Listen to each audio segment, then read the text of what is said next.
Alright, folks, welcome back, everyone. 皆さん、お帰りなさい。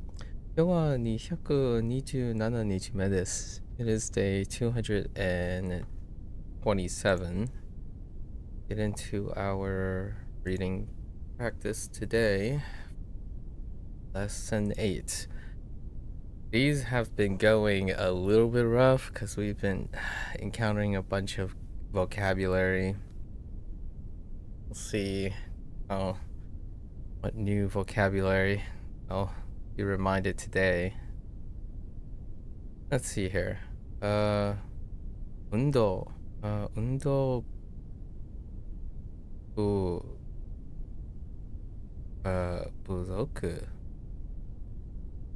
부족. Not able to drive? No, wait. Not able to work out, or work out less? Work out not enough? Not enough exercise? Lack of exercise? Okay, alright. Fair enough. Let's look here. Oh! Got a bigger fella. And a more... No bicycles. No cycling. Okie dokie. Get into this here. 運動不足。私は運動が嫌いなので、結構お腹が出てきました。車の運転が多いので、歩く機会が少ないです。B、運転を少なくして歩くのがいいです。電車にするのもいいです。ウォーキングも効果的です。A、どこでウォーキングをしていますか？ B、近くの公園か広場で歩きます。休みの日はたくさんの人が歩いているので楽しいです。A、公園を自転車で走るのは大丈夫ですか？ B、自転車の走行は禁止ですと書いてあるので自転車で走るのはダメです。次の休日は2人でウォーキングしてもいいですね。誰かと一緒に歩くのは楽しいです。A、そうですね。B、ウォーキングの前に水分をコップ1杯分くらい飲むのがいいです。A、わかりました。Okay. Okay. So, I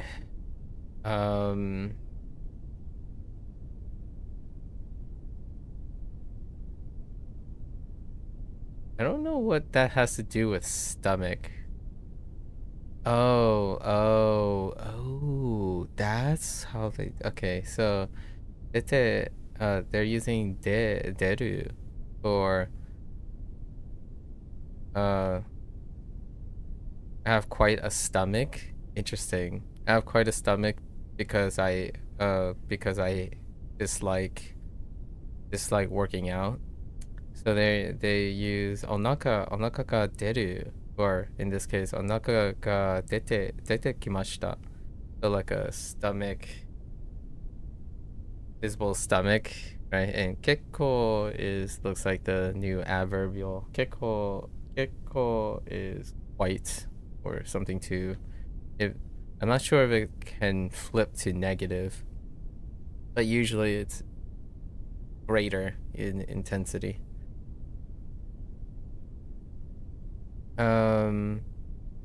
Because I drive a lot, right? Because I drive a lot with a car, right? And I do very little walking, like I do a little bit of walking, kikai, like meet, or I do very little walking to like meetings and stuff. This is using aruku to modify kikai. So I wonder how that's interpreted. Oh, kikai is jihui. Oh, chances to walk. Okay. Well, that is certainly not my interpretation of that. The jihui. Okay. Same jihui. Opportunity, chances to walk. So I just like exercising and my belly has started to show. Yeah. And then because I drive a lot, I don't get many chance. Out there, walking chances to walk is few, right? Chances to walk is few, so it just says I don't get many chances to walk. All right. Second guy says that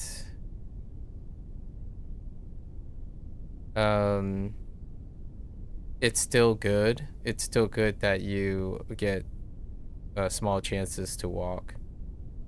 Encouraging guy, right? 운전 を少なくて歩くのが良いです。Or いいです。Sorry, no, いいです。Why am I reading that as 良い? いいです。Actually,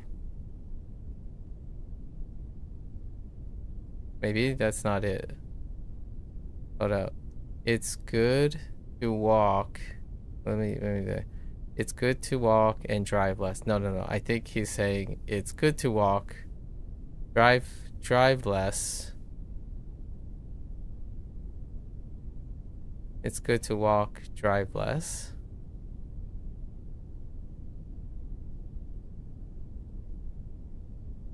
Drive less and walk. Hey, ooh. I don't know how this is interpreted. Like, drive less.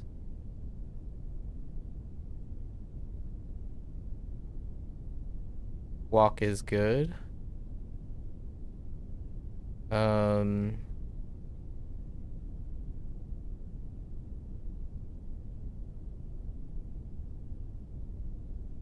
The train, using the train is also good because you have to walk, like this. Actually, I lost this part because walking is also effective. Kolkateki, pretty sure. Okay, it's good to drive less and walk more. Yeah, fair enough. Walk more. Where am I getting the more from? I guess I'm getting it from this. This isn't a yori. Is it yori or yari? It isn't a comparison phrase per se. It's saying two statements. So drive less, walk. That's all. Drive less, walk is good. I don't know where the more is coming from. Oh wait, no ga ii. I guess that might be saying better, but hang on. I feel like something is missing here for me here. Yeah, I was thinking whole ga ii. What about no ga ii? Interesting. Or more. More. Yeah, Yodi. Yeah, I'm thinking more like Yodi, but this is inferred.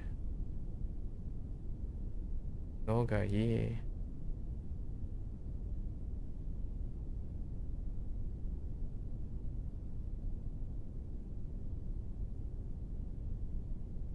So this is the one phrase.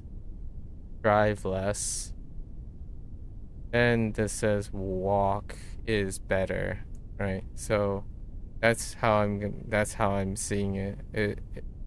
I don't see it as it's good for both statements, but maybe that's why it's more. So this whole statement,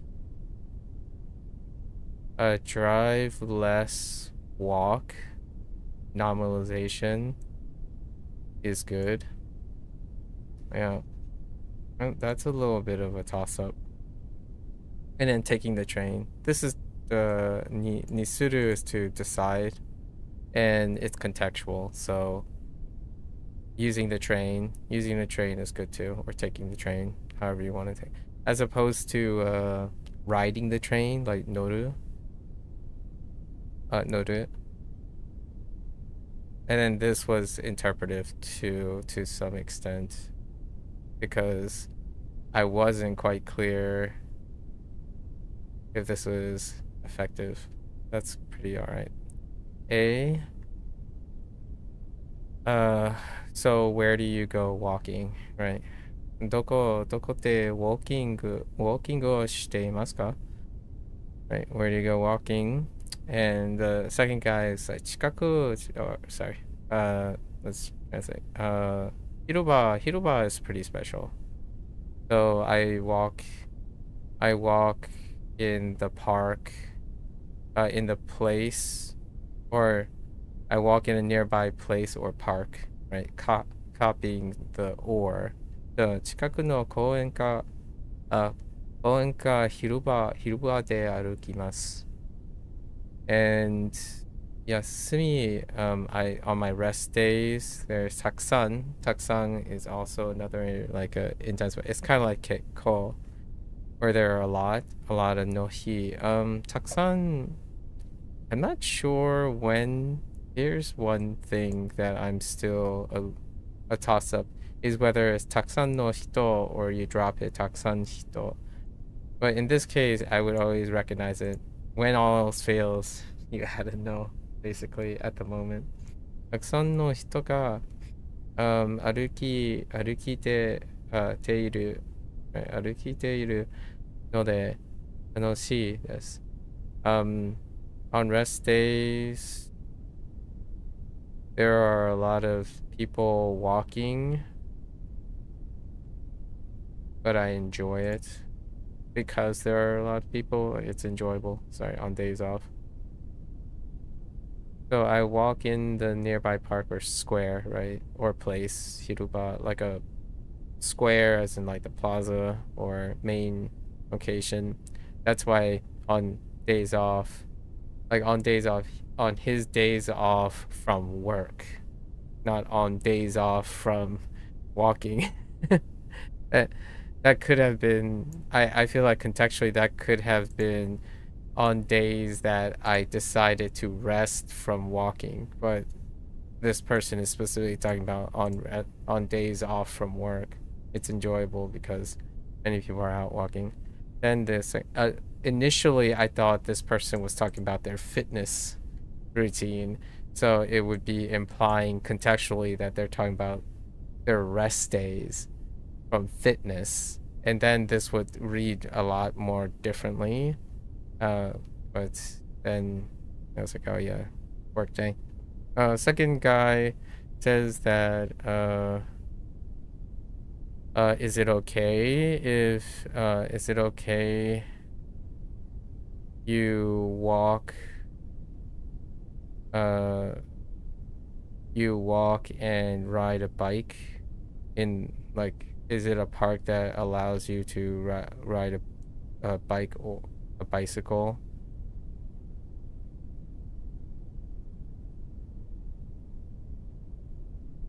Why? Oh yeah. Or run, but why does it say run here?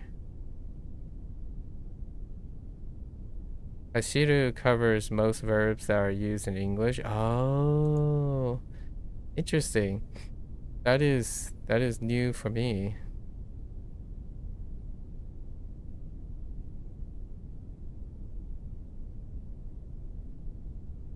What was the alternative? Suru? Maybe like oh wait, but then you have wo here as opposed to ni. So like the other example would be something like koen ni, right? Koen ni jitensha, maybe jitensha ni suru no wa daijoubu desu ka? Or something like that, like to decide on using a bike in the park. Is it okay to decide to like do biking in the park? But this still reads the same, but I don't know why they use hashiru there. So hashiru no wa, interesting. Hashiru covers a broader range than I thought. This is an interesting phrase where you use the location and the direct object marker, or the object marker, and then the bike, and the bike, this is more like the means of hashiru, and then this is the normalizer, which can then follow up by topic marker. That's interesting. This structure, I'm not entirely sure how often I see this structure. Usually it would be the location, so koen ni, and then you could do like jitensha ni suru to decide to bike or to do biking. Maybe even ga. I don't know if you can get away with ga, but deciding on the bike and then normalizing it as a topic. So deciding to ride a bike, to use a bike, decide to use a bike in the park. Daijoubu desu ka? Is it okay? B, jitensha, oh, this is prohibit, kinchi. So, and they still used hashi, only this time they combined it with, so this is going to be soko, which is to like use a bike route, like the route or bike travel is prohibited, as it said. So there's a quote. Kaite aru. It is written. Right. There is a writing. Kaite aru that says bike travel is prohibited. But so that, or know that it's, you can't. Dame.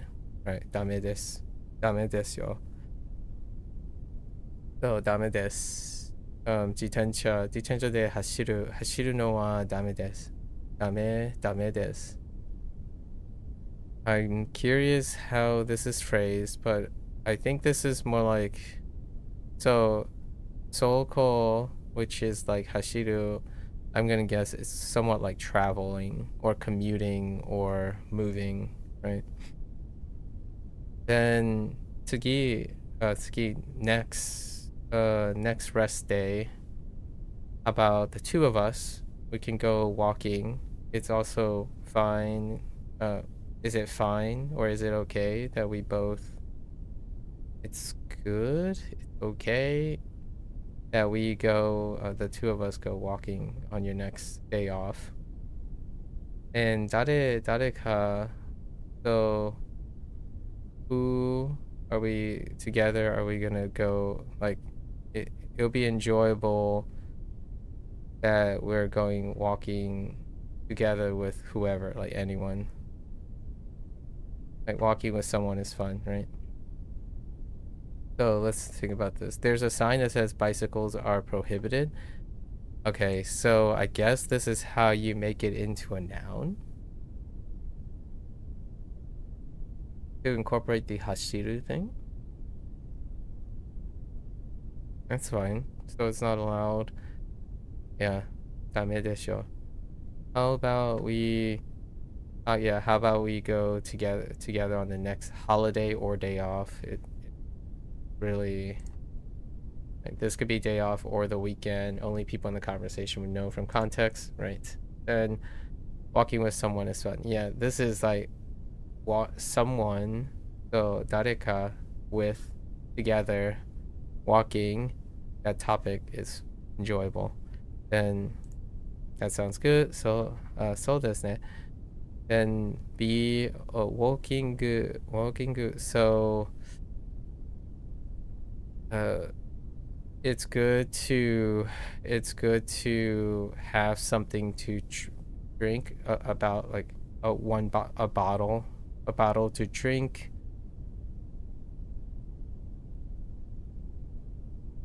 I don't know what. Oh no, cup. I guess it still means bottle.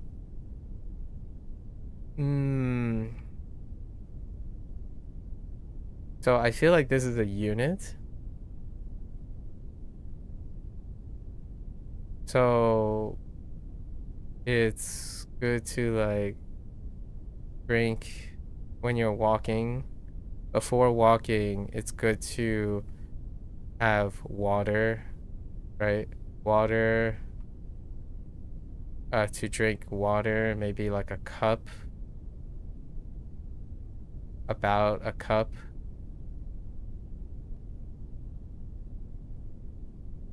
I don't know why there are two poons, like there's suibun.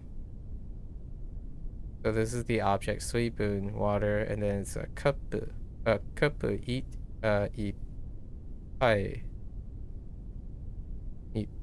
bun kurai. So about a cup to a cup, like a cup amount to drink. That's good. Cup of water before walking. Yeah, it's good to drink about a cup of water before. Yeah, so how is that phrased? So this is before walking. Then they used suibun as the object. This is a volume. So why is it structured this way?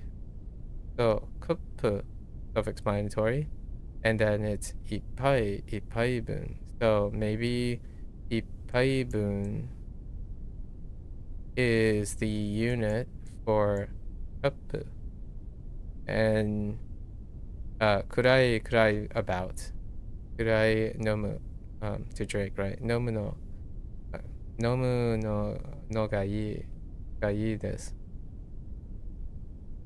So I'm guessing you, like, I guess my confusion here is why needing cup, since you already said suibun, like suibun wo ippai bun kurai. So that's something new to me. I mean, it's redundant to me, but I just have to accept it as it is. I don't have any explainer other than maybe they need this is a measurement, and then you need the measurement counter. Like cup is the counter, and then this is like the measurement, and this is the relation. So you need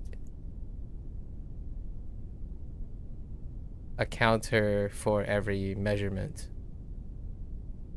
or the other way around. Usually, so what I'm seeing here is I feel like this is a counter, and yeah, I'm not sure. I'll just leave it as is for now. And then I got it. Wakarimashita. So there are a few ones. Hashiru, especially this phrase here. 公園を自転車で走るのは That's probably the... And this phrasing too, although it's kind of understood.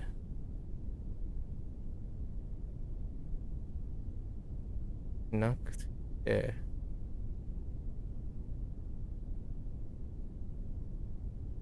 Yeah, there are 3 places in this that I'm not that clear why they arrange it that way. Understandable, but not clear every part. All right, our next one. Let's see, we have 2 people studying, helping each other out.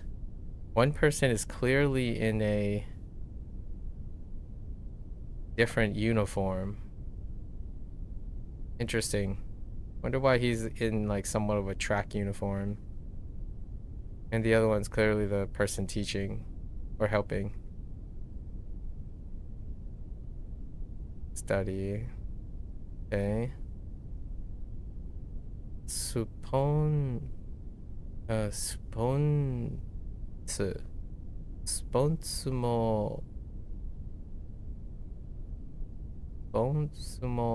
Benkyou mo. Oh, no, sports mo. Benkyou mo. Oh, studying sports? Okay. I guess he's in a track uniform for a reason. Oh, that's how you say balancing. Interesting. That's how you infer balancing. This only tells me sports, also sports, also studying. So like it's sports and studying. There's an implication of balancing. That's interesting. All right. スポーツも勉強も Oh, they're students of each other. A 君 Equivalent. 私は中学1年生勉強するのが好き毎日勉強してから遊びます That must be B him. 君私も中学1年生私は勉強が嫌いだけどスポーツが好き勉強は難しすぎる That's him. The guy A on the right. 君だけどスポーツだけではいけない私の参考書をあげて勉強を教えます勉強はどんどん難しくなります B 君ありがとう野球を教えるので一緒に野球もしたいです Okay. A 君野球をする前に勉強をします午後の2時まで勉強をして野球をします B 君はい楽しみです勉強より野球の方が楽しみです Okay. So, first student, middle school. 中学1年生, right? So, first year middle school. First year middle schooler. Likes to study. They hang out. Because of like to study every day. They study every day, so they hang out to go play, then go play. Shite kara, then go play. So first year junior. Oh wait. Oh sorry. Wait.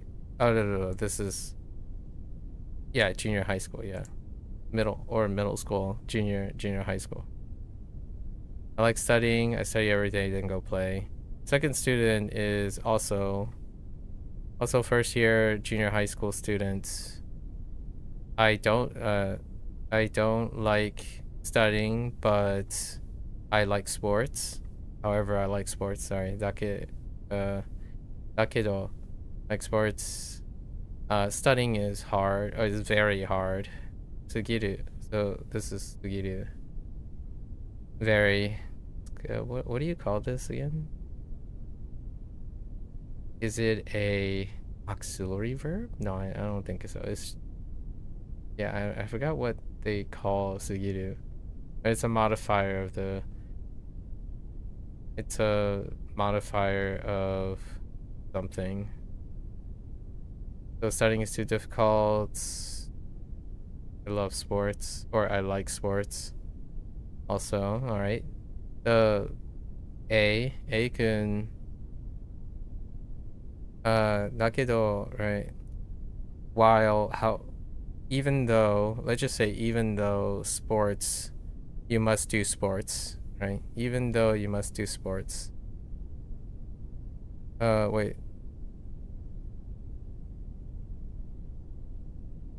Hey there, just did all your reviews and you hadn't got to in Wanikani and Renchu. Very nice. Beth. On the learning zone? Dang. How long has it been? You're on a roll, right? Been quite a long time since you've been in the learning zone. Since you started being in the learning zone. だけど, this is, however, sports, just sports, you must not only do sports, basically. It's not only about sports. だけど、スポーツだけではいけない。You don't just do sports, basically. And I got lost here, or I had to pause here, which is the Sanko show. Is like a training book, my practice book. So I'm going to teach you. So, I'm going to study by giving you my note, like a routine book, like a teaching book, participant instruction book. It could be an instruction book. And then for studies, it will become it will be like progressively harder, right? Okay, it's another way to say textbook. That's fair. And then give, this is I guess give here is implied. So when it's unsaid, the nuance is for your benefit, yeah. For the sports guy. So this guy is telling this guy. Kinda, you had a couple questions for me. I've been streaming well. I found your stream because you wanted another Japanese stream that was still on during your schedule, right? Oh, okay. Once you used to follow, stopped, or aren't on when I am, did you ever follow any other such streamers? I never had time when I first started Japanese, so no, not particularly. I do watch YouTubers from time to time. So in terms of streaming, it's not quite possible since I usually don't peruse streamers. However, when it comes to like Japanese, I usually watch people on YouTube since they're not restricted to time. Yeah. Once I used to follow stopped. Oh, the Japanese streamers stopped. I see. And aren't on when you are. I see. Oh, do you like knowing that they're live? Or do you not? Do you want? Is there a reason you don't use like, what do you call it? Like recorded format?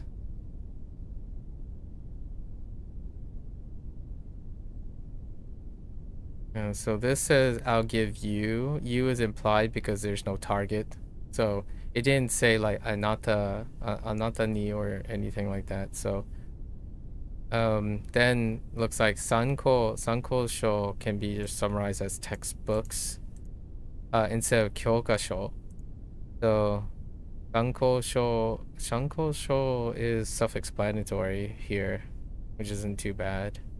Although that's me reading it, so this is a reading practice. If I heard Sankosho, I would have no idea what the person is referring to, other than hearing book. So when I heard this, I was like, I have no idea what Sanko is like next to Sho. So the problem with this is, even if I heard Sho, the only way I could know it's an object is because I heard agete. That's it. Like, so if I only heard him say it, which isn't going to be the problem, when you're in a situation like this, the person might be carrying the book. So like they could be something like Sanko Sho in his hand, like pointing in his hand, and you would know that this is called a Sanko Sho, right? So in a realistic situation where someone, however, you could be like over Discord, for example, you could be VCing and the person is like Sanko Sho, right? Sanko Sho wa akete. And I'm like, what is that? You're giving me something, but I have no idea what you're giving me. That's what I mean by, if I was listening, there was no way I would know.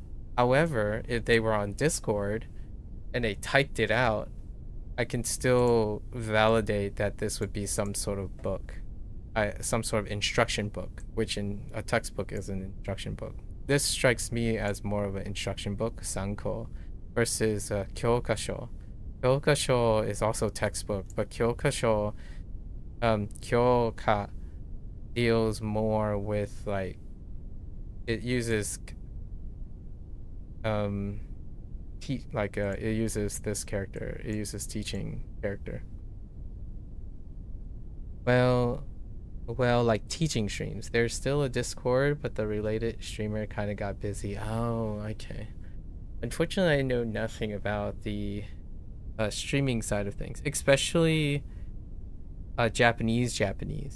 Were your streamers, were the other people, when you say Japanese streamers or Japanese streams, were they like Japanese people speaking English, or Japanese speaking easy Japanese, or like teaching Japanese using easy listening Japanese, or English dominant studying Japanese? There are quite a few of them. I think I've noticed people talking about, so there's a Japanese, there's Japanese teach with easy Japanese, right? And then there's teach and English, so like advanced English. And then there's English learn, right? Learn Japanese.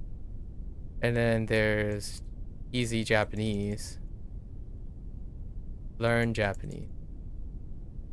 I think those are the combinations that I would probably, if I were to look, right, theoretically, if I were to look. Oh, and you got, oh, and then you said teaching stream, so teaching, right? And then they could either use easy Japanese or advanced English, whichever. One or two were Japanese, but mostly they were English speakers studying and helping with Japanese. Okay, I see. I would have to look around. I'm kind of actually, that gives me another reason to look around. When do you usually find yourself with time? I imagine it's in the evening, so English speakers would be more readily available. I'm not actually entirely that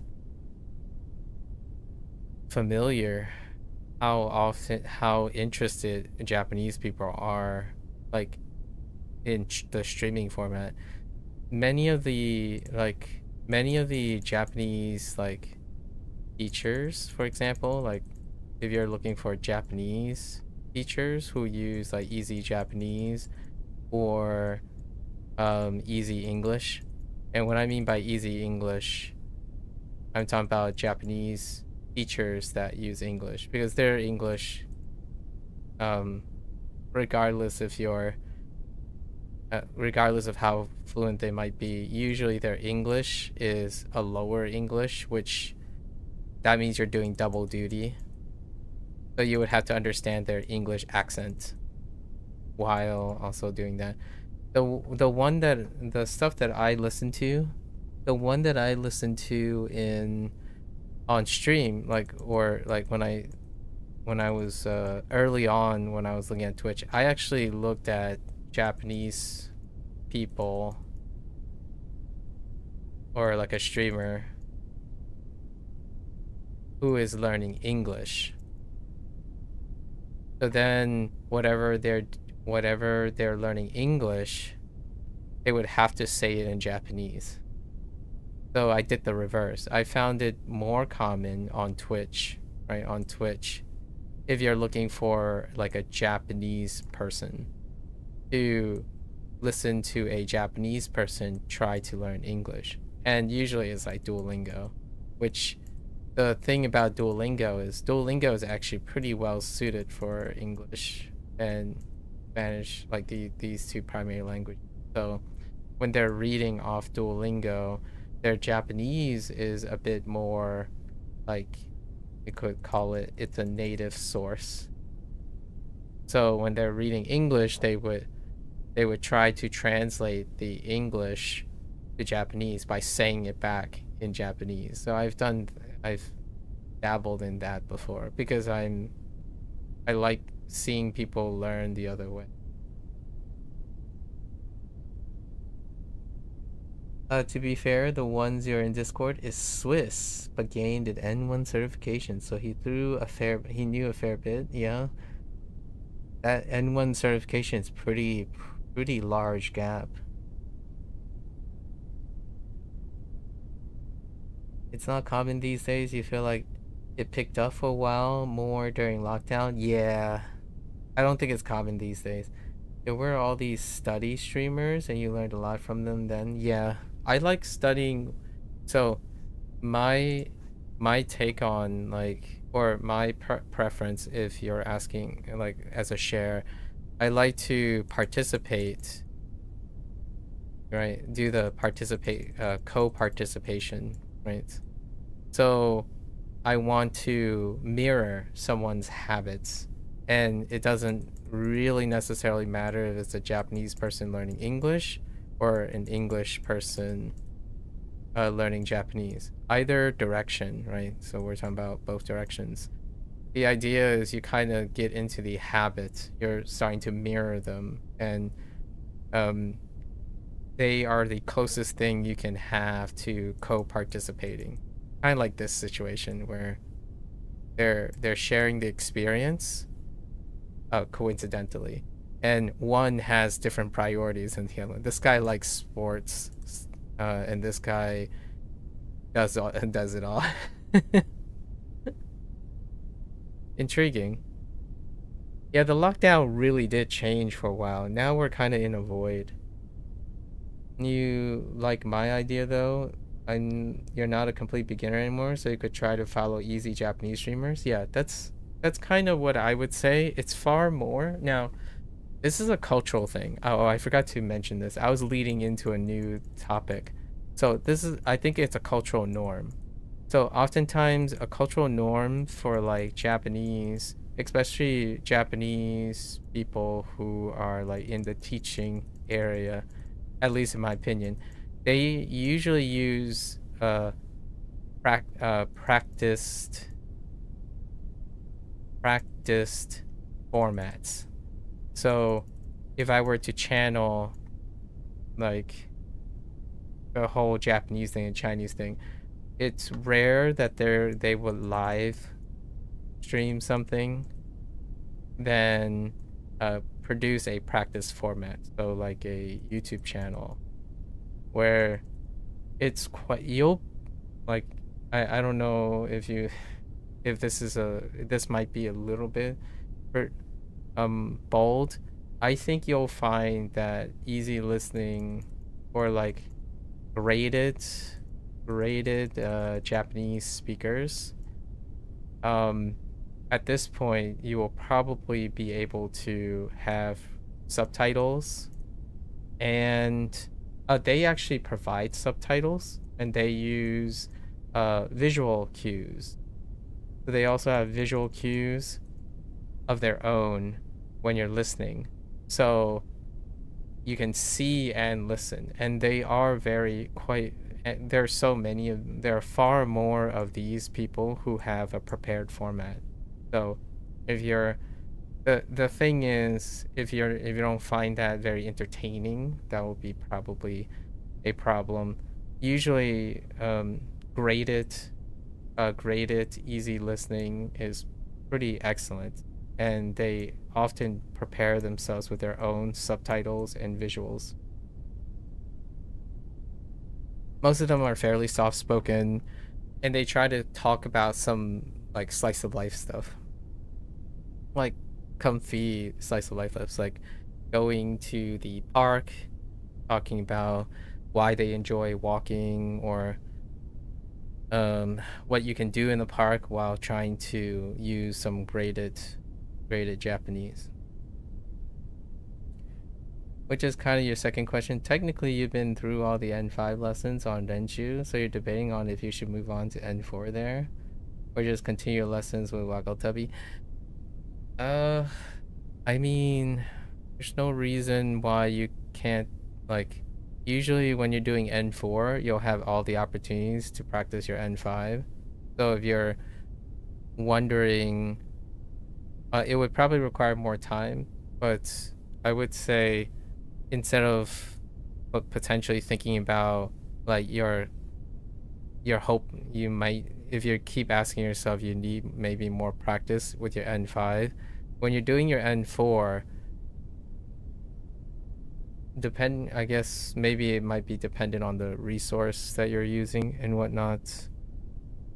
It doesn't remove the opportunity for you to practice N5. So you could go into your N4, like when you move on to N4, to think about it this way, where when you're doing your N4, use like you can use that time to also practice your N5 at the same time.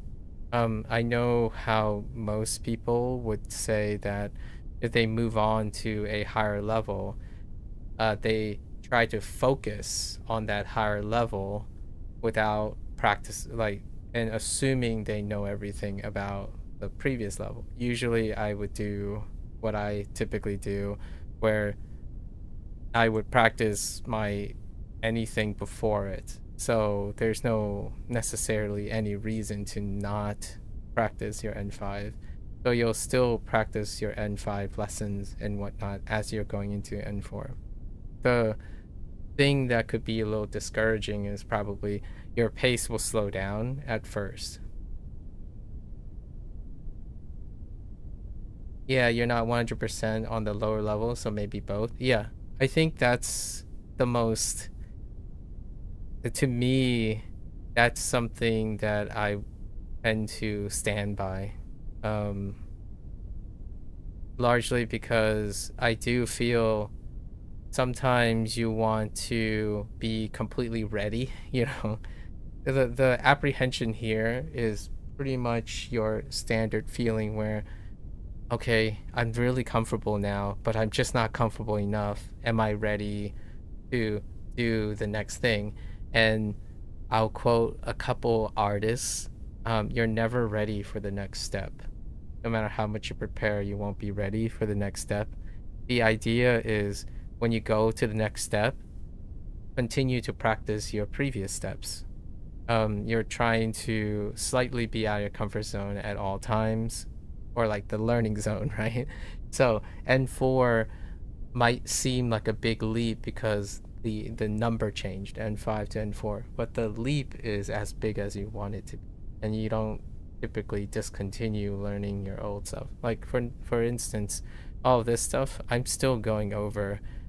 Like this is N5 to practice for the practice exam that I'm gonna do in less than a week. So you can always go back every once in a while. Yeah, keep staying in the learning zone for sure. So like all these passages that I've been doing pretty much. So the last month, I went through topics and went through reading practice now in order to do a JLPT practice test. They're all N5. And I still like found gaps in either my vocabulary. Technically, the vocabulary words are outside N5. However, when you're like, the idea is when you constantly practice certain things, then your focus just shifts somewhere else. So weaker things become stronger things. So for myself, the reason why I encourage constantly being vigilant is that it should become effortless in the future. This stuff, while it's tough bringing a notch up, you'd be amazed how quickly you normalize some of these things, like some of these routines. One of the I'll share one of the bad habits that I have is the same habit that most people have that I tend to be critical about, where after you see something and you're like, I've passed the N5, I know all the N5, every once in a while, maybe like a week or two, at least once a week, I would practice, okay, so what are the N5 things I know? Because eventually you are going to skip over things, which is great when you're using it. So when you're using your Japanese, right? Like if you tell yourself, today I'm going to watch a streamer and I'm just going to vibe. I'm going to use my Japanese, focus on vibing. That means that those are the days you can choose to skim, generalize. However, if you're in the learning zone is typically you're going to do all of this stuff. So when I'm streaming, that's when I try to be in the learning zone as much as possible. So I treat everything as, you could say, I treat everything as though I'm learning it again. So I rarely skip over anything, and that is very laborious. So if you can determine when you feel like being in a learning zone, like, all right, I'm going to be in a learning zone for an hour. So you just hit it hard, right? You try to hit it hard as possible. And then every other time you can pull up some sort of content that you enjoy. I honestly don't, for me, I'll tell you one thing. I like listening to different Japanese speakers graded. So like Japanese speakers anywhere from N5 to N3, Japanese speakers who are doing graded talk. And my extra thing is I'm trying to understand their accent or their emote. So like if it's like an N5 or someone like a subject matter that I'm very accustomed to or have become very used to, I would pay attention to other things.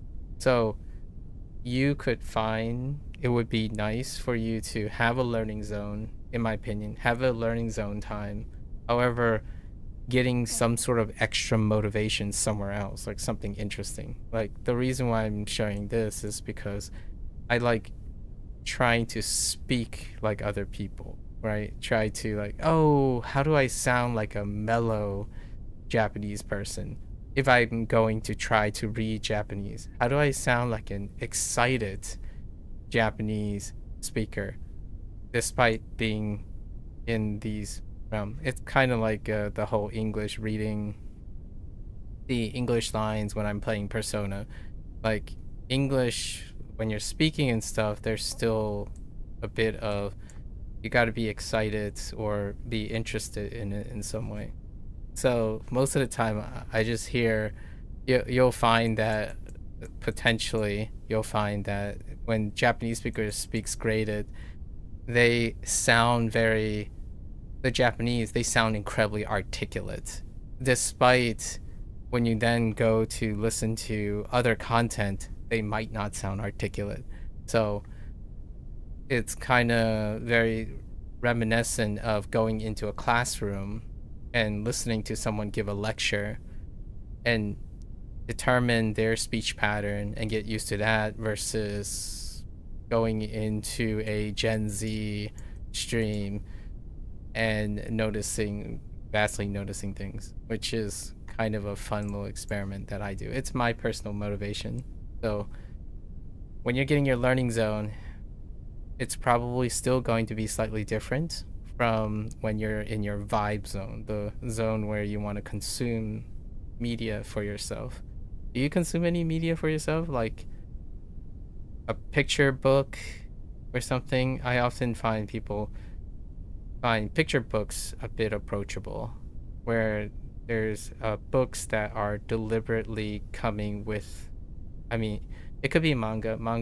Are picture books too, or like graphic novels where there's some light Japanese or specific level of Japanese, and there's at least something to look at, right? Kind of like in this way, but even more this. So they would have like different panels, and those different panels will have Japanese with them. Okay, so I just realized that I dropped a naru. This is narimasu, so it's actually to become harder. Okie dokie. Second student, so this is the sports student. He's like, thanks, yaku.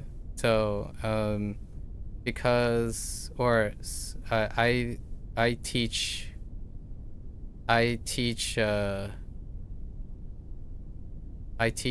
baseball.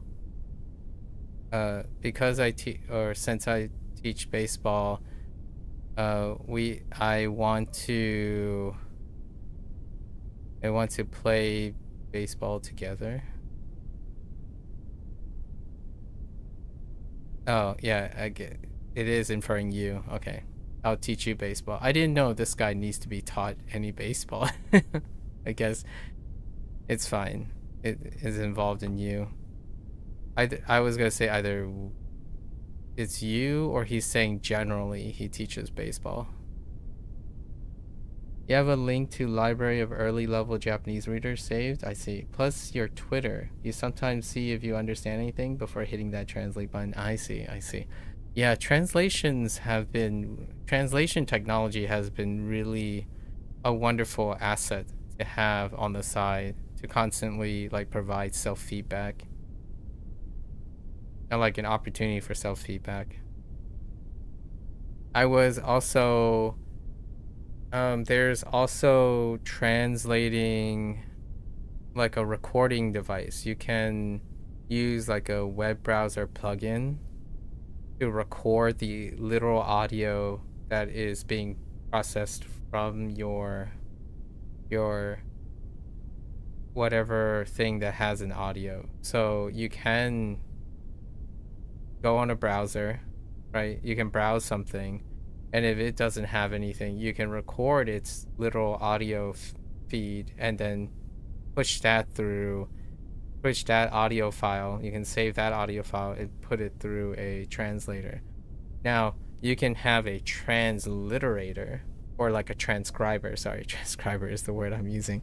So in the future, you can choose to go anywhere, go on any site, and just one day you're maybe watching an old video of a live streamer or something. There are plugins where they just take the audio. So you listen to the audio and you hit the record button, right? So when you're listening to them speak, let's just say you're only listening to them, you're straight up listening to them, not like reading anything. You can hit the record button. You can take that audio that you literally heard and you can put it through another thing and tell it to transcribe it. So then it will only transcribe it into the Japanese, and then you can see it that way as like a extra step. Because you might be asking then, why don't you just go and have it display Japanese? You could do that too. It's kind of hard sometimes to, the reason why I'm bringing that up is you read books, right? You shared with me that you have a very interest in reading books, and oftentimes for readers it can help that everything is in one place. So not like you know how closed caption works. Closed caption, in my opinion, is not as inducive to like someone who likes to read. When someone likes to read books, it's good to see like paragraphs worth of things. So if you record audio, if you have like a plugin, they're like one touch. It's pretty simple. It's a plugin that shows up like in this corner, and you can hit the record button, or you can hit like a quick key, and immediately when you go to listen, you can hit the quick key, and then after a while, once you're exactly the time when you're tired, like you're like, oh, I got lost in listening, then you can just hit the stop record, stop your player, and then it will pump out like a WAV file or MP3, and you can then choose to put it into any transcriber, something that transcribes, and it'll spit out this. Then you can go and look through and see what you can read together, right? That's what I've been doing lately, not translating, like, and then if you really need to like do more, you can take your transcript and do your usual thing, bring out your reference material, right? Your grammar source and whatnot. That's kind of a thing that can be very friendly to a book reader, someone who reads, at least in my opinion. And other times you feel smart when someone's like, I just now mastered all the kana. That is a nice source of affirmation. It gives you a reminder of how far you've come, right? Like the progress that you have made. You remember telling someone who just was doing it as a lockdown hobby, like you try to give them very basic resources, it doesn't get any easier. It really doesn't. And you don't want it. So here's something I would emphasize to anyone, right? The idea is it doesn't get any easier. Sure, it doesn't get any easier. And you don't want it to get easier. Right? That's kind of the counterintuitive thing. It doesn't get any easier, but you don't want it to get any easier. If it got easier, it means you're doing and learning less. Right? Because here's the thing. The easy part, there are things that do get easier. The easier part is the routine. Your routine does get easier. It goes here, and then you add a new routine step, and you add a new routine. So in this phase, it appears to get easier. That's habits. Habit routines become easier. The material itself, now this is what people talk about when they say basic resources, they are talking about the content. The content shouldn't ever get easier. You don't want it to get easier. The content should be getting harder, because that's when you learn and do more. So the content has to keep going up. Your routines will get easier until the day you add another routine. So like oftentimes this could be seen as an N5, and then once you make that leap, this little spike, this part, the spike between adding a new routine on top, like your N4 routine on top of your N5 routine, that's where that feeling is like, should I move on? If I move on, that means that the routine will get harder. And this is the transition where the content gets harder and your routine also gets harder. So it's much like artwork. I've been talking to Mika a lot about artwork. You can get into a routine. So this is your beginner, and then you went into your intermediate phase in a routine, like say sketching, or whatever unit you want to talk about, sketching, lighting, etc. The moment the person needs to then acquire a new routine, so when they sketch a lot, they need to then render or like color it, and then that there's a spike. So now they're entering the color context. That's when both the content and the routine changes at the same time. And those are the most difficult spikes. So you have to prepare for them. Like have enough encouragement, motivation to take it, and then you're gonna go back down the ladder. So the routine, the effort it takes will go down. The perceived effort because of the routine. The content should be going up. It should it might wobble a little bit, but it should always be going up. So I agree with you when you tell someone that it doesn't get any easier. The content shouldn't get any easier. If it continues to get easier, then you're learning less and less. You're the overall content, it will become less and less about new things and more about preserving the same thing. So this is the two aspects of studying. You're learning on the one hand, and you're practicing on the other hand. And practice makes things easier with a fixed routine. The moment your practice changes again, and usually for the most part, people's change in their practice routine deals with whatever is learning.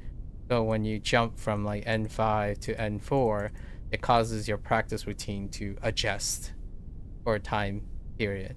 And then it'll settle back in, and it feels like the effort goes down here. And oftentimes the hardness and easiness is the combination of your learning and your practice. So oftentimes people think that the ease comes from learning. It's actually coming from practice. Practice is what eases most things. Learning consistently increases in difficulty. You do not stop learning in difficulty. It's to maintain it, right? You have to maintain your learning zone. So in order to maintain the learning zone, the actual literal content is constantly getting harder. What you used to do becomes easier. However, that's what you used to do plus everything else. So content always goes up. Learning always goes up. Practice temporarily reduces the amount. So when you choose to not move on, it means that it gives you more time to practice, to ease this, right? So if the hardest time you've ever had was N5, which is starting, by the way, most people when they start is the hardest part of everything. So oftentimes you want to practice enough so that the next spike in the change in your practice routine doesn't exceed your starting energy the first time you started. As long as it's lower mentally, in my opinion, you can move on. As in you yourself will know when to move on. You know that it's not as hard as it's ever going to be, which is when you first start. In terms of the scape of learning and practice, the hardest thing is when you know nothing, right? The least amount of everything you ever known is when you started. So you have to keep practicing and encouraging yourself to practice so that the practice will reduce the amount to make the leap to learn more, because learning's content is always going up. At least that's kind of how I would try to visualize someone's perceptions. And there's no details because how you get there is going to be very different based on your habits, the habits you've developed, and what type of content you're engaging in. You have also used a tool in Renshu where you can copy and paste a large block of text, turn it into a reader with furigana, and break it down. Yeah. And when it comes to furigana, that's also a really big mixed bag and purist thing. Furigana is fantastic if you're consciously using it, right? So even graded readers, there are lots of hot takes. You hear a lot of hot takes where, you want to limit the amount of information you're using. Well, there's a difference between limiting your use case versus using more information. So that's kind of a way to look at it. I think furigana is fantastic, and even nomaji, if you're used to it. I literally don't use nomaji most of the time anymore, and that also means I can't use that information, as in that is still a skill that you must maintain.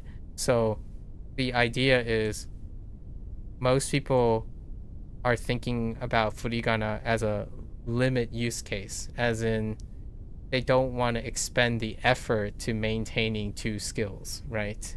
And if you're using it as in more information, then you are technically slowing down. However, you're using more information to figure something out. So that is what I would definitely encourage when it comes to like using tools, like a translation tool, a transcription tool. You're trying to use all that information. So if you make it an act, like some in action that you're taking to connect the different informations, it goes a long way than how most people use a hot take. Their hot take is, if you don't need to use it, don't use it, or else it's going to become a crutch, right? That's if you're using it as a substitution, which happens quite often with impatient kids, basically younger kids in like the hustle. So whenever someone says, oh yeah, furigana, right, if you show this, furigana is going to hurt you. It's going to make you use that instead of reading the kanji. That is a limiting case issue, right? That's a limiting case issue, not a using more information issue. People tell you to get away from nomaji as soon as possible, so you follow that advice. That's fair enough. Like, hear me out. When someone, where do I think nomaji is useful? Every time I play a Persona game in English. And it's a really limited case issue, so it's a diminished return here. Every time I read someone's name, I don't know what it is. And if you hear me out, when I read nomaji, like someone's name, like Yosuke, I'm guessing at what the kanji is and or the kana that they're using. And then when I know the kana, I might know the pitch accent. But it would be more likely that if the kanji was presented, I would know the pitch accent. So the idea is I'm using all of it. So when I see a nomaji name, which is basically everything in like English subtitles, so all of their names, like Daisuke, what are the new characters in Persona 4? Daisuke, Kano, no, not Kano, Ho, right? Chie, Yukiko, all of those things, whenever I see the nomaji of their name, I'm guessing at what they are. Because sometimes I'm not used to, like, is the nomaji for like Tokyo or Tokyo, right? Or Kyoto versus Kyoto. Nomaji doesn't capture that. So you would still have to make the connection between reading certain things and reading something else. And what I typically do is I take in all that information. I still read nomaji names sometimes like it was intended for the people who wrote it. So like a good example is all the R's. Like what's a good one? Ryu.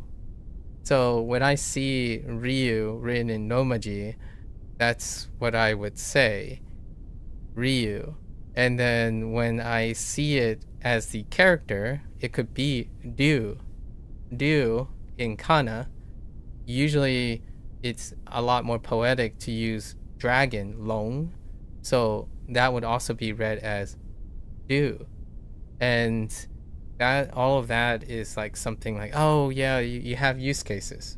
Now, most people, when they say get away from something as fast as possible, there isn't a use case for it.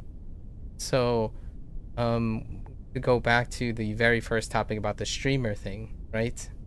if you enjoy like hanging out with someone and like watching a particular content, that is a great way to add to your non-learning zone routine. I think the non-learning zone routine is a kind of a nice thing to give you some reward and motivation, and then go back to the learning zone thing. And like you said, I would echo, when you're in the learning zone, content always gets harder. You should be pushing for harder content always, or attempt to, in a learning zone. When you're ready for your learning zone, you're pushing for harder content because you're learning. Otherwise, you can't achieve the learning zone. If content's not getting harder, the learning zone's not happening. You're actually in the vibing zone, the zone where you're relaxing and practicing the things you already know. So I think oftentimes you can go back and forth. Yeah, the Romaji part is pretty fun, interesting. The reason why is pinging always gets used as well, but it's not even pinging, it's romanization. So like to this day, right, there's a character in P5X. Her name is this, and I don't know how to pronounce this. Like, I legitimately don't. It could be I pronounce it the way I think it sounds nice. So I call her Yao Ling, right? But what now? I've lost the ability to read this in romanization. So like, or I'm no longer confident in how I think it's Yao Ling. Yeah, Yao Ling. Yao Ling would be the romanization. Like if an English speaker reads this, I think they would simply say Yao Ling, as opposed to Yao Ling or Yao Ling. Yao Ling would be fine. That sounds okay, right? So Ling and Yao. So Yao Ling would be her name, but I've never heard anyone being called Yao before. So it's probably that. This is what I mean. I don't know. I no longer. So whenever someone types in romanization, it still requires a skill. Like you still need to understand how these are represented. There's less information, and some people would argue, well, people should just write the most information possible for pronunciation. Like, what do you think you're learning Japanese for? Japanese requires context. So this also requires context. Where do you think the romanization comes from? The romanization is context. So whenever someone types Ryu, the context is Ryu. This is the Ryu context. Ryu, I can't write dragon right now, but Ryu looks different. Ryu is not this. Ryu is this. So you can read it as Ryu if you want. The idea is the person who wrote this, they're probably going to say Ryu. Because this is on 1. It's not 2. Ryu. So it's not 1, it's Ryu 1. So pretty interesting stuff.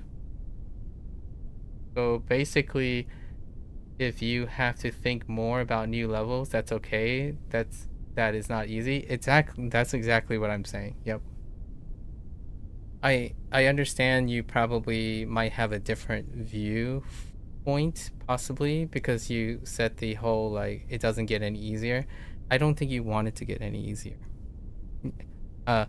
You're reminding yourself that if you go to a new level and you have to think more, it means you're doing more, right? And then maybe you'll learn some new routine or try to encourage yourself to, like, all right, well, I'm spending more time, so how do I make it work? That's kind of where the fun begins. Like, you have this new harder task per se. You have this new harder task, and your goal is like, let me wreck this, right? Let me break this open. That's kind of what the exciting thing about learning. Like, you see something harder because it's supposed to get harder. You see something harder and you're basically saying, all right, I'm going to roll up my sleeves and I'm going to get working on this. and eventually you'll be in the same position again in N4, right? By the time like a couple months down the road, you reach the end of N4, and now you're going to be in the same position, and you're like, I've done this twice before, give me the next course, that kind of thing. At least that's what I think about, right? At the end of a video game, for example, and then you have to start a new video game, that's pretty much just a very similar process. You have to get, it's like, all right, okay, now I have to start all, quote unquote, start a new chapter. Stop, start a new chapter. Stop, start a new chapter in your life or something like that, right? It's incredibly empowering, at least in my opinion. Oh, that was just, I was assumed when they asked if there was an easy route when you give them pretty simple resources. Oh, okay. Yeah, there's no, that's what I mean, other people can believe that if they want. For me, if you're looking for an easy route, to me, trigger warning, right? Trigger warning for anyone who's listening or catching strays from this. If you're looking for an easy route, in my opinion, you're doing yourself a disservice when it comes to learning. Easy route means that you're gonna shortcut something. When it comes to learning, there's easy route diminishes learning. When it comes to practice, if you're practicing, you're trying to get easier over time, right? So when people talk about easy routes, I want to clarify to them, are they talking about making their practice more sustainable? As in they're learning how to make their practicing more efficient. Because practicing is consistency. When you practice, things can get easier. You can learn how to make things more efficient. That's for your practicing. When you're learning, if you're making your learning easier, then you're just, in my opinion, then you're just learning less. And when you learn less, it'll make you used to not wanting to learn harder things. And this is the pitfall. So trigger warning for anyone who has post-trauma or like demotivation and they're very depressed about their progress. This is a trap, in my opinion. Making learning easier, like reducing the content, simplifying content, trying to shortcut, generalize all of your material and content. This is the trap, because this stuff works. When someone is trying to say, oh, I use these resources and I stack these things in order to make myself be consistently practicing, this stuff is good to go. No problems there. When it bleeds into reducing the stuff you're learning into something generalized, then you have people who tell you things like, hey, follow my 3 steps and you'll become fluent in Japanese. Fluent in Japanese deal with learning content as well. In fact, it deals a lot with learning content. So when you practice something, it doesn't automatically get you to learning the things. Sometimes you get stuck in the practice that your learning content doesn't ever change. It doesn't change, right? It doesn't improve, it doesn't increase. Sometimes it might actually even decrease. How do you decrease something? You generalize something so much that it cuts out the fundamentals. That happens very often when I speak to someone who is trying to explain to me something in Japanese and they can't explain to me in English. Like, they're someone who's an English speaker who's been certified, right? Who's passed the N3, and I asked them, could you explain the grammar in English? Could you explain the English association between Japanese English? And they wouldn't be able to explain the English. because their English is so practiced and narrowed that they have forgotten, or they need to review their English grammar again. And how do I know that for sure? In my opinion, or like very certain, not maybe 100%, it's because when I read Japanese things, I start thinking, I don't remember what the English I don't remember what these functions of these English words are. So I will go back and start to practice them again too. So when I'm in the learning zone, I'm actually practicing all the grammar. Actually, half the time I'm thinking in Chinese. Yesterday I was reading the signage on the Persona 4 in P4G of the student rooms, the room signage, and I couldn't stop reading it in Chinese because there's no kana. So I was reading, I'm like, I don't remember how to say kagaku, right? Kagaku, I'm like, what? Like, and science room, kagaku shitsu, right? I'll use the nomaji here. Kagaku shitsu. The reason why I'm using a nomaji here is because you have to imagine what the characters are. So here are 3 characters, 1, 2, and 3.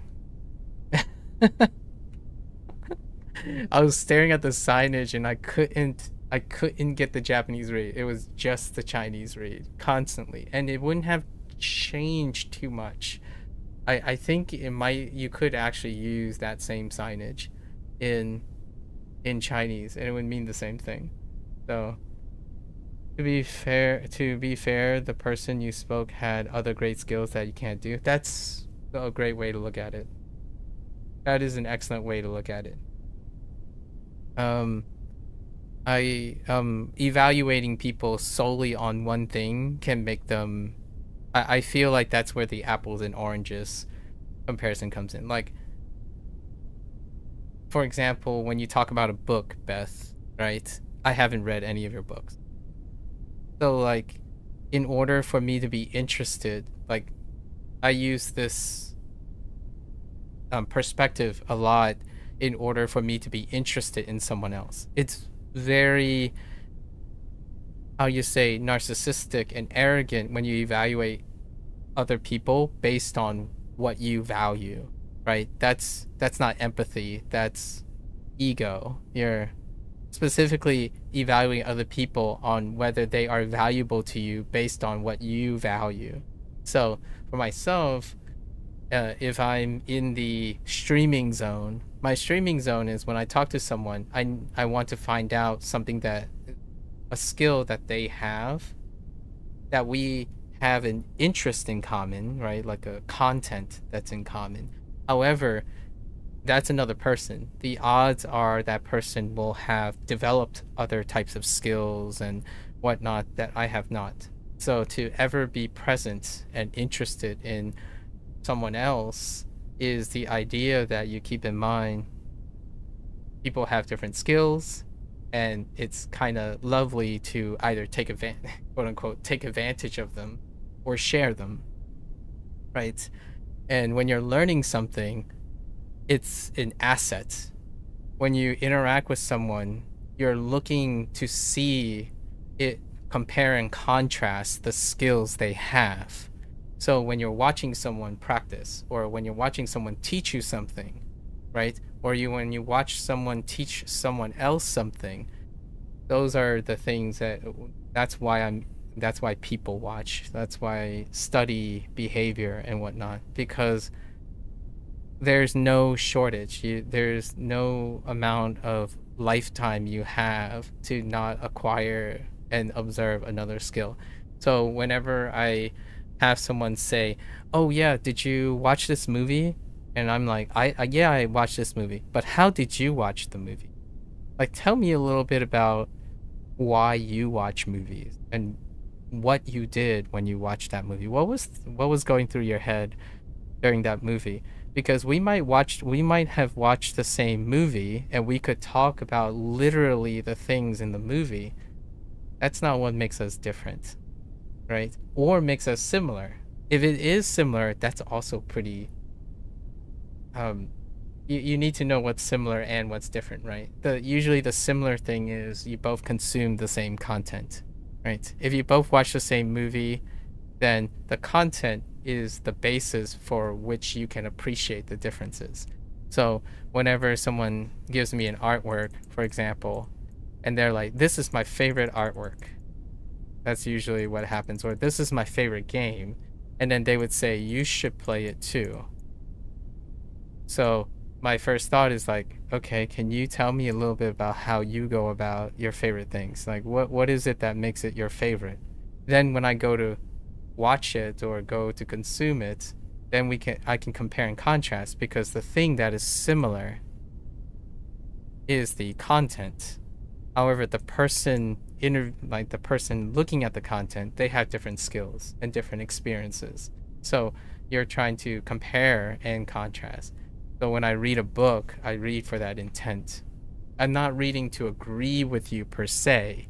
If it just so happens that we come to the same thing, that's really neat. That's a bonding point, like an empathetic point. And then we have sympathetic points and also points of contrast. That's how I get interested in other people's things. When I'm talking to younger people, it's actually kind of tough, because when you're younger, you're still trying to discover yourself. So most of the time, the learning process is difficult, right? When you're younger, and I'm not saying this is a bad thing, it's when you're younger. So when you're younger, inexperienced, or more experienced, the perspective is different. The perspective shifts eventually when you become an adult, generally speaking, because you have to discover yourself. So one of the biggest things to do when they're stuck, like if they themselves do not have a solution, which is when younger people are depressed, demotivated, and they can't seem to learn new things.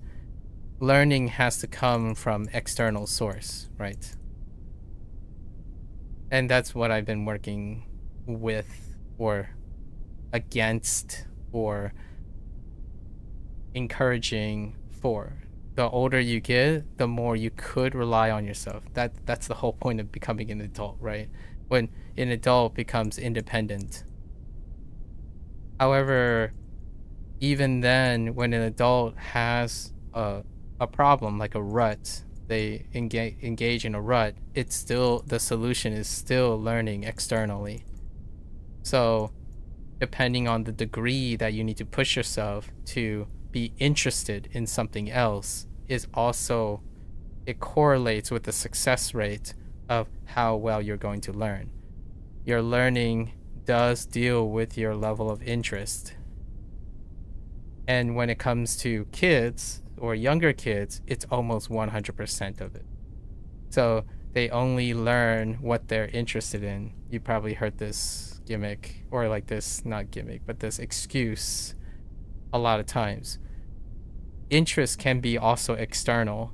So for like as adults, you know, like when you get older as adults, you can feel a lot comfortable with yourself to the point where you're like, let's just go find out why this person is interested in this. And if you try to figure that out, you inherently have the opportunity to learn something. So like, if I'm not interested in, say, rap music, for example, or hip hop, or I don't know, country music, I don't have to worry about my own interest. I'm an adult now, and I'm fairly confident I could figure it out. I could figure out why these people like rap music, hip hop, and country music, right? So figuring that out gives the adult what I would call it, the untapped indefinite learning potential. When you're younger, you don't have an identity to rely on. So typically when they have a self-imposed problem, like a lack of a solution, what happens is they double down. They double down on their own solution. So then they're refractory, not learning anything. They will try to shape everything into not learning. So that's what I call the easy route that they're looking for. They take someone else's idea,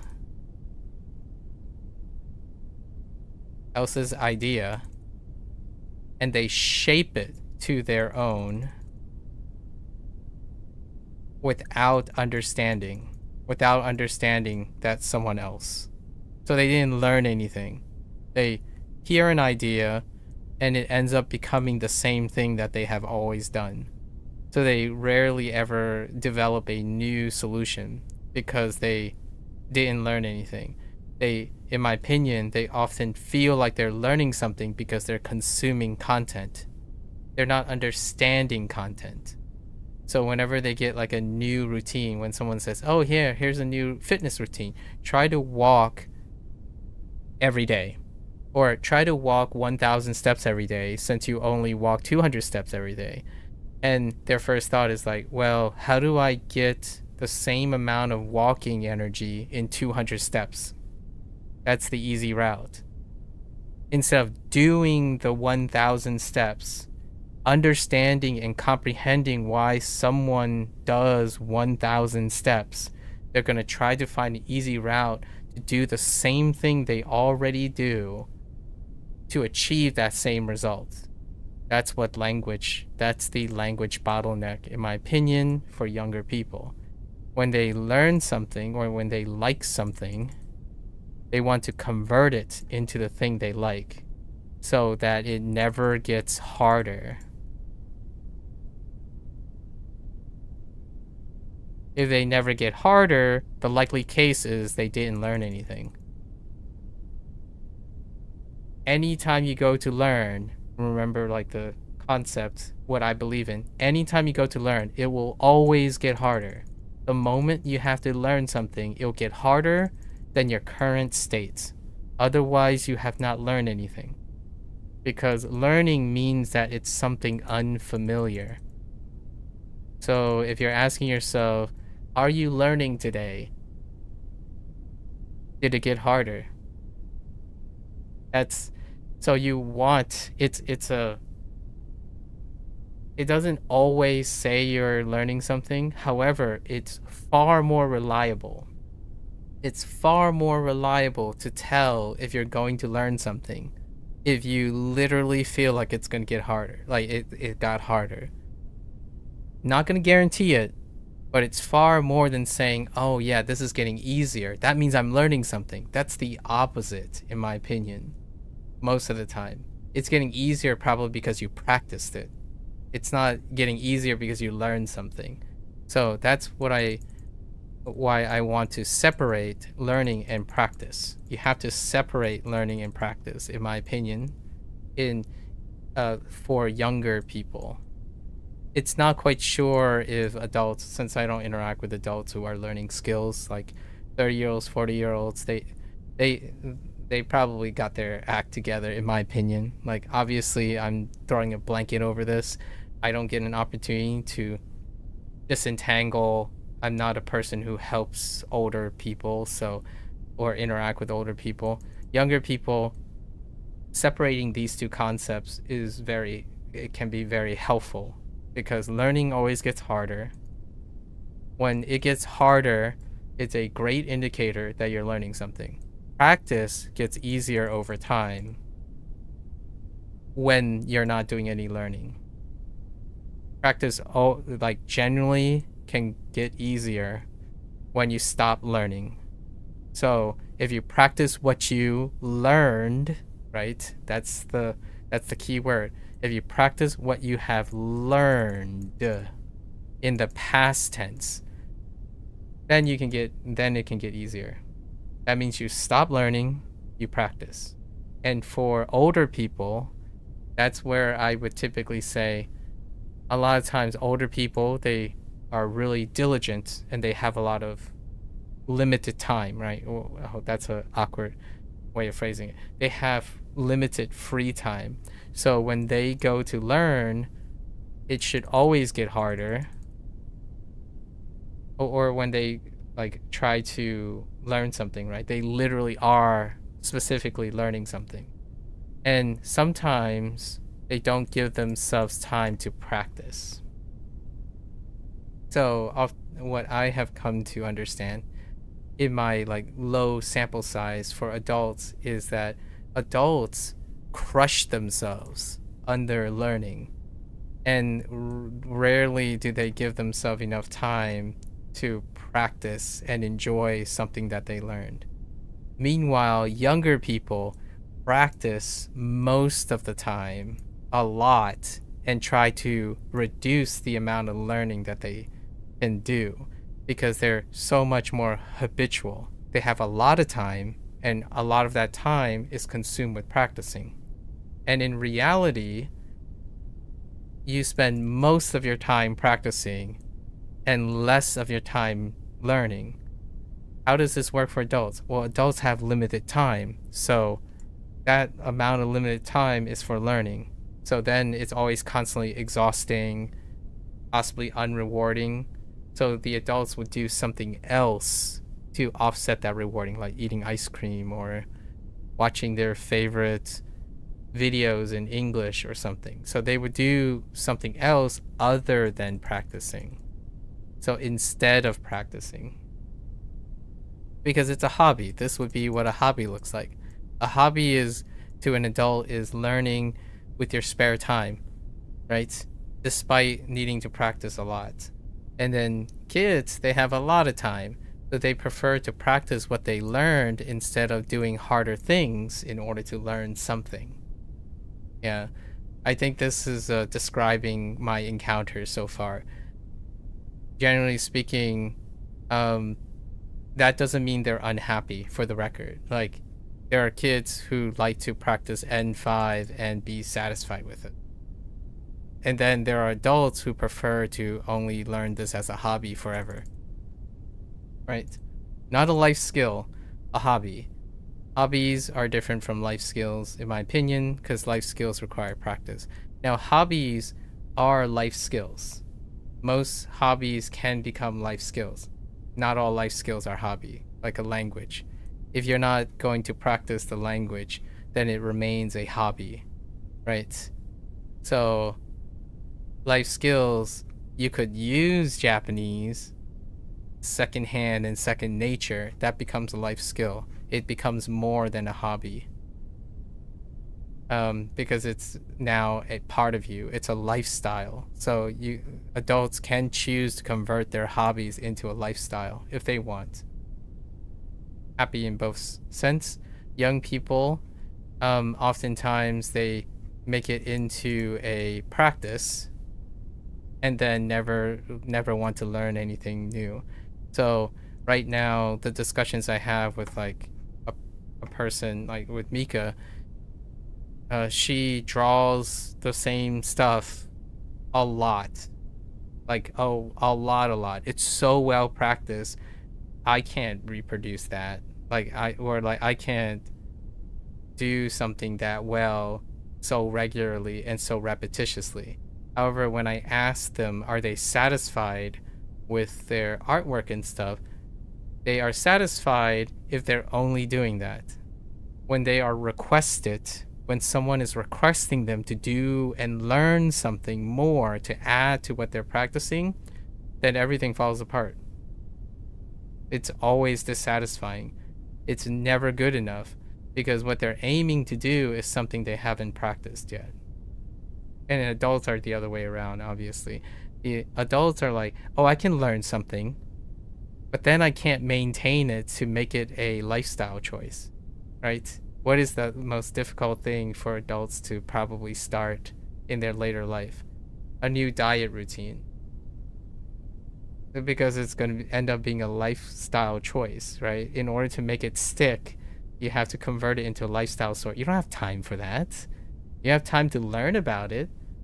Like, I can't tell you, when I have the rare chance of talking to someone who's older, like someone who's more experienced, you can list far more things that you know about that you dabble in, but they rarely take place in your life. Like they don't, like, they're not a lifestyle thing. And like learning Japanese, you could argue, is Japanese a lifestyle for me? It still isn't. I'm still in the learning zone consistently and trying to encourage myself to make Japanese a lifestyle choice, because adults, in my opinion, the older you get, the longer it takes oftentimes to make it into practice. So you have to like jostle your lifestyle around the new skill that you're learning so that it becomes second nature. Kids do that immediately as long as they want it. And the problem is when it creates a glass ceiling, so they don't like to learn new things anymore. So that's kind of the opposite. It's crazy how separated it is now, and I think oftentimes it's fueled by the internet. It's fueled by the internet because the internet reinforces what you practice. Adults practice lifestyles that they already established, so when you go online, you do that. Kids practice the things that they want to do, so they keep doing that.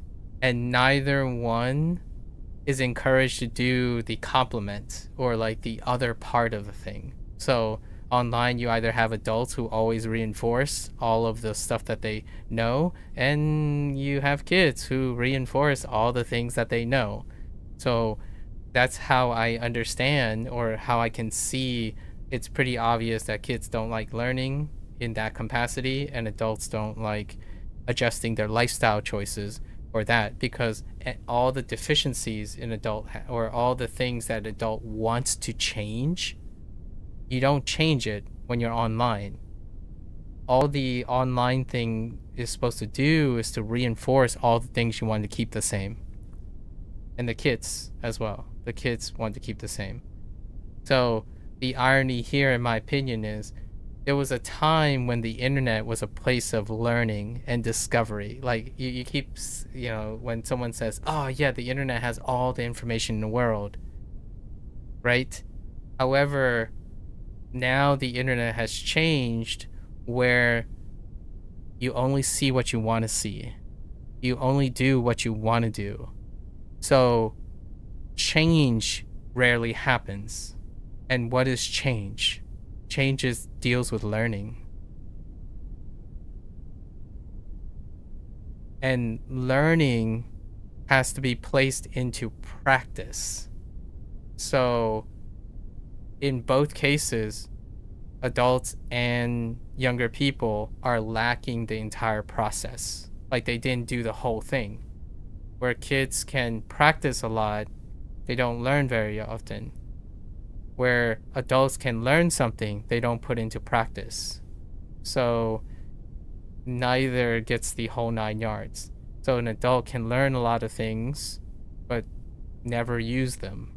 They don't use the thing long enough to make it impart in their life. And kids can learn the minimal amount of things and then keep to that and never learn anything new. So neither is encouraging, in my opinion, when it comes to the overall aspect of what I would call learning. So for me, when I say learning, I mean learning and putting it into practice, as in learning, practice, teach, learning, practice, teach.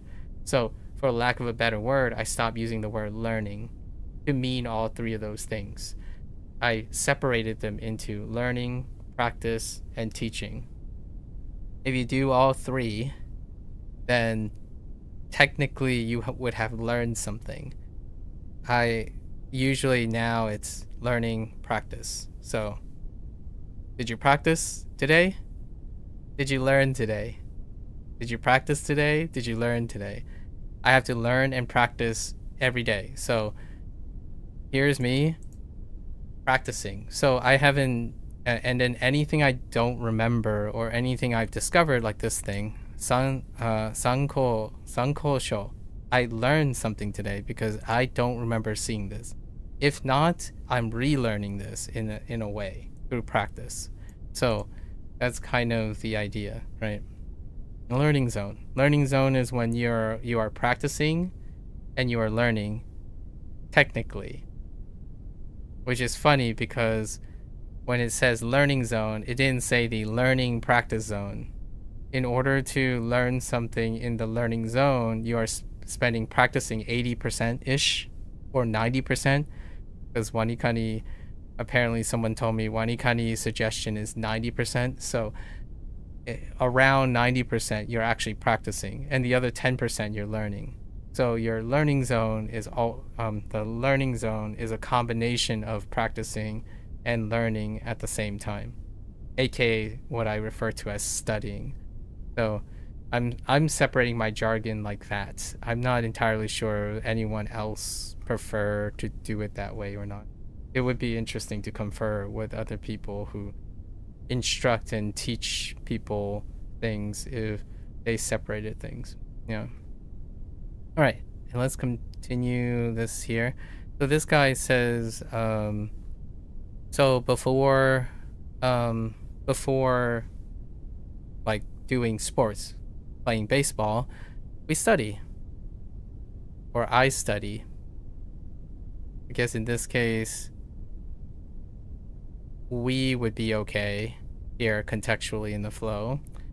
And then they're saying gogo, so 2 in the evening, until 2 in the evening we study, then we go and play baseball, right? Because now we're referring to we because they shifted the topic to we. So let's study, and we'll study until 2 in the afternoon, then play baseball. And then the sports kid says, yep, looking forward to it. And then there's the yori. So yori no hoga, which is what I thought they were going to use up here, but they didn't. They actually used noga ii desu, which was interesting. Up here, where they used undo shinakute shite, right? Shinakute aruku no ga ii desu, which is how they said more. But I'm more used to using yori and say something is better. So this person is saying they like playing baseball more than they look forward to playing baseball more than studying. I'm more excited about baseball than studying. Then sure, I'm looking forward to it. We might hold off. We're gonna hold off on these other things. I enjoyed the opportunity, Beth, to converse about what we had. I'm actually ahead of schedule. So I'm looking forward to seeing how well the JLPT practice exam goes. I'm fairly confident I'll get a passing score. I'm not confident that I'll have my listening down though. My listening down is pretty wildly. I spend like 80 to 90% reading, then 10% listening to people. It's a work in progress. Realistically, I expect to struggle. I expect to have the hardest time, right? Hardest time, which presents a challenge in itself, to encourage myself to read. All right. Anyways, we'll finish the rest of these lessons tomorrow. I had a late start today. I was very tired. Yeah, you hope it wasn't too much of a distraction? Oh, no worries. I'm always, I try to be ahead of the game. Were you here when I was, in the last 2 days, I was talking about how yeah, it's kind of related to this. Whenever I go to do something, I'm at 120%. So most of the time, when you catch me streaming, I'm already aiming for 120%. And usually the minimum is 100%. So whenever someone comes by, like you and whatnot, I have already planned like 100% of my like study, for example. And then the 120% is what I normally operate in. So whenever someone comes by, I have already understood that I'm going to put in more effort in talking with you and other people.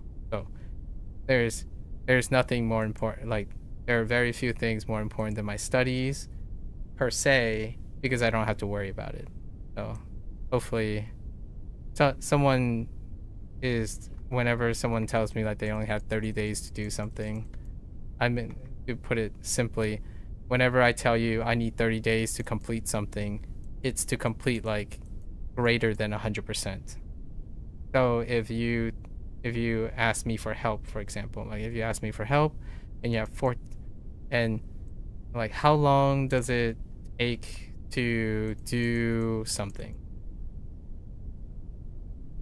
And if I decided, it'll take 20 days, I would tell you it takes me 30 days. So I would get it done. I would aim to get it done in 20 days. By the end of 30 days, I give you something that is greater than what you requested. So that's kind of how I go about things. How I estimate things is I aim to do more. So therefore, no matter what, I cross the finish line. I cross what I'm going to do despite having to do more. It's kind of my way of saying that I can do more than what people request at all times. So whenever someone asks me a question, I'll go above and beyond or I attempt to go above and beyond what they expect. Largely because I can do that. I set myself up to do that. I don't play all my, in a way, when someone comes by, I tend to wonder how much people think is working hard, because what I do on stream is not the hardest thing I can do.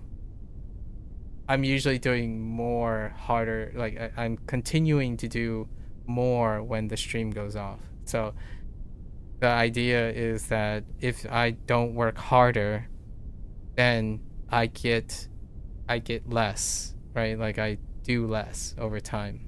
The last thing you want to do is like sit on the couch and be satisfied. Personally, for me, like sit on the couch and be satisfied with me doing less and less over time. So to kind of like echo the internet thing or the internet child thing, or maybe an adult stuck in their own ways situation, I don't find that very rewarding. I think we can benefit each other by showing how even if you're young or you're old, your mind can stay young for eternity, right? Like, hopefully.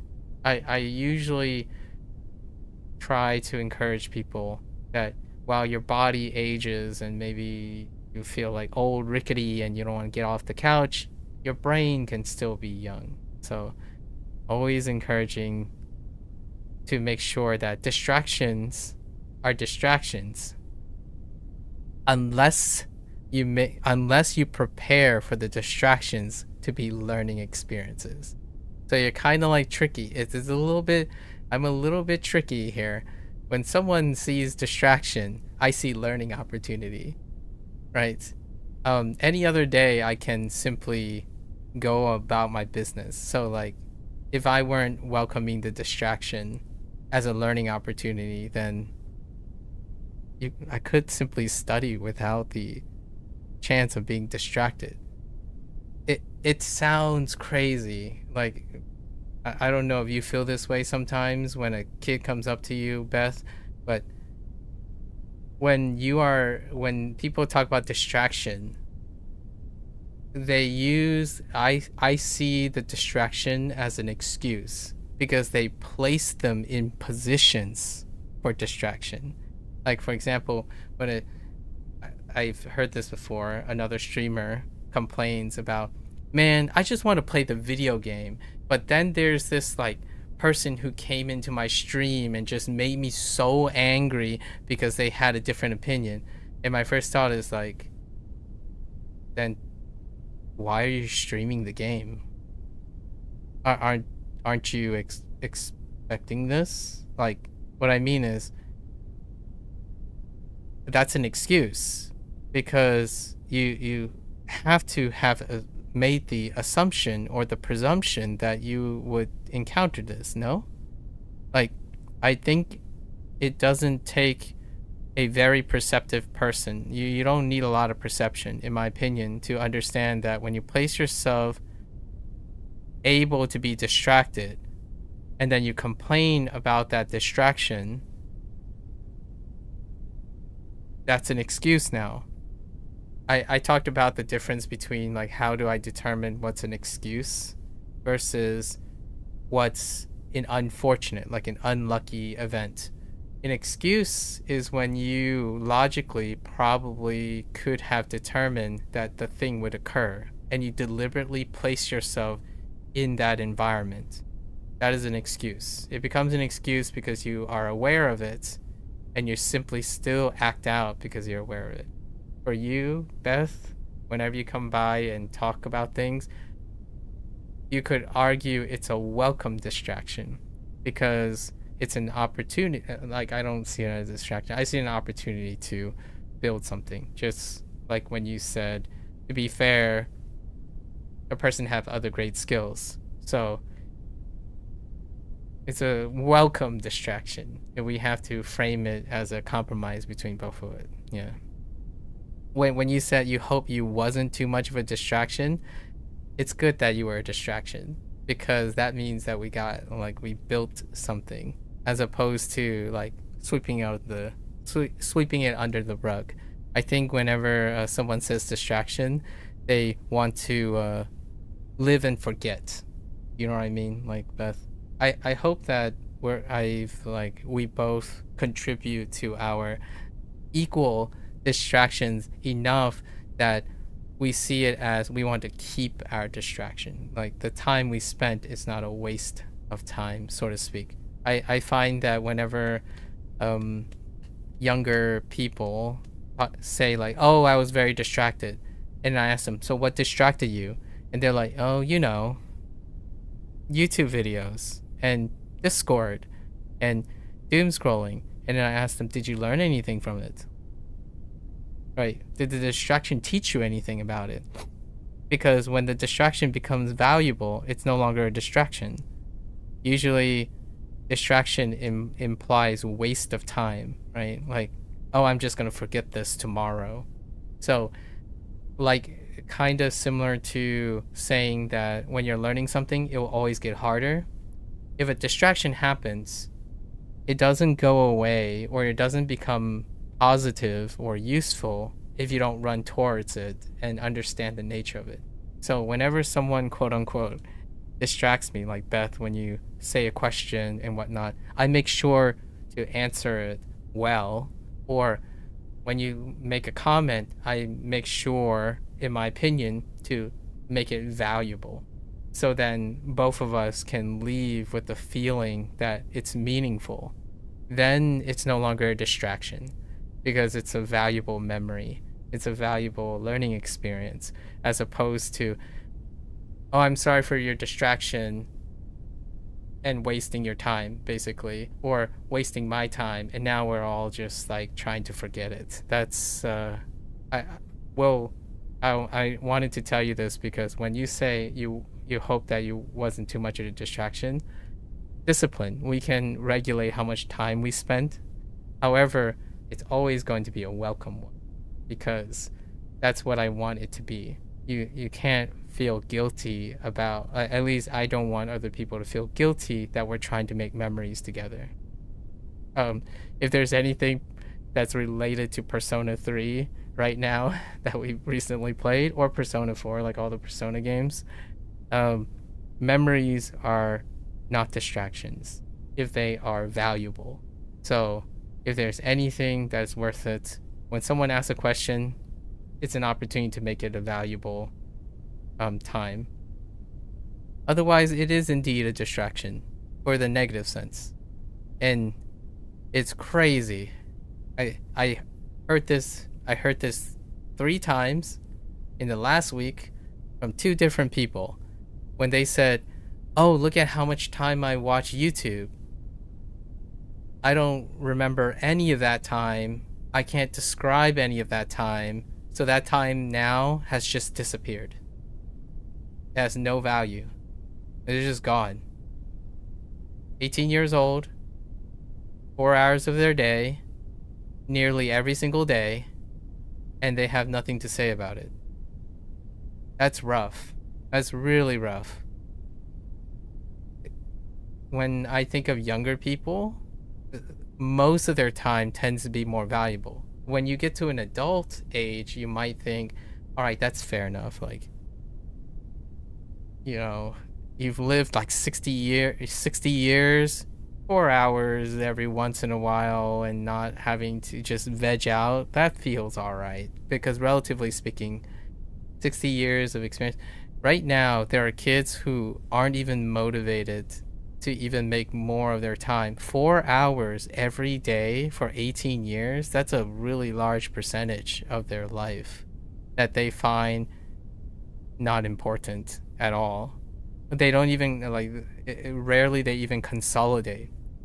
When you get older, you tend to consolidate. So, like, this memory that we'll have, Beth, together today, when we're talking about these things, will be consolidated. They will be linked with all of our existing and long-lasting conversation. They'll still feel valuable as opposed to a negative thing. So welcome distractions. All right, I know I'm belaboring the part. Whoever ends up staying and using a substantial amount of their time, I do not want, like, for me, I would do most of my power to reciprocate, because wasting time is like both an adult problem and a young person's problem. We got to make memories, got to make them cherishable, valuable. Distractions can be beautiful, right? And then obviously you can always like wait in line and then suddenly lose something. That's for later. Life throws enough negative distractions at you where, like, you buy something and then you lose it. That's a negative distraction. You just simply lost something. There's no, like, there barely is. It's a hard life lesson to turn into a valuable thing. But this human interaction, priceless. Okay. All right, that's the end of our Bunpro session. Sorry. We'll get, sorry for if anyone else finds this trigger warning, right? Trigger warning. Sharing memories is far more important than catching up on studies whenever I can. I can choose when to catch up on studies. So until then, that's our end of Bunpro today. For the record, language learning was the reason why we had this discussion. If I weren't language learning and using Bunpro, Beth and I wouldn't have this discussion. So it is relevant. If you like language learning, in my opinion, it begs to ask you, why don't you like talking about language learning and strategies and stuff with other people, right? I like language learning, the act of language learning. So it's part of the process. You got to make friends, you got to interact and encourage other people to be interested in language learning. We could collectively empathize with each other about these things. So until then, all part of the Bunpro experience, hopefully, as well. So until next time, feel free to follow along, pick up Bunpro for yourself. Maybe you'll have the opportunity, share your experiences with other people. Maybe you'll encounter other people who can share delightful conversations regarding language learning. And until next time, 皆さんまたね。見てくれてありがとう. Thanks for watching. I'll see you guys on the next one.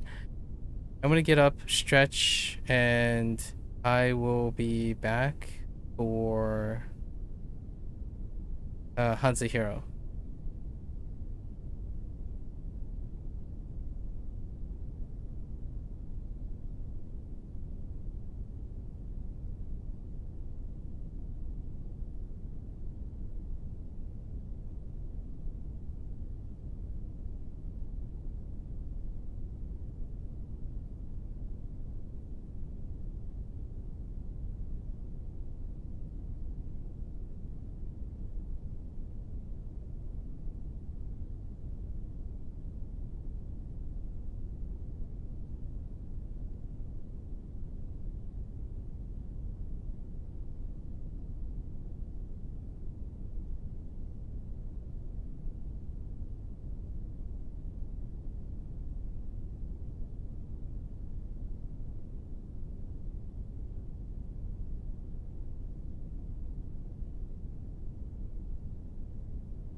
Okie dokie. Welcome back, everyone. 欢迎大家回来。今天是第580天 It is day 580. Let's get into our additions. 3 from yesterday. 正光 We're back to our usual routine now. We covered this is our second day, right? We covered all our additional lessons that were added due to the HSK 3.0 but 3.1 sort of revamp that they were doing, moving things around and adding up. There were lots of vocabulary words added. Do I remember them all? Probably not. So we're back to we're doing our character studies and then adding vocabulary words. We're filling in the gaps of all the vocabulary words for certain weak characters or characters that don't have any existing words at the moment. I think we might end up retiring, in a sense, like shift HanziHero into a HanziHero Plus series, because I want to move on over to like investing in reading graded content as another form of recording. So then we can use HanziHero as a cross-reference, like Wanikani, and update HanziHero and Wanikani when updates happen, as updates are continuing, and then using them as a cross-reference source. So why haven't I done it earlier, like Wanikani 2 months ago? The idea is that HanziHero still has the capacity for me to add user-based things. So we were giving it a go, trying it out, and now we need to matriculate to something else. Not that I will stop using them in the background. Typically, I use them to cross-reference. Still, to this day, the idea is I kind of want to cover something else different and make the presumption that my routine is now locked in place. We're experimenting with new routine recently, and just so happens that it coincided with an update. So we'll talk more about that in November. It's either November or December, which then leads into start going into the 2027. So we'll be reading content. The idea is going to be reading content. Bunpro, on the Japanese side of things, have largely been doing that the last couple months, and I felt fairly comfortable in doing those things. So while I'm still doing the whole grammar thing in Bunpro and some vocabulary, Bunpro offers the opportunity to switch on over to looking at everything in a site test context, and that has become the minimum unit. How does this relate to HanziHero? After the HSK 3.1 move and going back to exclusively looking at vocabulary words and reading the sentences, I feel fairly comfortable with sentences and or paragraphs. And I will be making a further investment soonish. And for the Japanese side of things, I have a few ideas that will experiment with some projects near the end of the year. So things have kind of changed a little bit because Bunpro and HanziHero introduced updates that tested how well I can adjust to that. So I am missing the whole let's do sentences things, and adding dictionary words doesn't provide sentences. The next step was to write sentences for all these things, which we haven't gotten to yet. For now, we're settling back in to doing this, to doing character studies and bridging it to words. voluntarily. Oh, this is Zhengguan. Zhengguan, why did I add Zhengguan? Zheng is a flex on Cheng or Chung because of this dominant radical here, petition, that is fairly strong. But this is Zheng. So Zheng has metal in it, and metal deals with polishing. So the petition to polish something, Zheng is the way to go. And Guang is light. So when you polish something until it shines, or until it emits light or reflect light, it's shiny, right? Zhengguang. Or Jiangguang. 赠光 Zhengguang, Zhengguang, okay. 磨蹭 Mo Ceng. So Ceng was the weak drop. Ceng, it's actually a pivot, or two-layer thing. So Ceng, this kind of looks like Teng or Zheng. Zheng or Ceng is the dominant here, the right hand. I think the component that they use was Imp. It's okay. Imp is still fine. You can see the goggles, the little, I don't know, evil horns. That's kind of how the Imp thing refreshes in my mind. However, there's Foot. So Foot often deals with something like stamping feet, trampling someone, leaping, stepping, tripping. There's quite a lot of things that deal with foot. In this case, it's a second layer above. It's rubbing. So rub is a tough one. And then it's a 50-50 on tongue and zheng.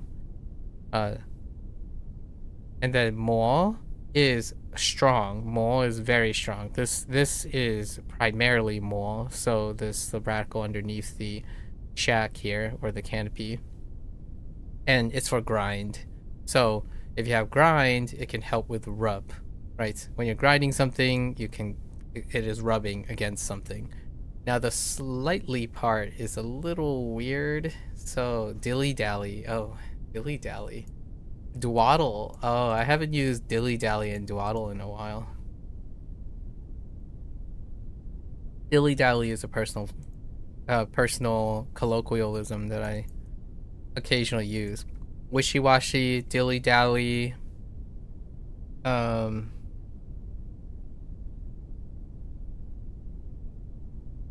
shenanigans,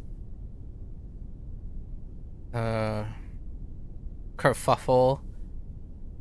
That those are the, like, they're very cute in a way, where old age boomer terms. So I occasionally add things like that, dilly-dally and wishy-washy, especially wishy-washy. Shenanigans is a good what is the other one?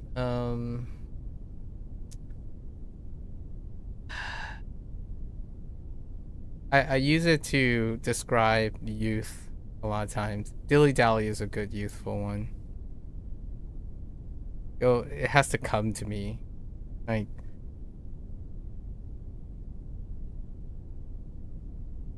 what do you call juveniles?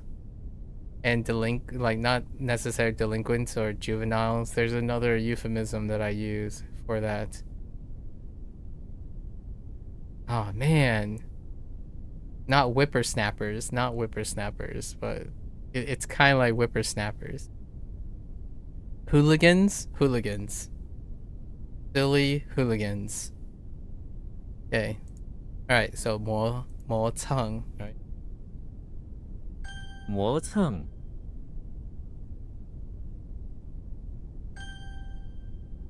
Alternatively, obviously, you can switch over to the more sophisticated English. Sophisticated English would do something like, instead of dilly-dally, vicissitude, ambivalence, apprehension, right? Reservation, indecisiveness, right? There are plenty of more sophisticated words, or sophisticated in terms of like formal words to use to move slowly or to linger, right? Lethargic, sluggish, unenthusiastic. to move slowly, like drag your feet. Irritable. There's quite a lot of ways to like combine things, like irritably resistant. Dilly dally.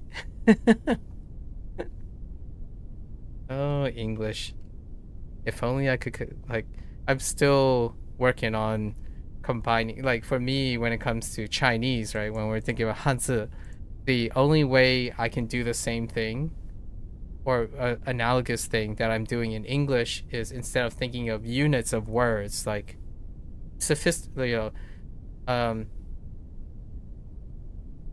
apprehensively lethargic would be like two words that don't sound like each other, look like each other, but they mean something complementary to dilly-dallying.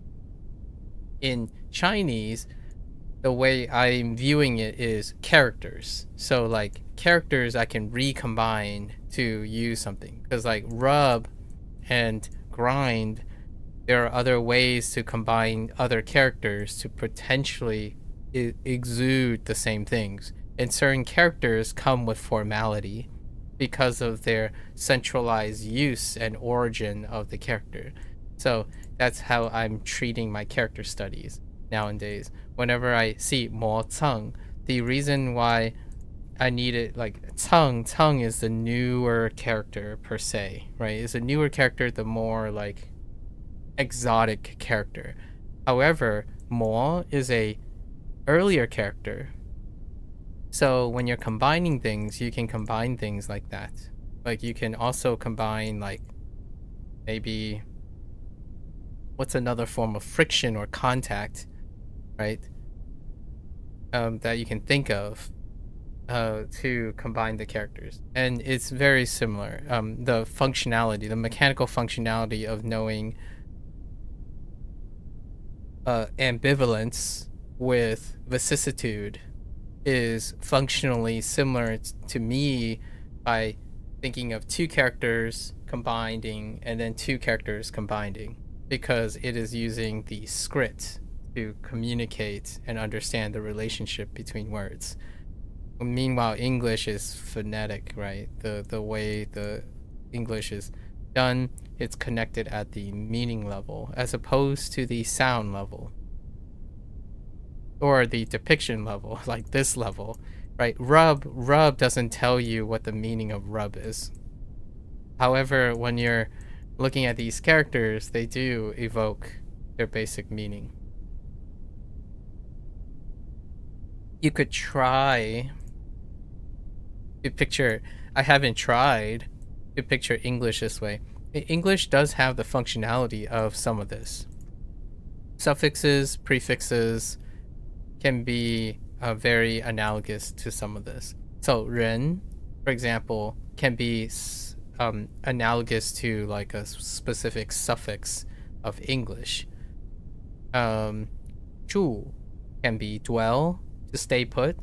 When you add stay put to something, like in English, there are suffixes and prefixes that kind of function sort of like a character. A character retains its like inherent meaning in Chinese, where a suffix and prefix does too, regardless of what it attaches to. So like non, un, li, like le, for example, then the feeling would be like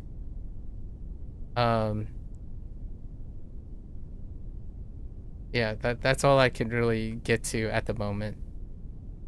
Like chi could be similar too, like chi to like go and do something. So like when chi is attached in a sentence somewhere, it's kind of like evoking infinity. So like to situation. English is a Frankenstein. Chinese could argue is more thematically together or something like that. English is a Frankenstein. 惊觉 Jingjue. So Jing is our older character. It means to fear, right? And Jue is a weak one. Jue, this bottom part is Jue, the predominant sound from the goat with the bills. Goat bill, bill goat, is J. J has faint, snap, like kind of like pile up or something like that. Oh, pout, sorry, and then unruly, yeah, pout. So these three are kind of on a weak spot. All of these are new. Every one of these are the J group. This is a J and J group. All of them are new, so they're on the newer side, which makes for when you see them. How do you remember it? The faint is the weakest one because faint has cliff, right? It has cliff of all things. However, J has fingers. So that's snap.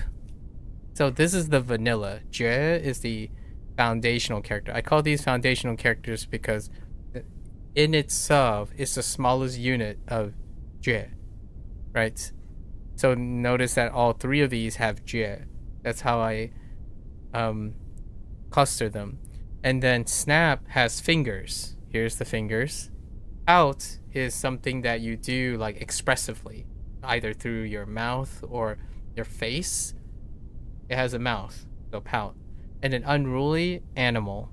Animal can be wild, uncontrollable. It has the connotation of hard to control, right? You're an animal, so to speak. So unruly. These are the things, and then you need to know faint because it's prototypic. So faint, how I would do clustering is that I would take the base mnemonic and make sure I understand. Sometimes when I go through character studies, I would say, oh, this is either you know it or you don't. It's foundational. So foundational things rely on mnemonics. The rest of the ones that look visually similar, they are grouped and clustered by the way they sound, either by homonyms, and then they are interpretively used. I interpretively use their radicals to determine their meaning that's related. This is enough bridge to get to the nuance, enough of the nuance of the meaning, so then when they are placed into words, whoops, wrong tab. When they place into words, that's when you get the actual meaning, the meaning that is used in the context of the word. Now, some of these characters actually do stand alone, and they often share enough of a definition of the word it uses. So that I haven't done yet. I haven't segregated what characters actually stand as conventional word usage. These include counters, functional linkers, conjunctions, somewhat like particles or like a replacement for articles and relational words, and then literal ones that often are used as like they're usually linkers. They're like linking characters, and it's kind of hard to describe what linking characters are at the moment in Chinese. Usually they're characters that can be placed in a sentence next to something all the time. So like "去," for example, was earlier to go. To go often can hang on its own because it creates relation to someone. So it can be in not necessarily an auxiliary verb, so to speak, but kind of similar to an auxiliary verb in a way. Directional words are similar, right? Before, after, above, below. They tend to stand alone because they can be linked to something. Where I talked about 住, 人, 赶, 着. There's quite a lot of them. So I'm kind of filling out the grammar. Sooner or later, we're going to go over the grammar, right? At least HSK 1 through 5 grammar. Sooner or later. My exercise right now with character studies is much like Bunpro. Once I've analyzed a lot of characters and get exposed to them, you kind of see the patterns yourself through like sentences and whatnot. And then we can go to a grammar source to confer all of these and then maybe gather some more. I like that. The act of, like, a balance between the act of discovery and explicit instruction. Personally, learning how to discover things and analyze and looking for patterns and whatnot is an entirely different skill set, nearly exclusive to the internet generation who have everything explained to them, right? And when I mean the internet generation, very young Gen Z to Gen Alpha. Older Gen Z, it's kind of a transition period. Like they don't entirely depend on explicit instruction, right? Implicit instruction is far more dominant because of the availability of the internet. Right, so we got Jing and then Jue. Jue is faint. So what happens when you, what are some causes of faint? Well, you could faint from fear, which is what Jing is. And Jing is very strong. So fear, this top part, this little top part, it has Jing. The predominant sound for this is Jing. Ma is not as strong right here. The Ma radical. Although you could just simply combine them. So Jing takes precedence over Ma.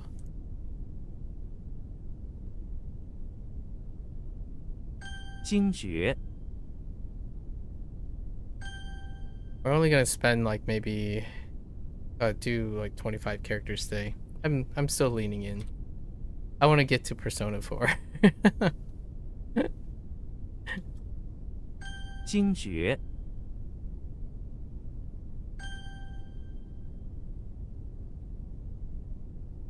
赠光 Also, some might think, why are you explaining all this, or why are you doing all this, or why are you saying all of this? It helps me remember things. And if I can explain and teach how I'm thinking about things, it makes it a lot easier for me to remember them. So, like, kind of a practice what I preach thing, but really the more I explain things every once in a while helps me practice my fundamentals, so I don't lose sight of the way I'm doing things. So whenever someone asks me, hey, how do you remember this? Like, how do you remember this? Like me, then I can explain it right on the spot. Gotta practice what I preach, basically. And I still, of course, conservatively say, do as I say, not as I do, if you're ever interested in what I have to say or do, right? Sometimes I do, like most humans, it's not 100%. Humans ebb and flow. So from time to time, I have to remind myself to do my due diligence. Perform due diligence. Let's see. Okay. 磨蹭 That one's gonna be a little tough. The lightly part is a tough part. I don't know where the lightly nuance is coming from.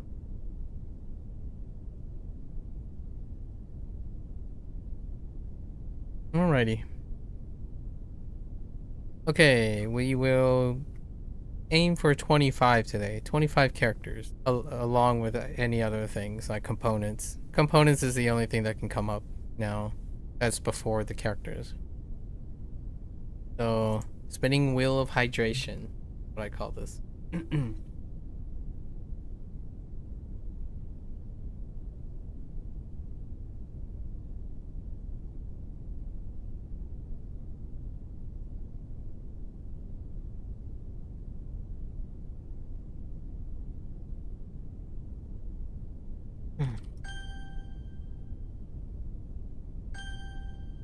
Alright, we got 2. Oh, this was from yesterday. Fault, right? Yeah, fault. So, 柳 okay.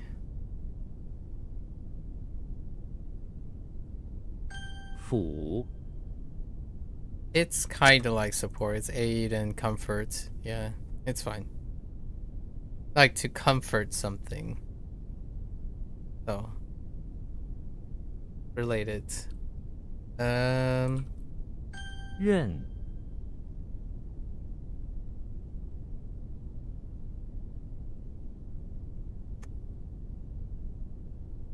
Where did the leather come from?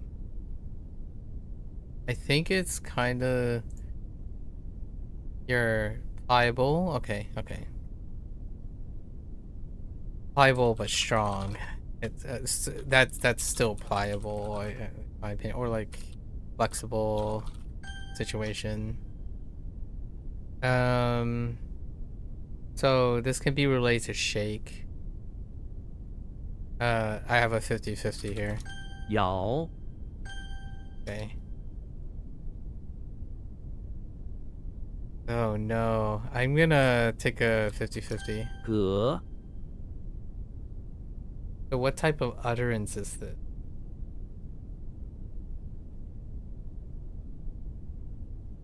Not separate.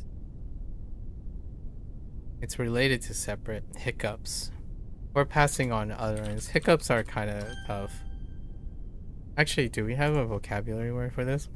I feel like we might have tried to look for a vocabulary word and Dugga, I did add that. Dugga, we tried to add that. It's rough. Utterances are tough. What particular one? They use comfort. That's fine. Oh, that's a loss in the 50-50. I have to think about it. Why do I think it's yen?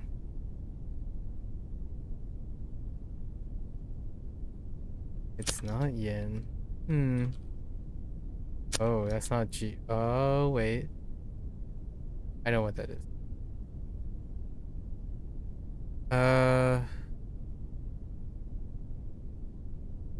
I'm thinking pay. 赔 It's not a company. It's probably compensation or compensate. This might be. Oh, it's probably ja. 夹 Oh, it's not. It's a pod, not a bud. My bad. Oh my goodness. What is that monstrosity?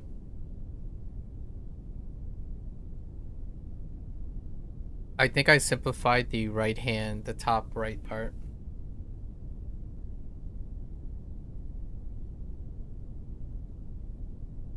Oh, it could be 钻 gun, and that has something to do with like draft gripping. Okay, drafting with the gripping, like drafting as in like gripping a pen to draft something. What was the vocabulary word? To clench. Okay, that makes sense. Clench, to grip tightly. Oh, this isn't yen. It's not dal.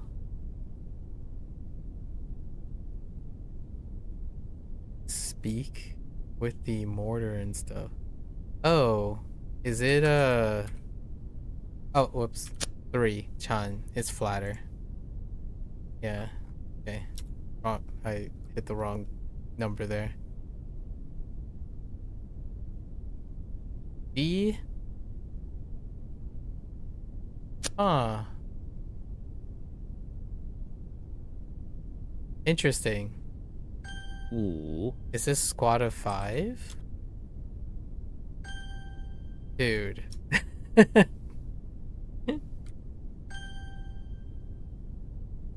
呼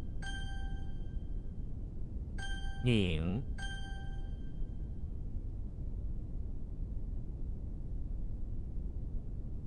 Heck.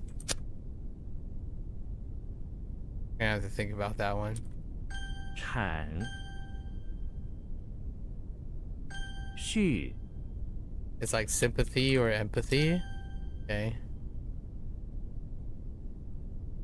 Heck. Oh, that's probably G. What is G? Oh, it could be chi for maggots. It's probably maggots now that I think about it. What in the world is... I lost it.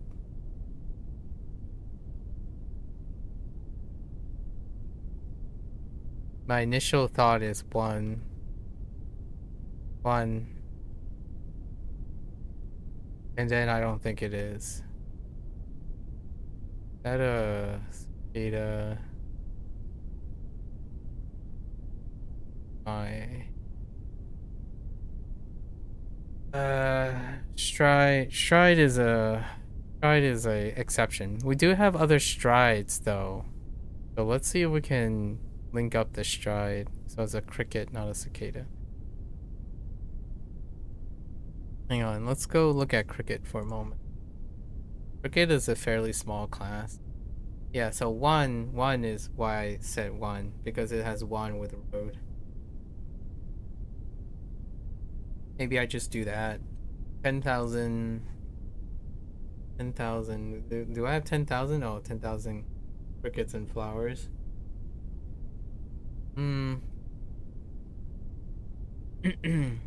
Yeah, I did end up doing that. Let's see if we can link it with the other stride. There are two strides. At least a couple, actually. Okay, my Xing, that would help with the direction, but not quite. My Jing is the other one. My rule to step into. Is there anything that deals with actually my bull?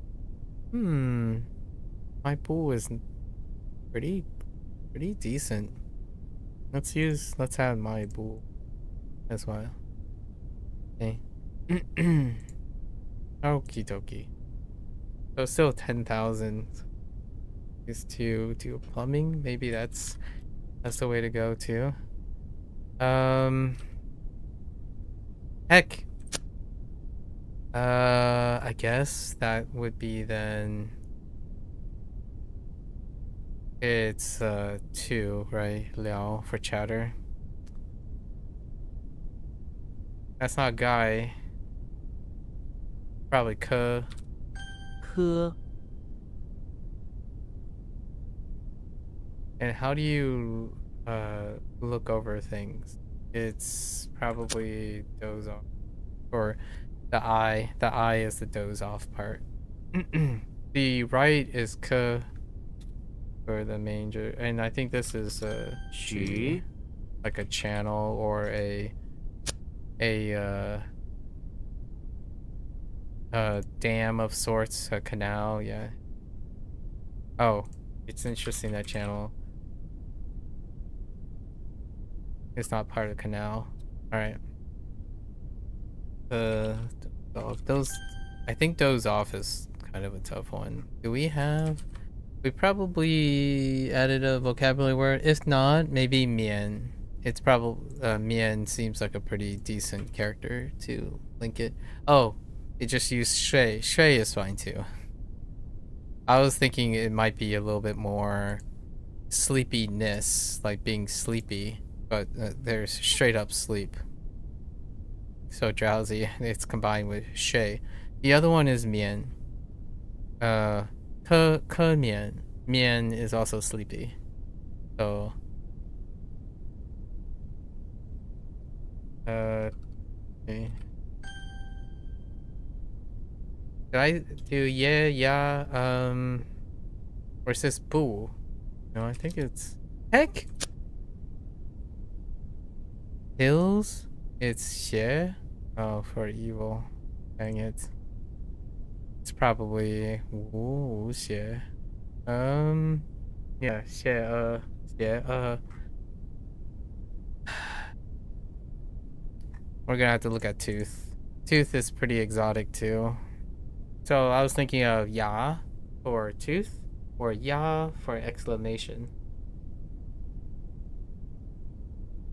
Ya is the dominant, right? And then xie would be the hills. So hills is the exception, and then chung and chung, prop up. Chung is the weakest, without a doubt. Chung is the weakest. Although the hand helps out with the propping up. Yeah, and these are the 3 exceptions. All the other ones are ya.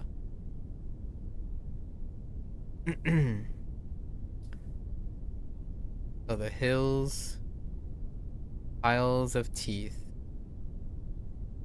Okay. Piles of teeth. Pivot. Right, this is the pivots. 外 Pod.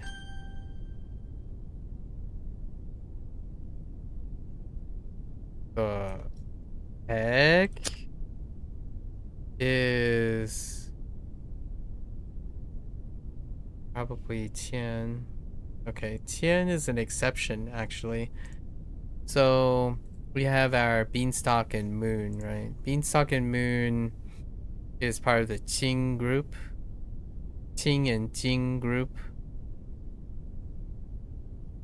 Outside of Tian. And we're gonna have to look for a character. We're gonna have to look for a word for this. Maybe anything pretty, like.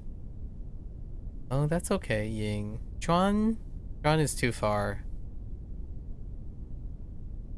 Image of a woman. Tian Ying. Does that help? The other one would be pure, right? Pure is not that... Okay. It can differentiate from... Tian Zhuang. Image of a woman.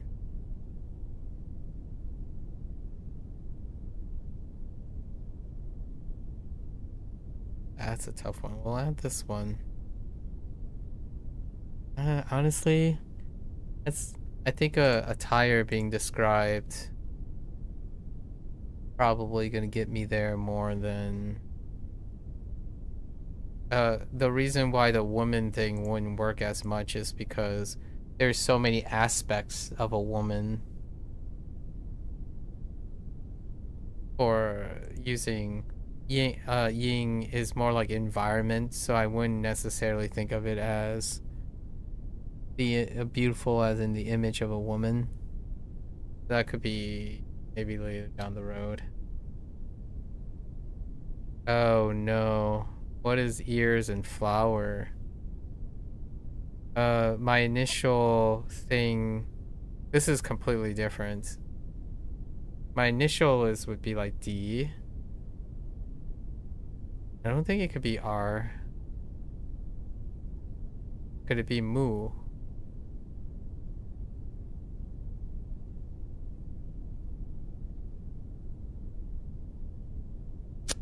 Holy heck! This needs help. There's nothing to go off of. There's no sound or anything. Ears is pretty exclusive. This is the only wrong.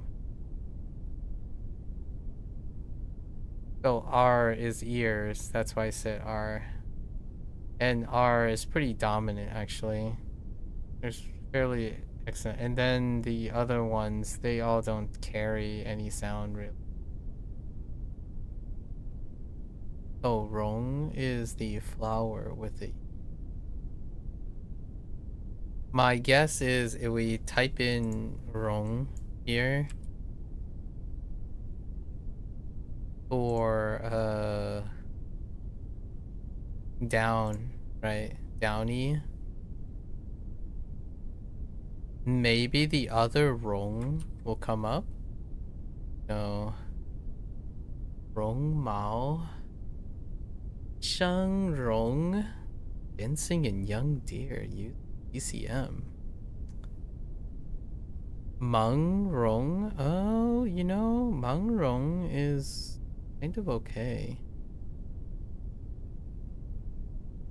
Lush. Lush is not bad. Peng Rong. Oh, grass or hair, yeah. This is okay, Rong Mao, in order to make it like fluffy, like downy fluff.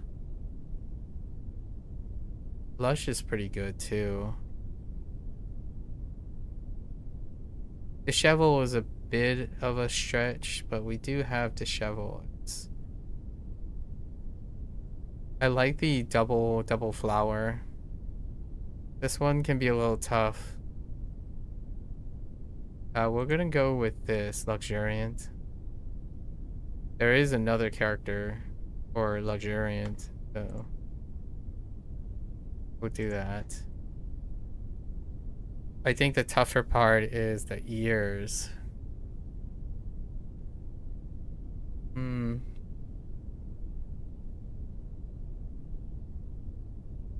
Oh, this is earmuffs, right? Earmuffs with flowers. 老子荣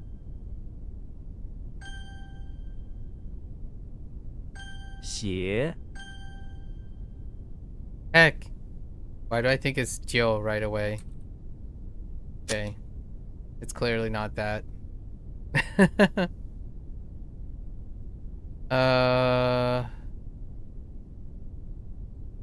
Ladle, right? Okay. That's, what is that? Yen.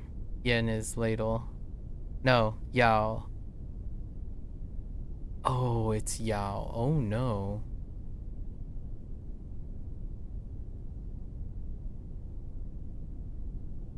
What do we have? Ladle soup? Ladle soup? That sounds like tomato soup. Can we get like a combination? Oh no, it's just ladle itself. Or, oh wait. Yao Xiao is kind of fine. Xiao is the other ladle. Okay. I think the 咬 Yao is tougher. Why do I Jill is probably mortar. Is why I typed Jill. So Jill is mortar right here. That's why I took Jill.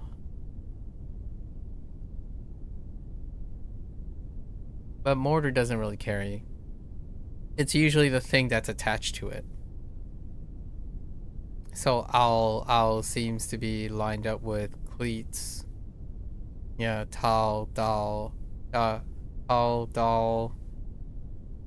Yao. And then we have the mortar ones, which is more exotic, but they're yins. So xian, xian, yin. Oh no, it's kind of promiscuous. Cha is an exception.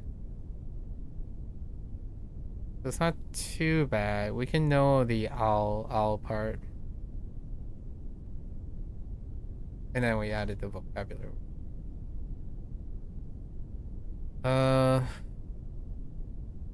Fatal. 丁 Is it third or fourth? Heck. I'm gonna have to think about that. What the orchid? Wait, is that protect? That orchid? That's an orchid. Why do I think it's lawn? Not lawn. 线 What did we describe? Zhuan? Qian zhuang? Or pretty? I guess they probably use pretty, huh? That's okay.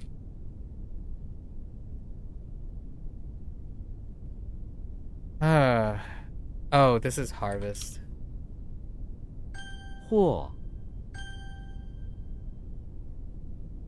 射 Rip. Wait, that's not bond, that's bien probably. Or dispute. Heck!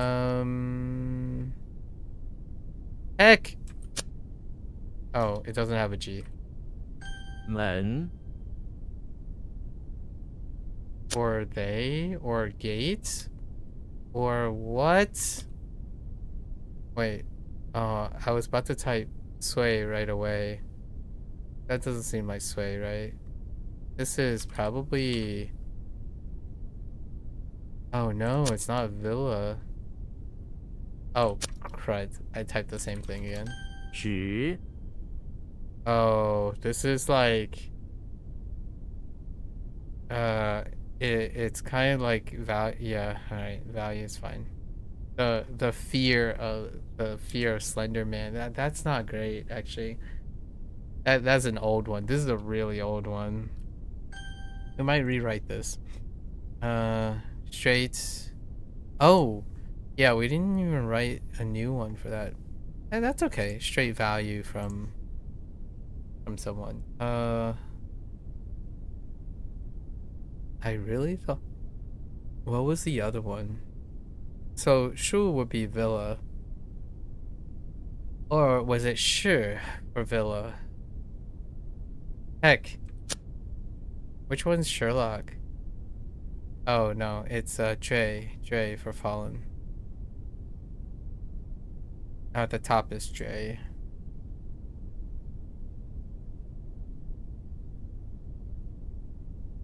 Where's my Dre? Or not? Dre, oh no. Yeah, this is what I mean by Shui. Sui is stronger when it comes to the four group with and Dui, Shui, Dui, and then it's the Oi on parts. What was Shui? What was J? Why am I missing J? Too common for me to miss J. Oh, dang it. It's the gnome. It's related to Jewel. That's where I get the J. Interesting. What is my gnome class? Gnome class is pretty exotic. Okay. Trey has analogous use.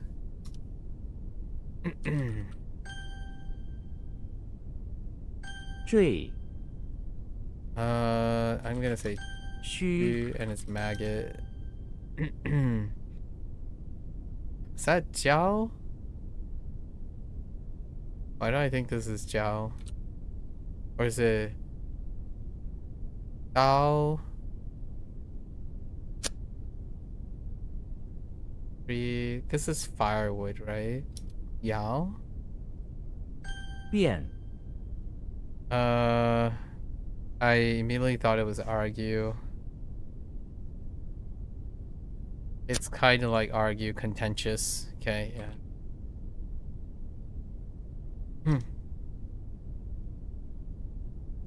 Okay.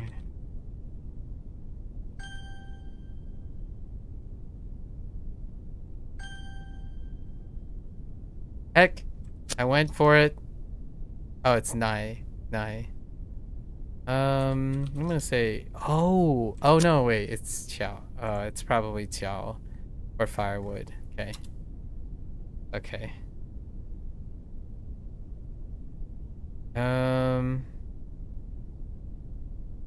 Oops. What? Oh, it's Xiu. This D? Just throwing things out. Qiao, What? Okay. Oh, wait. Oh.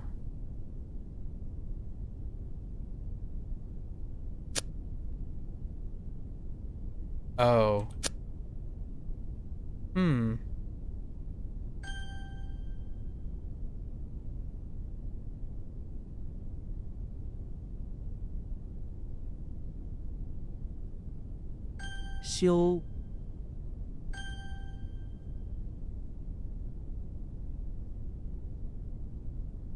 Xie,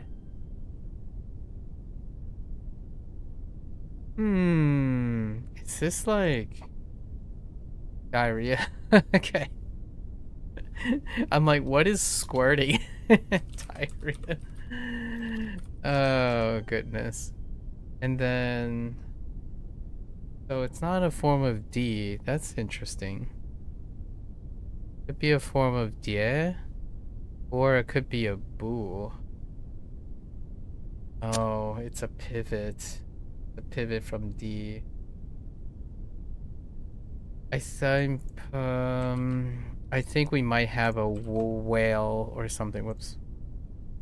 I feel like I might have added a whale of something. Oh no, yeah. T cool. Whale. Yeah. Heck. I add Supreme Leader. I did add Supreme. Darn it! It's Ray. And it's just Ray. How am I gonna do Ray? When it has Nai in it. Alright, yeah, Nai and Na in it. Dang it. Yeah, we tried Nay because Nay is there. Nay plus flower, but it's Ray. Ray is the exception. It's Na, Nay. Na is strongest, but Nay. It's related. It's off the wedge for Ray. I guess you could add Ray into Nay. Or, yeah, Flower. It's a name. So if we look this up, it's not gonna... We're not gonna have too much luck when we look this up. I still haven't locked in the proper nouns. Proper nouns are proper nouns. It's either you know it or you don't. I can look at it as Nay plus Ru though. Ru plus Nay, you get Ray. That's maybe an additional layer there. 晃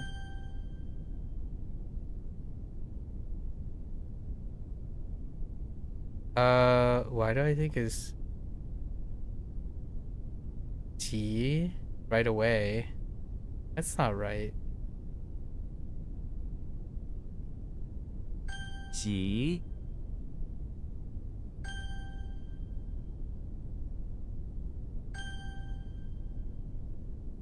I said it was not right away, but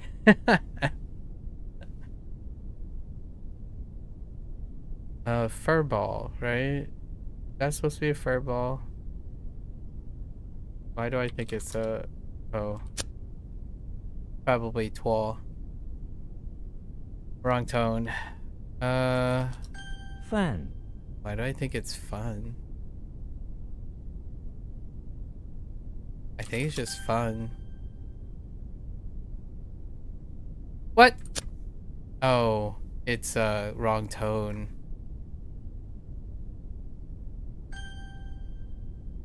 梗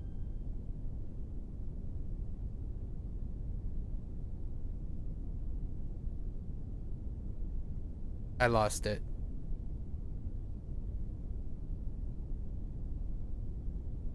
It wasn't guo. It's like the 火 guo and like accomplice or associates. Oh no, wait.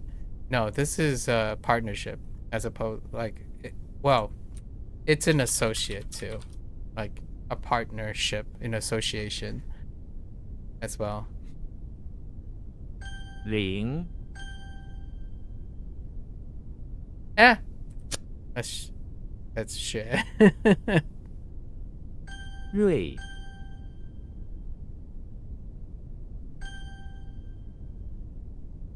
提 Or what is another one? To cry out loud or something? YOLO. Oh no, wait. Wrong tone. 撤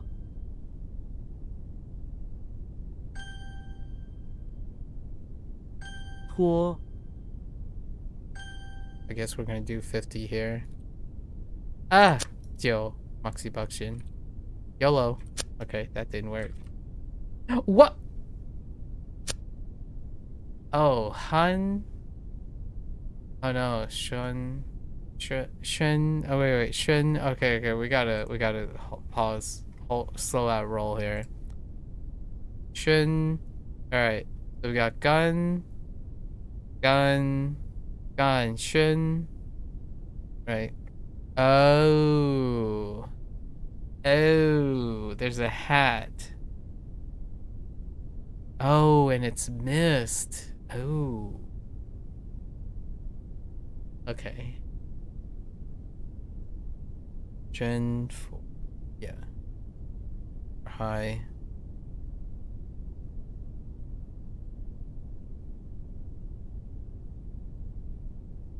And then we also have Han over here. So is this one of two exceptions? There should be a Kun, there's Kun, and Shen.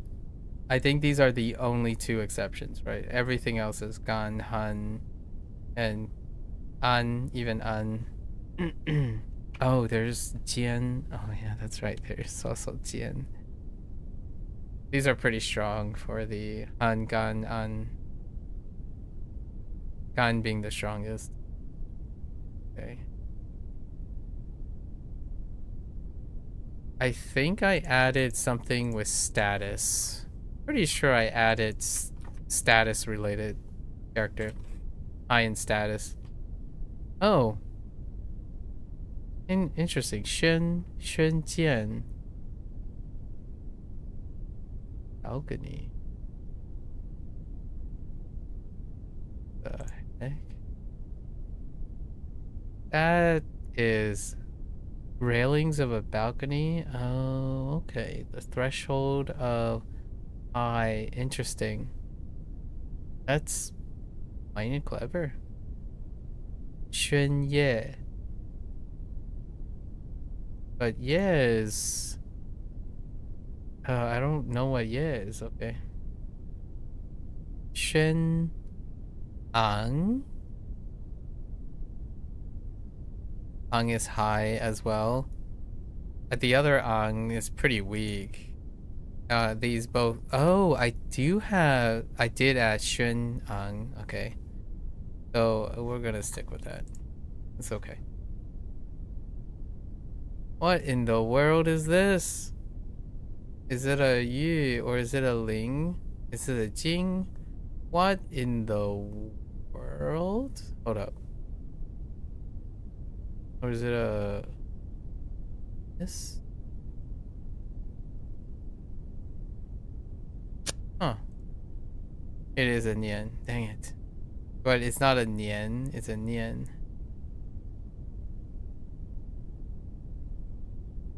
The right hand is Nian. Nian is for miss. Right here. Oh, wait, miss is Nian too. Oh, I have the wrong tone. I have the wrong tone on miss just now. Okay. Alright. They do retain the whoops. What is the utterance for reading out loud? I think that's one. That cluster is pretty. This is what? Oh no, wait, it's not. I thought it was Moxie Bustion, but it's not. What is fire and eat? It's okay. Royal. I have to look at Moxie Bustion for a moment. Moxie Bustion. Oh, it has Jill in it.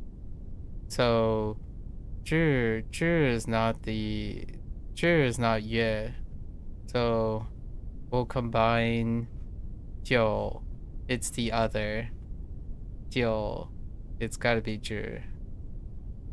Broil. I don't think there are any other characters that have this structure with fire.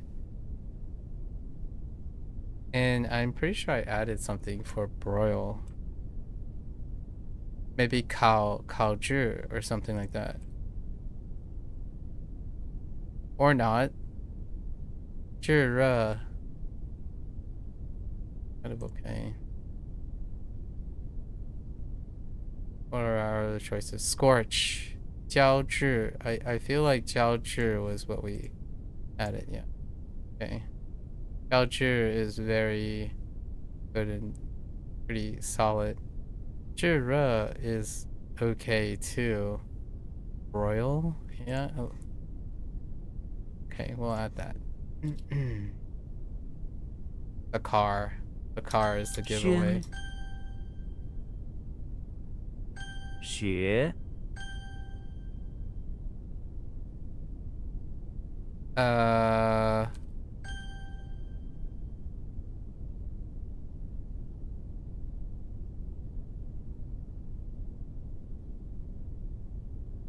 Why do I think it's Faye? Or Faye? I can't. 书 No, I think that's scarce. 智 How do we view this? Okay.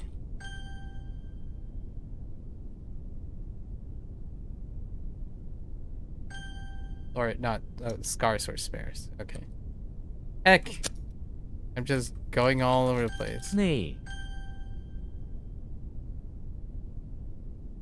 Oh no. 闽 I have no idea which Ming this is. Finger. And fingers. Oh no, no chance. Why does the fingers have to do with the lips? Why didn't they use mouth? And I don't think we have anything, do we? No, we don't have anything. Or pursed lips. There's just nothing. So, gotta think about the fingers pressed together. That's wild. Why is this not a Fae?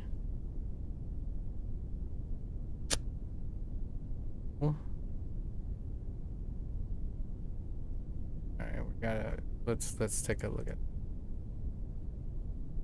Oh, because of the, yeah, okay. Because Fu is not. There's only one Fae. Or Boil. What is the other type of Fee? Oh, I'm thinking of not the prisoner. This is Fu.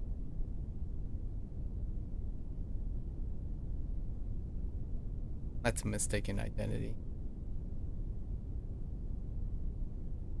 So, if this is Fu, not fingers. Fu, hand, support. Okay.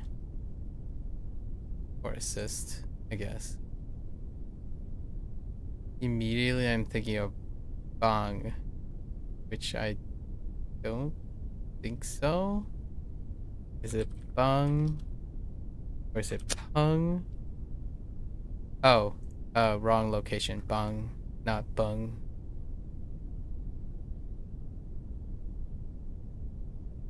Okay. 福 Or caress. Okay. Finger for caressing. Fair enough. Oh, I did that again. I don't know what that is at the Xiao. moment. 念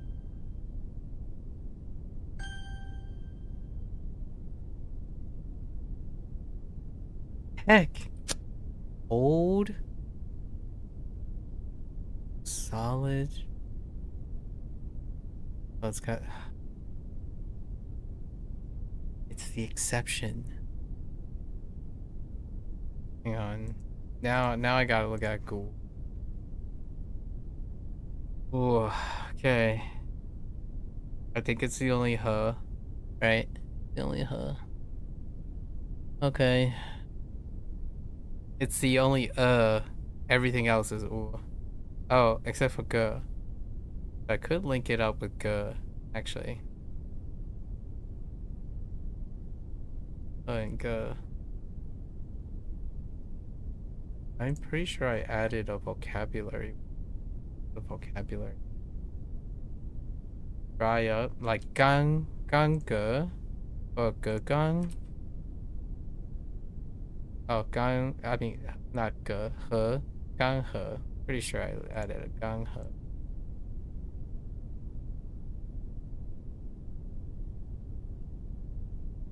he. Yeah? 叠 What the heck is this? Is it like a saucer? Oh.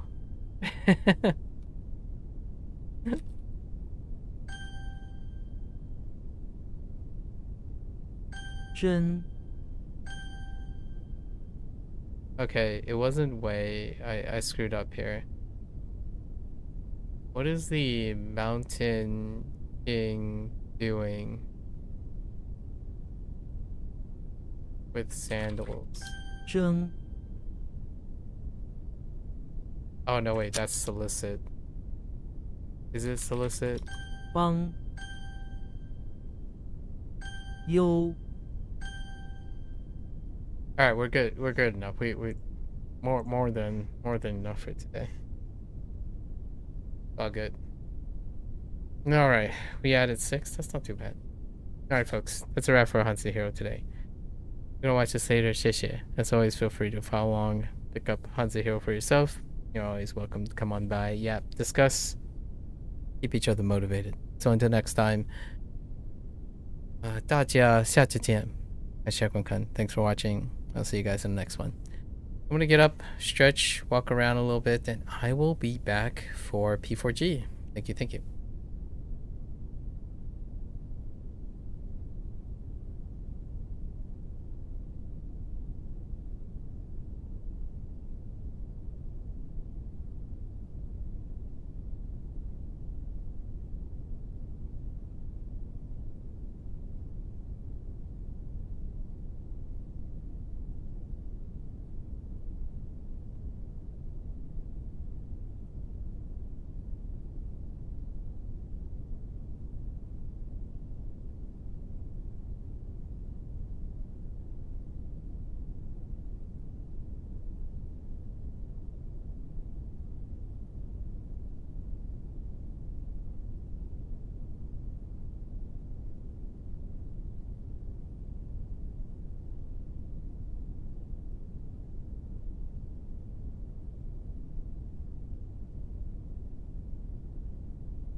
All right, folks, welcome back everyone to our third session with P4G. Let's do a little bit of a recap by looking at our social link stuff, right? So, how do we where's the social link? So we did start a bit. We entered the main core of the P4G yesterday. As part of the prologue, we have liberated. Chie has joined the group, right? She is coupled with Yukiko in terms of the main story. Chie overcoming or coming to the truth of accepting that she is someone who wants to be needed, and she shares a codependency with Yukiko, which um doing the fear escapism, hoping that something good happens to her, someone to rescue her, right? Her prince. So we did both of those things while also starting off on our social links. So for the moment, Yosuke, we're learning about Yosuke's ever-present family, right? The ones that work for Junes. So you kind of, there's some open animosity of his notoriousness being associated, technically estranged from his family, so to speak, because of the business aspect. And Chie, I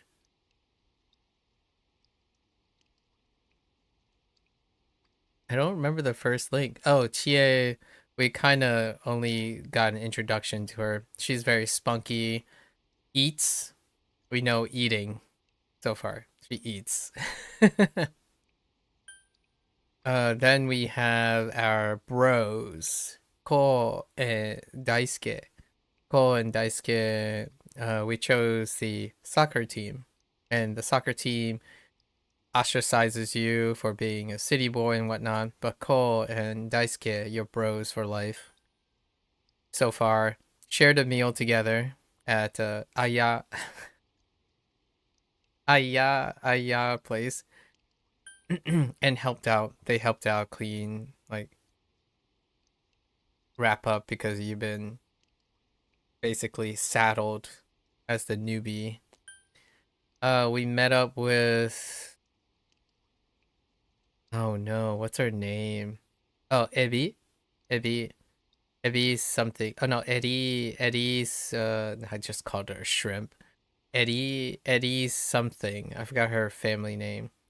Where started the daycare, and then Yuta-chan is Eddie's stepson. Right, she's adjusting to that. Then we have the son, which is Ayane in the music club. We decide to join the music club. She's very reserved. She's like innocent to a button so far. And then Marie, the Velvet Room attendant, right? And you start to learn the mystery of her amnesia, which I clearly remember what Marie is about. And I'm not gonna jump right ahead. We'll discover it as we go. But Marie feels like she's attached to you. You get this feeling that she is attached to Inaba in some way. So she has a past life. Now she's not of human anymore, not of man. So you could infer that she's a ghost, right? And nearly all of these things deal with the pursuit of truth, right? That is the main theme here. I do remember something later in this game, which is about, it's gonna happen soon. Edogawa, earlier on, I think, Balan, when we were playing Persona 3, Edogawa is featured in this game, and I kind of remember now. He has a class that explains the central themes of Persona, which will become accessible, I think, soonish. Anyways, so We're back here where we just came back from rescuing Yukiko, right? And now, oh, I forgot. I do need to get one more persona. When it rains, there's no sound. I'm not sure if that's intentional or not. I need to get one more persona. Because we have temperance as well. Wait, why are these all... Oh, because they all have experience. I should register these, right? Yep. I have to be careful not to register everything. We need a temperance.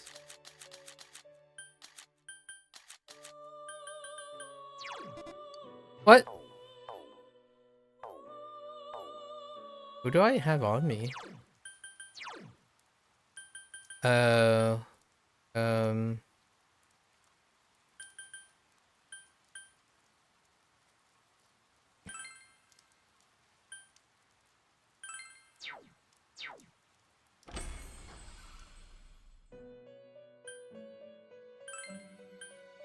So we can get into our months. I think we're set for nearly a month's time. Hopefully my voice holds up. Alright. So we do have lots of loot. I think we can buy weapons. I feel like I've made enough money. Oh, and it's raining, that's right. Which that means we have a discount, right? When it rains, there should be a discount.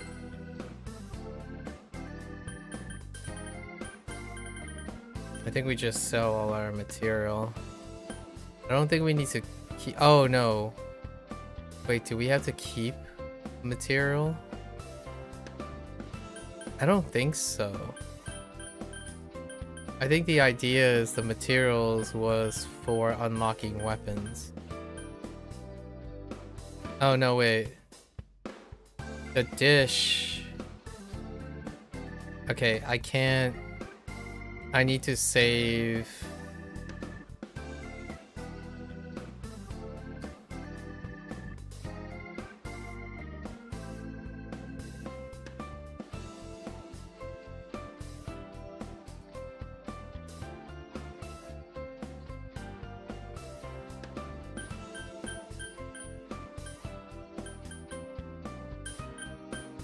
I have to make sure not to sell everything because...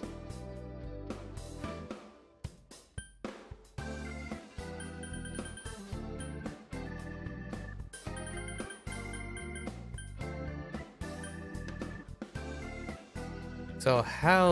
Okay.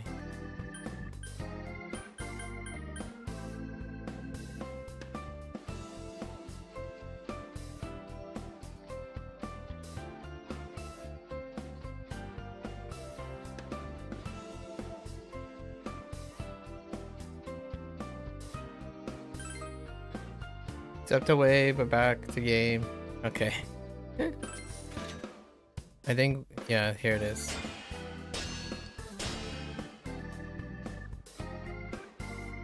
Namen Soku.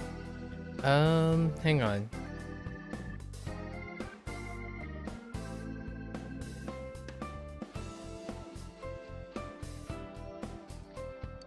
Okay. And then I need to hold on to these. So let's...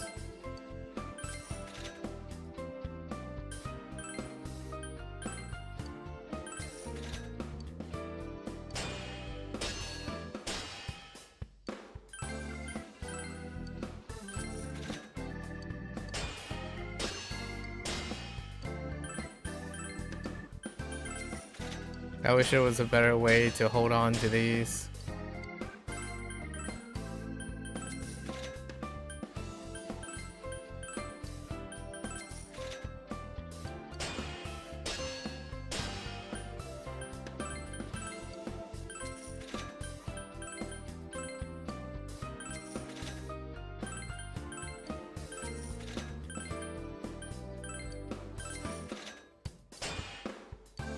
Oh, I got iron. Another golf club.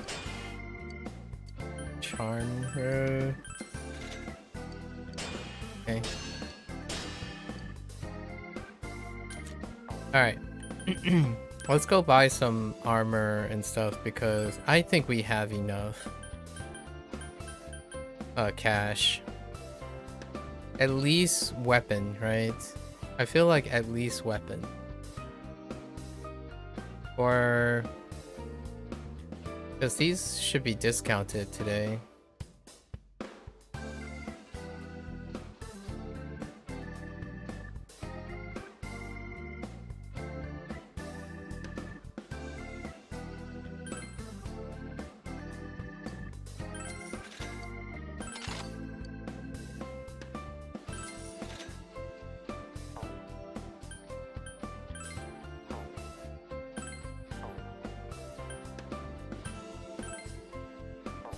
Why can I not? Oh, because it's a separate category, okay.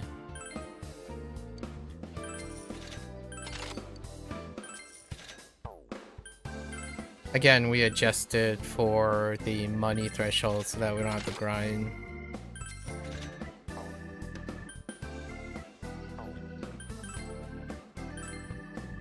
Let's replace them.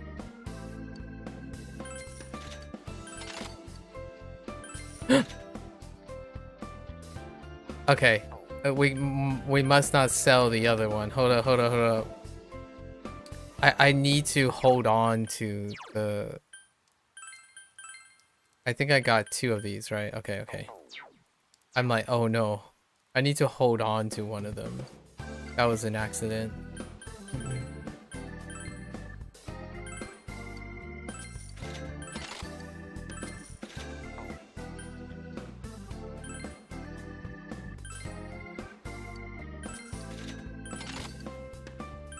We're basically up to snuff here. What type of accessories do you have, my friend? Increase. Ooh, I kinda dig it. Hold up.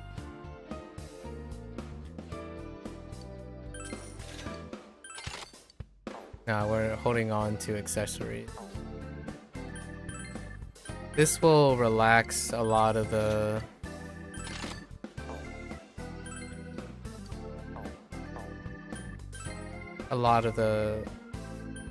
problems. So then we can speed up the grinding part. It's all about reducing the grinding part so we can bask in the wealth of social linking. All right. So, okay. We're going with Ayane. Ayane is the music club person.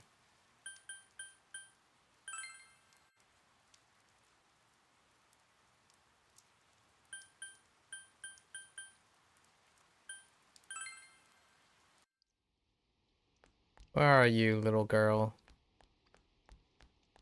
Ayane is kind of it's a cute little button.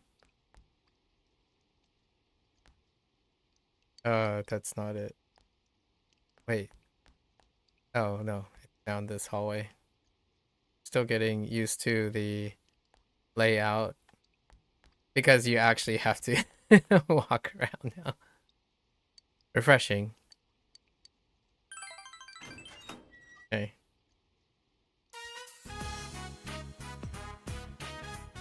Yasakami High School Music Room. Cut. The trombone is flat. Is that you again, Ayane? I'm so sorry. What she said. Alright, let's see what we can do about the tempo in that second movement. You attended band rehearsal. You played your trumpet with passion. Oh, I'm a trumpeter, huh? Okay. Senpai. You must be tired, senpai. You have such great tone. I guess you weren't kidding when you said you played before. Oh, sorry. I know that doesn't mean much coming from someone like me. I was sticking out again today. I wish I had as much talent as you. Oh, we have to be we're farming things, so maybe you should give up. You're right. I shouldn't delude myself. Anna has a grave expression. We're trying to like make her forward, I suppose, more forward, or defend herself sort of in that way. Oh, but we have another trombone player here. Takeru senpai. He's really good, so he always gets picked for the performances. That's why I never gone to one, but it doesn't matter. I can't play in front of an audience anyway. I'm sorry, I shouldn't bother you with all this. I better get this place picked up so I can go home. You know, it looks like a big task with just one person. It's time to help out. Huh? Oh, thank you so much. I'm sorry, you really shouldn't have to do this. Nah, suck it up, kid. Tell him straight, Ayane. You need some courage. Let's go feed Ayane some courage sauce. Oh, what was she? Sun. Sun. New beginnings. The new beginnings.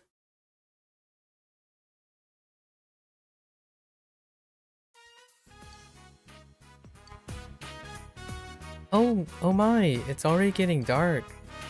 Alright, let's do it. As cute as a bun. Oh, we walked home with her too. Okay. Gentleman. Welcome home. Tadaima. Okay. What are we doing? We can hang out, right? No, evenings we try to escape and hang out. Oh, I can buy stuff too. I don't know how hard we have to farm for. There's also the gacha device here. Was it here? Yeah, the capsule machine. There's a line of old capsule vending machines. Did the rain loosen the dial? It only happens. By some minor miracle, you can turn the dial. One capsule costs 200 yen and you currently have a lot. Do you want to spend some time here? Yes, we're playing.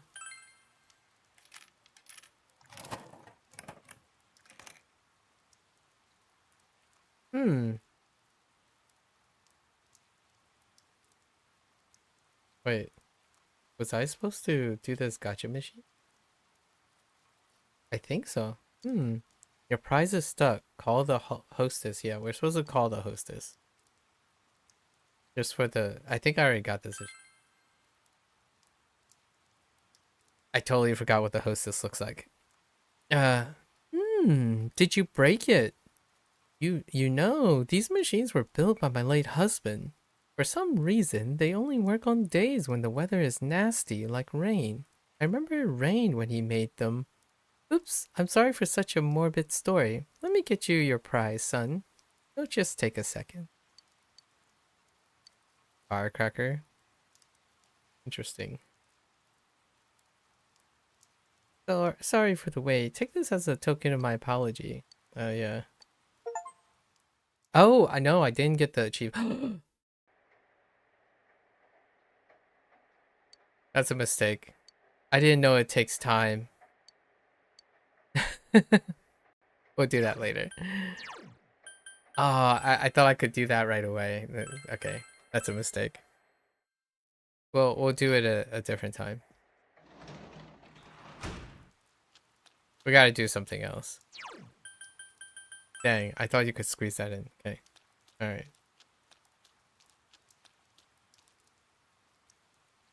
I think we're here to get fish. We can fish. Fish. Oh yeah, that's right. That's what this looks like. I turned my store into a nightclub once normal business hours are over. Have I met you before? During the day? Well, that doesn't matter. Yeah, she looks way different. This is a nocturnal oasis, where adults can escape their daily lives and gather in search of a moment of peace. And I am a butterfly of the night, adorned with gems, who flutters down to bask in this oasis glow. Everything you see and hear here is only a dream. It's a no-no to drag what happens here into the light of day. Remember that. Now, I'm sure you understand that this is no place for a child like you. It's time for you to go home. Wait a second. What's that? You seem to have something quite impressive with you. Those beautiful shiny stones, of course. Won't you trade them with me? Absolutely. I'll come in. Hey, won't you listen to my troubles? I have a little one named Akihiko. Okay. But lately, it seems that no matter what food I offer him, he refuses to eat. Is it that little cutie swimming in the background? Is it because I have a night job? Or it could be that he realized that I'm not his real mother. What are we talking about right now?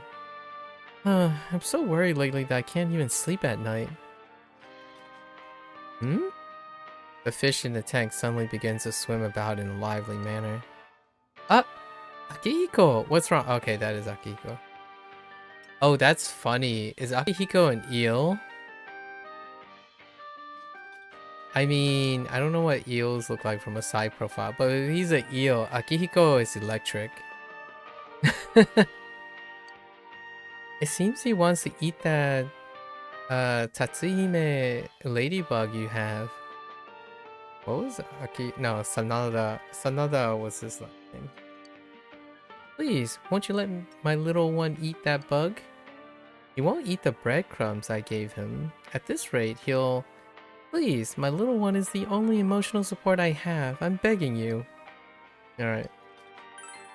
All yours, lady. You're so kind. I wouldn't mind if you attempted to flirt with me right now.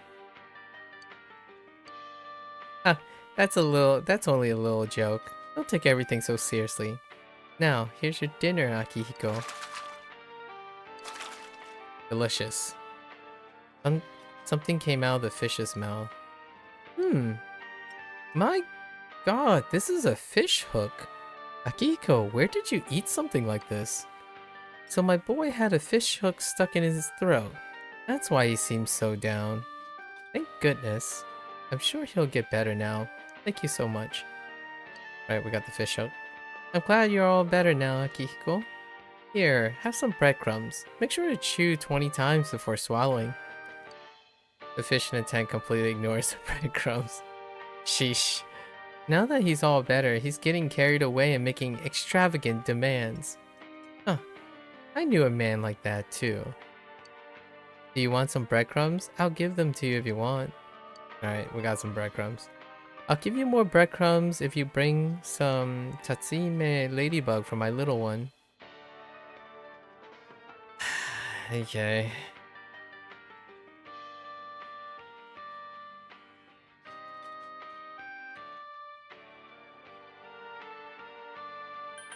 What can we exchange for items? Oh, this is where all the fun things are. Oh yeah. I mean, okay. Interesting. Oh. They all require gemstones. Okay. So this is where the gemstone trading went to. Fair enough. I think we're fine. Okay. So I think now we do the RNG. There's RNG involved.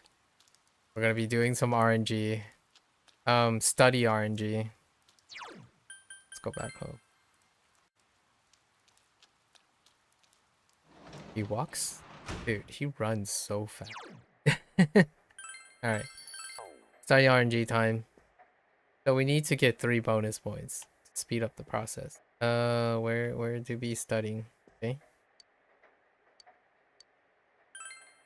Come on, bonus. Okay.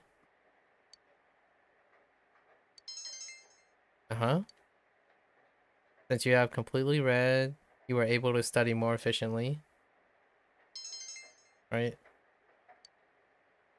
I think that's what I needed, right? Pretty sure.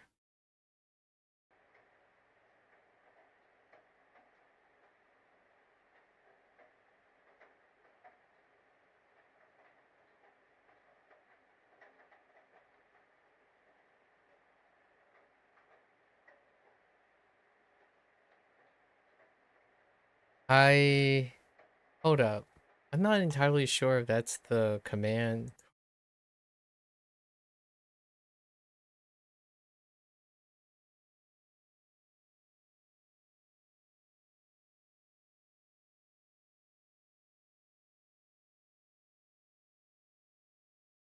Right? Um,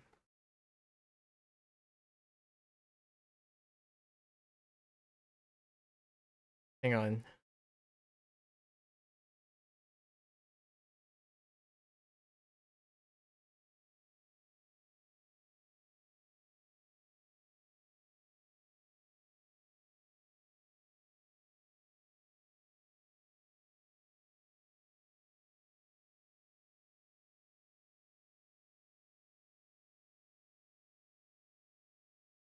Oh, okay. I need both of the bonuses. So that's tough.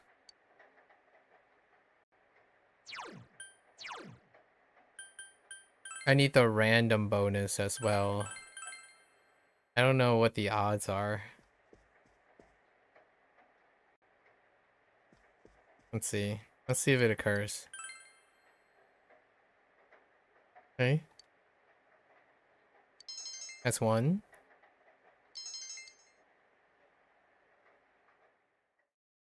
I don't know what I'm looking for at the moment. Rain, Goa, wait for recover, right? My inclination is that there should be 3 chimes.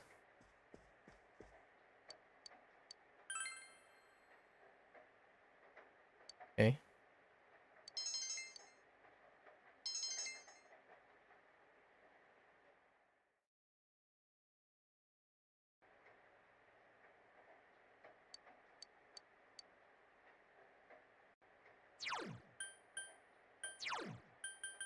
Oh, for 3?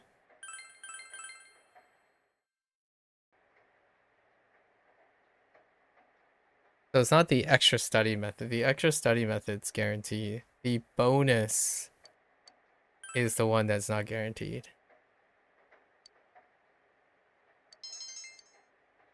As you study, you read a number of yeah, there it is. That's the bonus. And then this is guaranteed. Alright.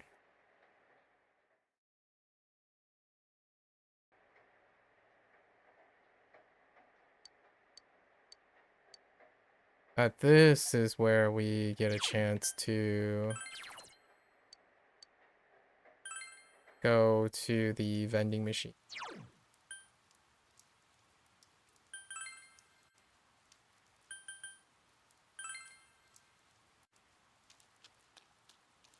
Boop, boop, boop, boop, boop, boop, boop, boop.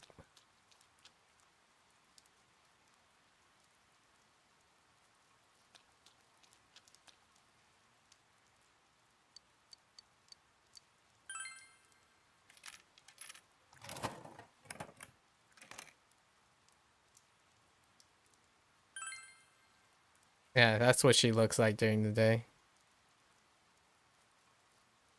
Due to the weekend rainfall, clear skies seem unlikely in the area.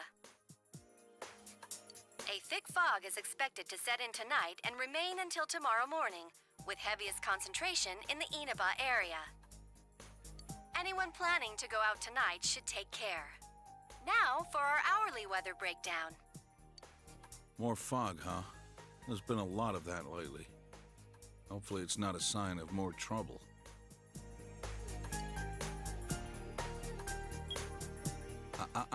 What did I say about changing the channel without asking? Have a great day. Golden Week at your local Junes. Come see for yourself and get in touch with our products. Every day's great at your Junes. Every day's great at your Junes. Dad, they're going to be open during Golden Week. I heard. Do you want to go somewhere during the long holiday? We can go somewhere? How about it? Got any plans yet? Nope, no plans at the moment. Then let's all go somewhere together. Besides being a liar. Junes. Alright, you need to calm down, Uncle. You sure you want to go to Jeunesse? We can go there anytime. That is a fair point. Come on, girl. Time for bed. It's late. All right. Every day's great at your Junes.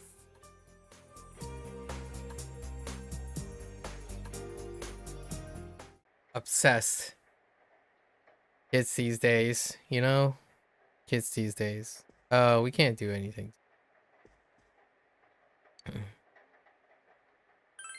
Gotta watch the Midnight Channel. Midnight.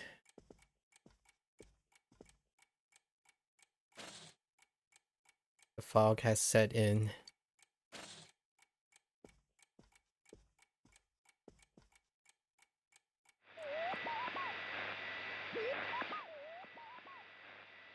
No one is appearing on the Midnight Channel. Since Yukiko has been rescued, it seems the killer was thwarted this time. And that's it. Meanwhile, at the fog-shrouded shopping district.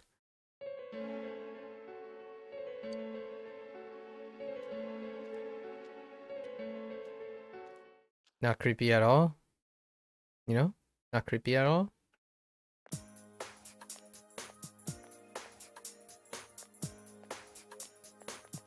Oh, good morning. Morning.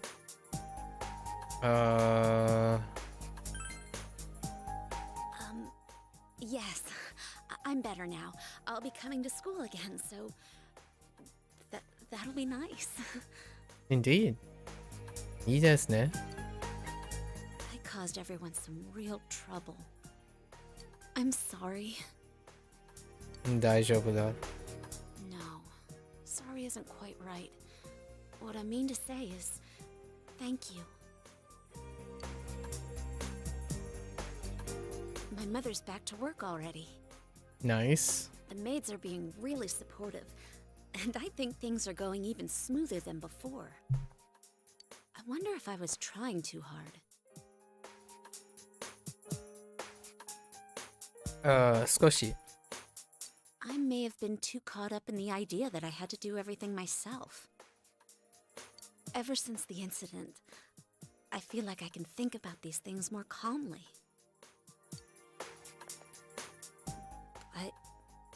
It's still kind of embarrassing. You guys saw everything, even the things I didn't want to admit. 大丈夫だ. Thanks. Yukiko! Oh, it's Chie! Well, I'll talk to you later. What was it like? 信じもないですね.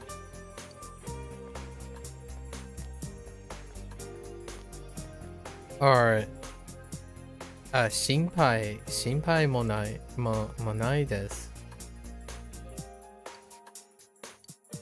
Or maybe 心配ない? Don't worry. Oh, hey, a new teacher. Yamada sensei.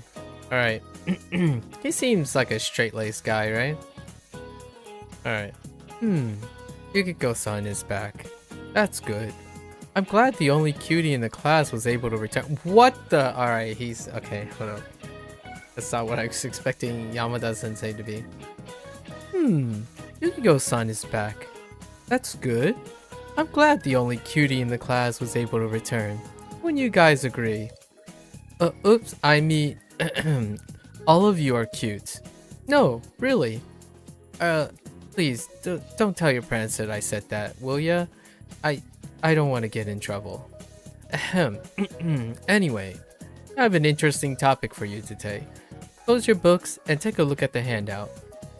Sounds like a good time to pick up on the city boy, Yukun. What is the greatest canyon in the solar system? Valles Marineris? Right? These ones don't make any sense. Wow, you really are from the city. Well, I guess that doesn't have anything to do with it. The Valles Marineris on Mars is 10 times larger than the Grand Canyon. Mars also hosts Olympus Mons, the largest mountain in the solar system. Both the highest mountain and the greatest canyon are on Mars. Isn't that useful information? Since you got me started on canyons, I'm going to cover some material on their characteristics. He's weird. Weirdo.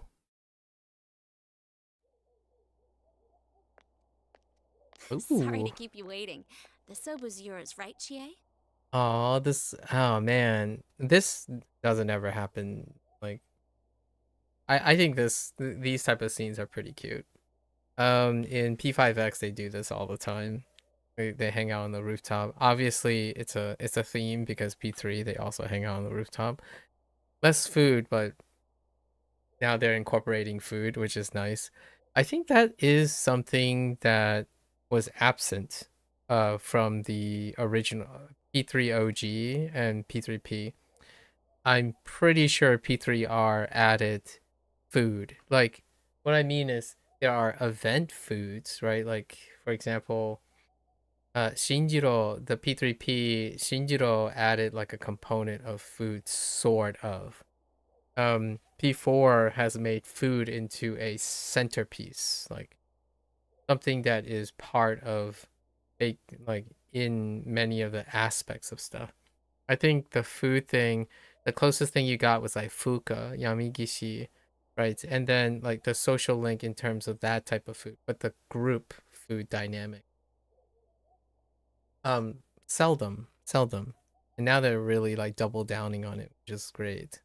I think it's incredibly wholesome to celebrate the food culture. It's almost identifiably an Eastern thing, honestly, and not that it's exclusive. I think it's far more like stereotypically represented in the media, and at the same time, it's not quite the Shinpai irimasen. Oh yeah, no need. That's no need to worry. Yeah, no need to worry. Isn't that it? It's all of the above. So that is the most like polite version. Yeah, that is the most polite version to say do not worry. The other one is like shinpai sunai asuna, which is also don't worry, but it's like super casual. It's like a command, don't worry. That one is do not you will not worry, or you should not worry, so to speak. And then there's also there is no worry. Shinpai shinpai wanai, where there is no need. Like there's no worries. Like no worries versus don't worry versus do not worry. Yeah. So that can work too. Do not need to worry. You do not need to worry. Irimasen is you do not need to worry. Yeah, all of them are varying levels of politeness. I absolutely love that they're incorporating food stuff. So really nice. I'm pretty sure P3R added food stuff between the main cast. Food was still a lot in P3 in like the social link area. Thanks. Oh, smells so good. Where'd you hear the Shinpai irimasen? Was that in Wagotabi? I feel like when you're in a very formal place, you can probably hear that. As the... It could even be you're welcome. You have heard Daijobu is a kind of a non-literal multi-purpose. Yeah, Daijobu is... Daijobuda can mean no worries as well, right? Or it's okay, it's fine, everything. That's that. But Shinpai irimasen, I can definitely see it in like someone requesting something like a service. No, you've learned it somewhere, you can't remember. I see. I can imagine Shinpai irimasen for like you're being apologetic or burdensome to like a person, like a service worker, like someone who's like a waiter. It's like you're like very thankful, or it's like, oh, I'm sorry about troubling you and stuff. And then shinpai irimasen would be something I could see. You don't need to worry. Like, it's nothing. It's okay. And then daijobuda is like the all-purpose casual, and then there's obviously daijoubu desu. And then if you want to be emphatic, daijoubu desu ne, or daijoubu da ne, where like you're saying, oh, we both know it's okay situation. Then there's shinpai suna, which is the shinpai suru. So shinpai is a shinpai is a non-adjective, right? So not so if it's a na, right, it's a noun like thing, you make it into a suru verb. So shinpai suru is to worry. And then shinpai suna is a truncation of the command, the like informal command for don't worry. So you're literally telling your friends, don't worry. Like when you're like going into battle or something, like, don't worry, you got this situation. So you kind of hear it in like games a lot of times where don't worry. And then you like rush off, like somebody just rush off or something, like saying it very strongly to a comrade or something like that. All of these things are really interesting. These instant noodles are just the thing to help me through club. How much longer do I have to wait on this? What do you mean through club? Wait, Chie, what club are you in? It still needs a few minutes. So why are we here? Oh yeah, we were gonna ask Yukiko what happened. Also, for the record, their ramen is color coded. They're color coordinated. I mean, they have color coded ramen. Yukiko-san, I hate to bring up stuff you'd rather not think about, but I need to ask you again. Did you recall anything about when you got kidnapped? I think they said soba, actually. It's not ramen. I'm pretty sure Yukiko said soba. Soba.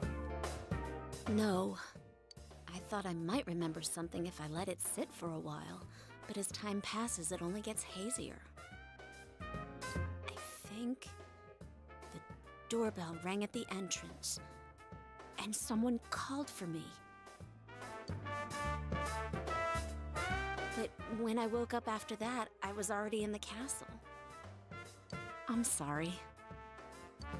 No need to apologize.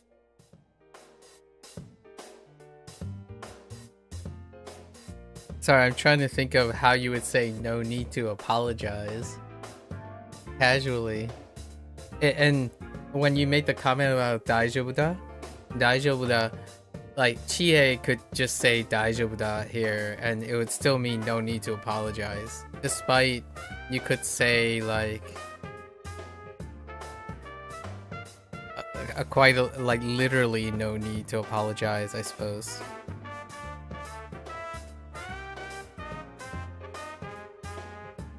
But does this mean her visitor is the culprit?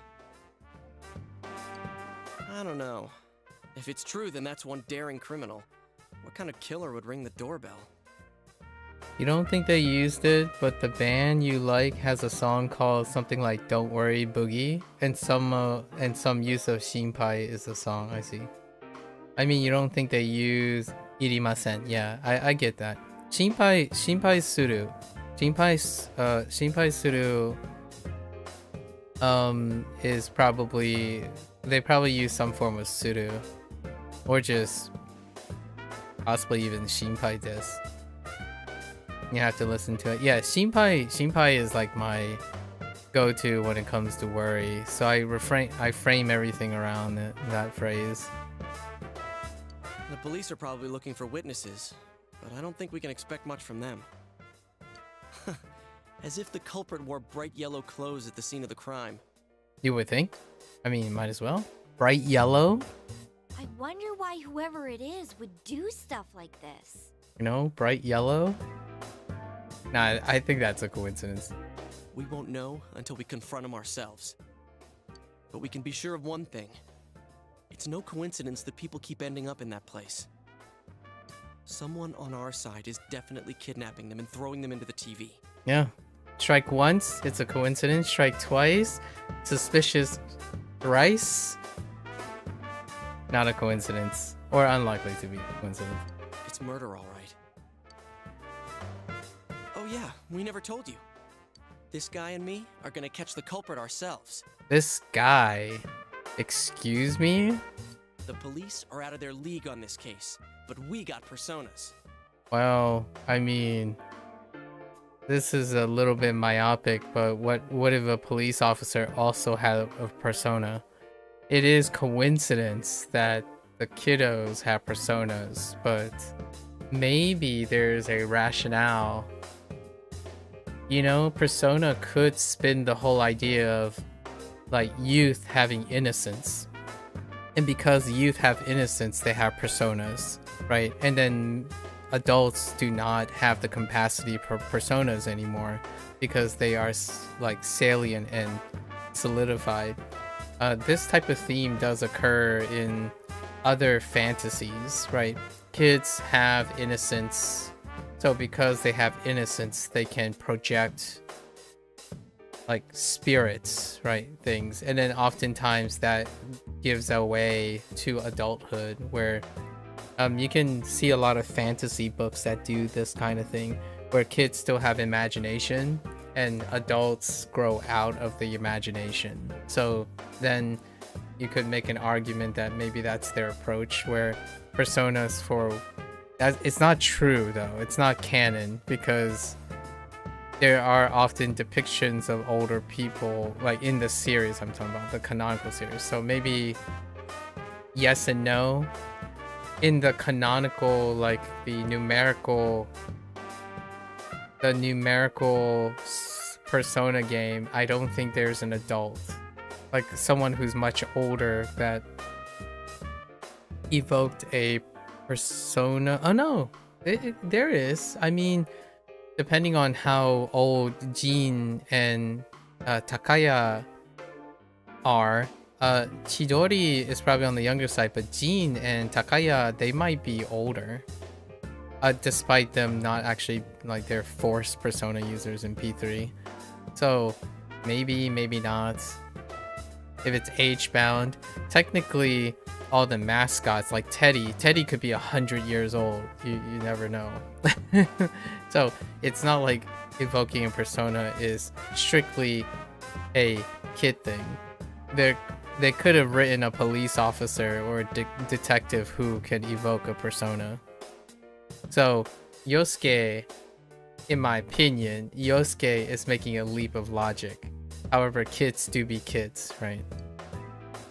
Never fear, we'll get them. Yeah, it's fine. Oh, okay. It's still kind of vigilanteism. And then in P5, they really take that literally. They become the phantom thieves, so they're literally vigilantes. I'm helping out too. I can't believe someone would throw people into a place like that. I'm gonna sock whoever's doing this. Chie.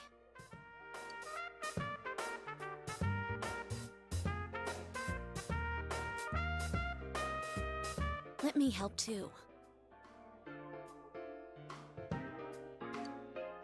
I want to know why this is happening. Especially if someone hates me so much they want to kill me. I don't want to run away from myself anymore.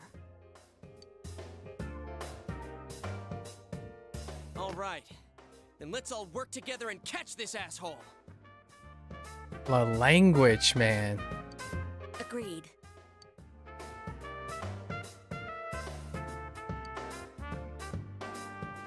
I think it's to elicit like. So I think the English, like the English lines, there's an undertone of countryside. Now, hear me out. In Japanese, when they speak, there's a chance that they're more unrefined. Like they're less on the formality sense. They're more like loose-lipped, right? There's vulgarity, so to speak, like rural vulgarity.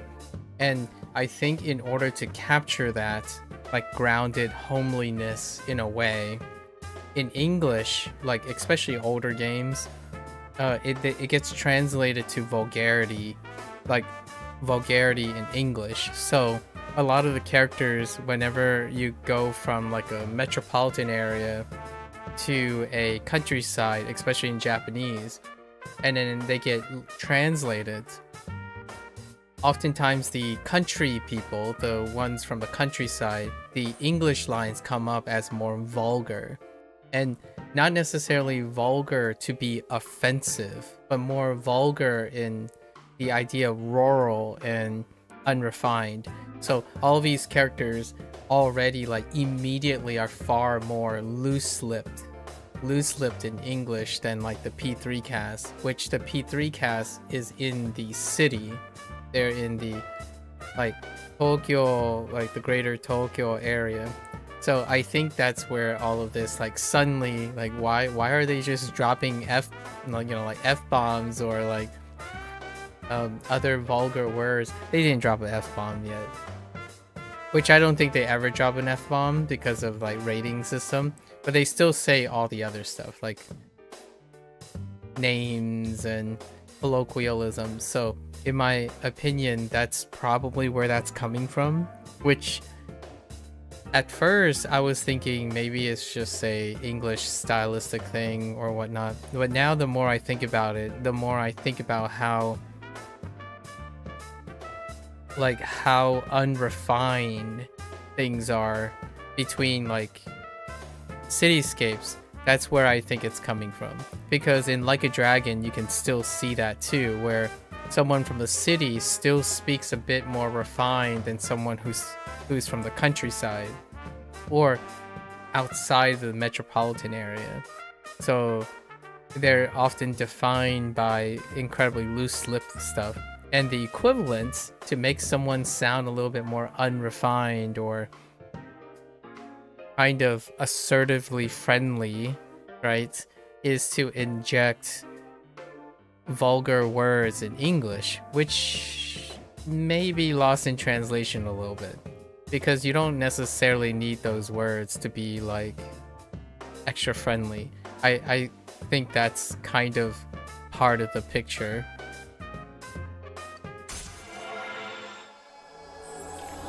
Having studied Japanese, I suppose, and then thinking about how its relationship with like Eastern and Western culture, how they contrast. But how are we gonna find them? We don't have a single lead yet. I'm the third one to be targeted so far, but I have a feeling this isn't the end of it. If we had an idea of who might be targeted next, wouldn't we have an advantage over the killer? So we'll outsmart them, huh? Yeah, that might work. Okay, so let's see if we can figure out what ties the victims together. First, there was that announcer, Mayumi Yamano. Second was Saki Konishi, senpai. Third was Yukiko Amagi. What do they all have in common? They are all female, that's certainly true. Do they all live in Inaba?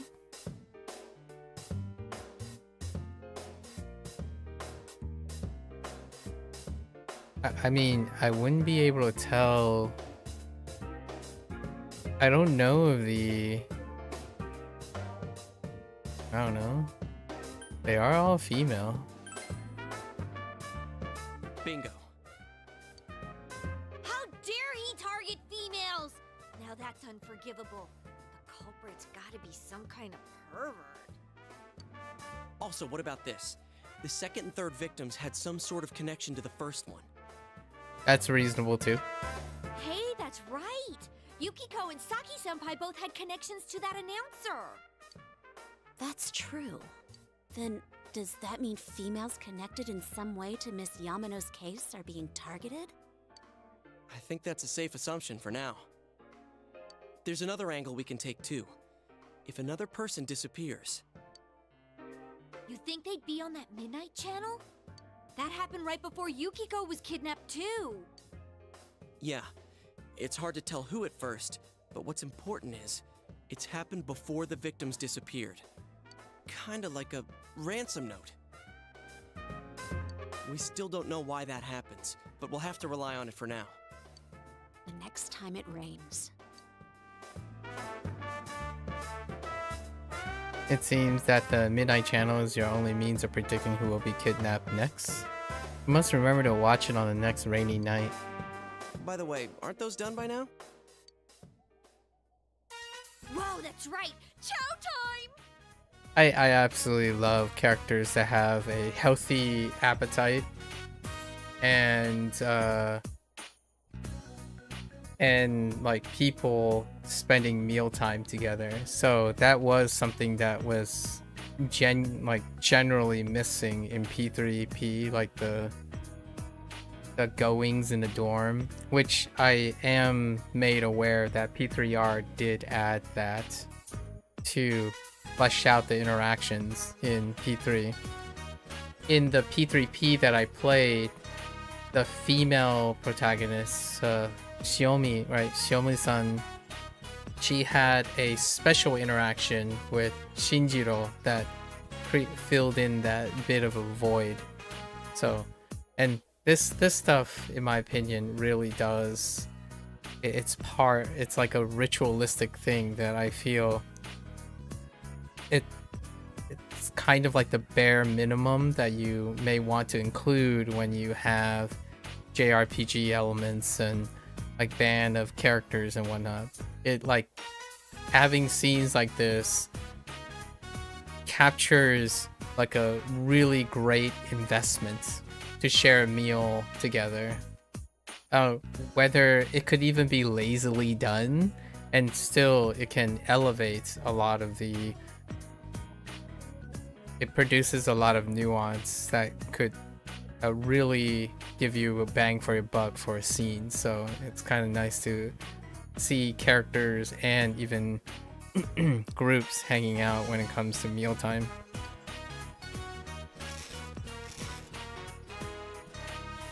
What about the guys? Hey, could I try just a little bit of that? Just Okay. one tiny bite?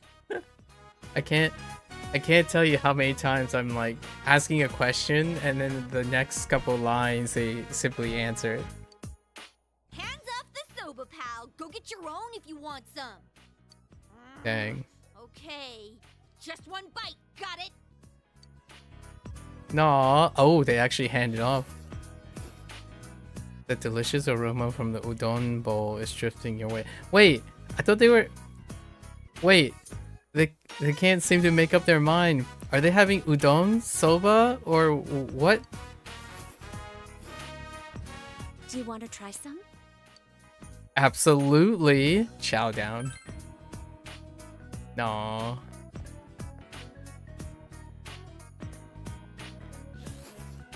It's so good. The aroma, the flavor, and the texture all combined. This is perfect. This is part of life. Like, these type of scenes are so baked into the culture that I was raised in both ways. Like, I see this side of the culture, like sharing a meal together is universal, so it's nice to have these scenes. It's too delicious to stop eating. What the hell are you doing?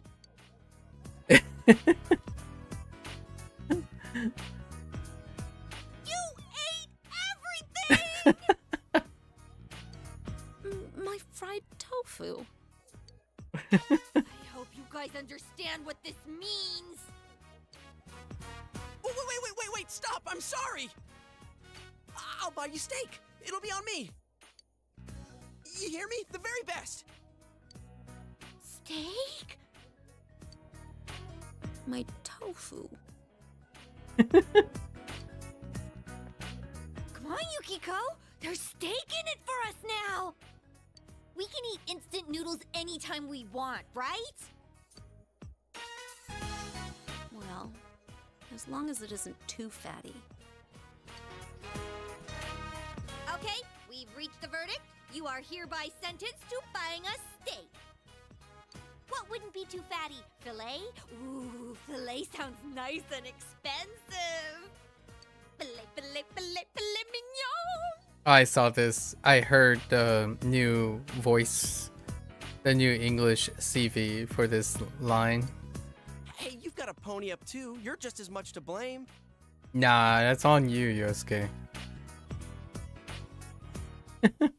just leave him hanging. Man, talk about great timing. We just started serving grilled steak today. We're doing our part to spread this town's specialty dish. Plus, we've already got an excellent grill. Of course it was a coincidence. That's just a yakisoba griddle. Oh well, steak is steak. It's far from a filet steak, though. Yukiko, are you okay with this? It's not too heavy for you? I'll eat it. I'm still mad. So back on topic. I wonder what kind of person the culprit is. If you focus just on the announcer's case, it seems like a revenge thing. Maybe it was her lover's wife. But Misuzu Hiragi had a solid alibi, didn't she? And it seemed like she was already separated from her husband.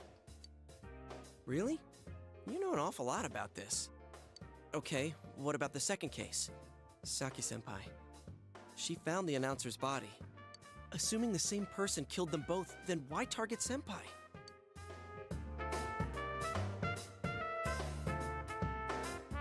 I feel like they more likely know each other.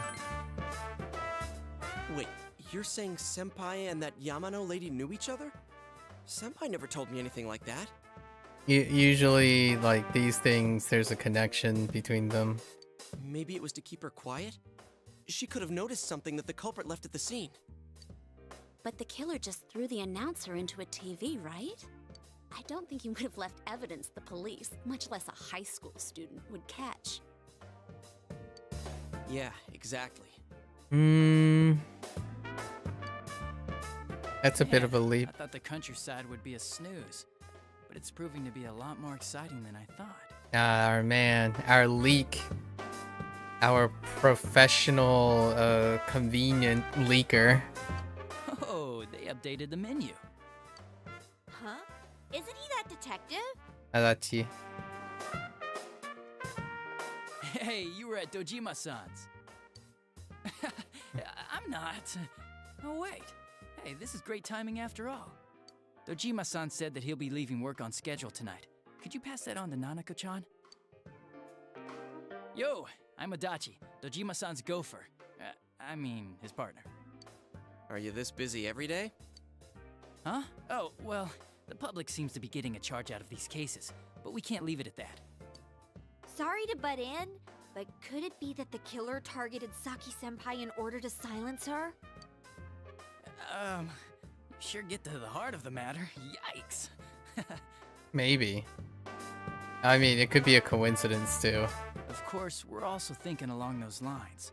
She was killed right after the announcer's body was found. Well, it could be both a coincidence that she discovered the body in which it makes her connected to the announcer, right? All three of the choices, regardless, they can all be true at the same time. If the killer was trying to silence her, there might have been something at the scene only she would have understood. Which would mean that the culprit may be someone close to Miss Konishi. Alright, so it's all of the above. Nothing like that points to Misuzu Hiragi, so... Oh, I might have stumbled across something here. Wait, are you listening to all that? Crap, me and my big mouth. Professional leaker. Don't tell anyone I said any of that, or Dojima-san will flay me alive. Relax, kids. The police are on the job. Oh, you silly goober. See ya. What are you, Tom Holland? You were right, Just Yosuke. kidding. Just kidding. Police are totally useless. Ah! My steak's getting cold! Could you shut up about the steak for 5 seconds? You waited for the two to finish eating, then decide to go to the into the TV world? Oh, we're just gonna go straight in? Interesting.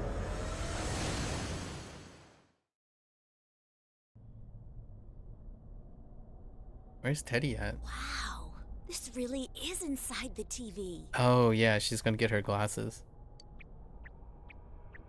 It's Teddy. Then it wasn't a dream. Are you feeling better, Yuki-chan? Yukiko is like the aunt of first P5.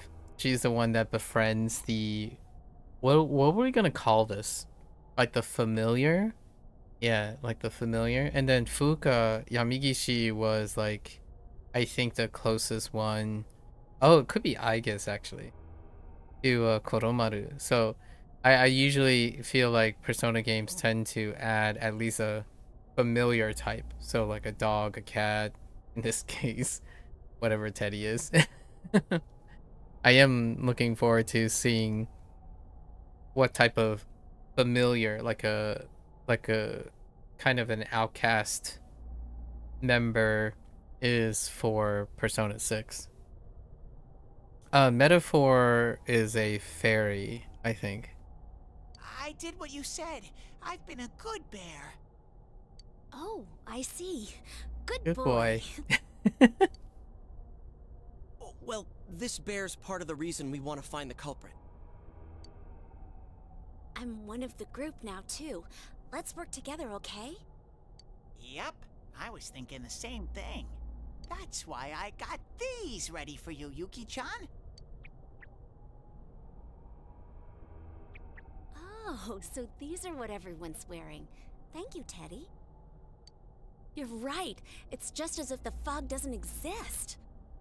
Hey, tell me something. How come you have so many pairs of glasses? Interdimensional portal. Excellent question. Guess what? I'm the one who makes them. I've lived here for a long time, so I came up with some ways to be comfortable here. And he magically have color coordinated glasses. I see. But don't you need a pair? Ooh, good point. Another great question. Listen to this. My eyes themselves are lenses. You didn't know? Of course not. Why are you being so mean? You act like you're not interested. I'm a really dexterous bear. See how smoothly my fingers move? Teddy delicately moving his fingertips. What am I even looking at? Ow!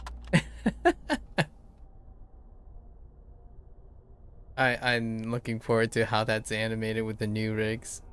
But every time he shoves him, he just bounces back up. Hmm? You dropped something. Oh, right. That's a pair I kinda screwed up on. Oh, this scene's pretty funny. Ooh.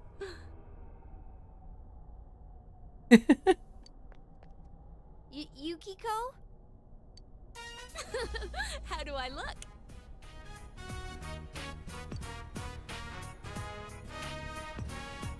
Looks great.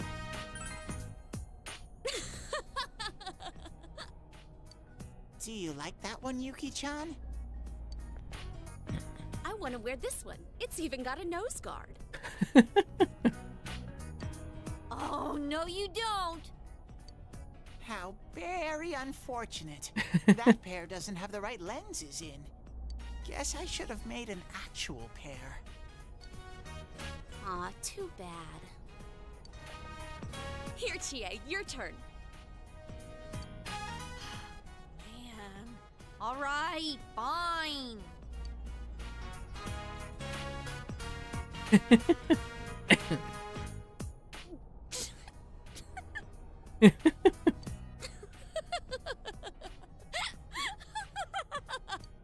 How'd it come to this? Yukiko-san? Hello? There goes one of Yukiko's laughing fits. I never thought she'd do it when someone besides me was around. These stupid glasses are useless for investigating. I mean, what the hell's this nose for anyway? Nice work, huh? That's what happens when you guys leave me here alone and I get bored. Well, I'm glad that she's in high spirits again, I guess. Oh, Chie, the look on your face. It was so funny. I can't stop. Oh, my stomach.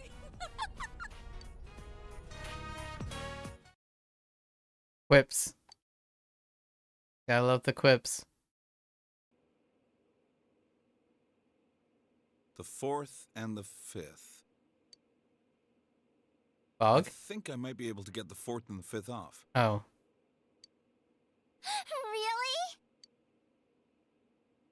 Really?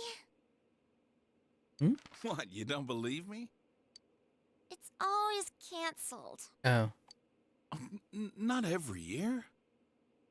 Not every year. I know you wanted to go to Jeunesse, but I wouldn't mind going a little further out of the neighborhood.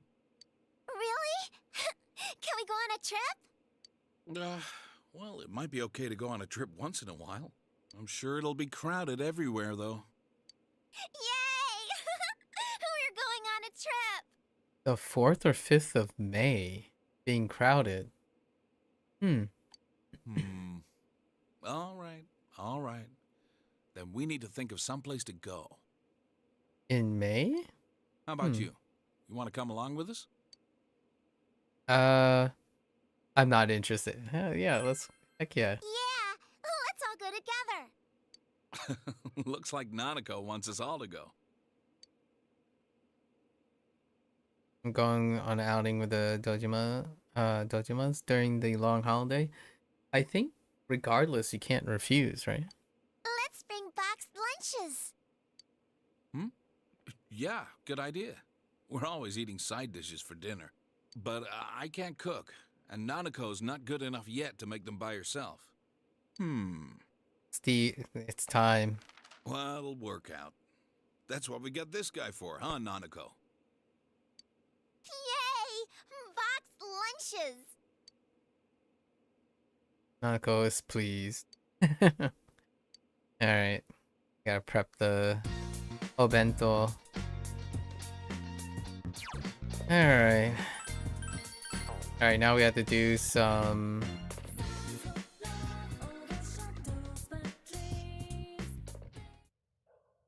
So we gotta do some RNG here. And then we move into the second month.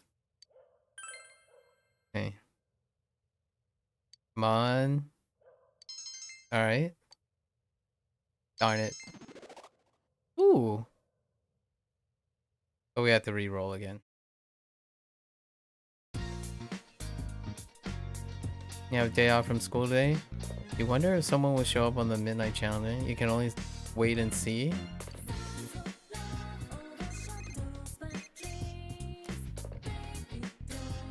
Oh, hello, it's me, Chie. Do you have time to go inside the TV today? Now that, yeah.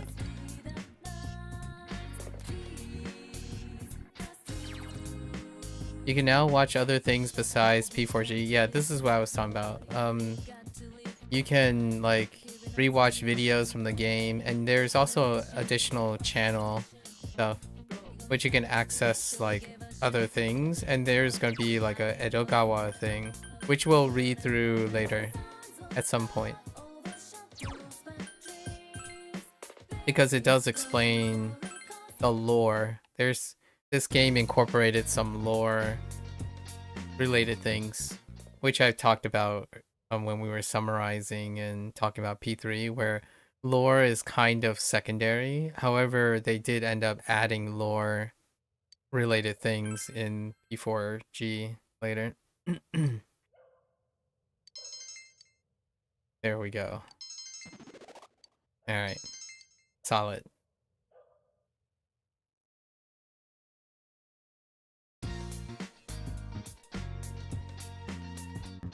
Gonna start fishing. Fishing! Fishing!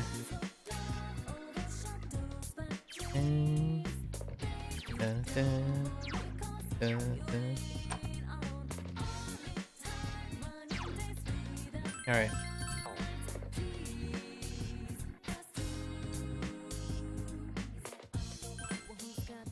We have to go to the floodplain. How do we get to the floodplain? Oh, here it is. It's on the list. I think it's the guy down here.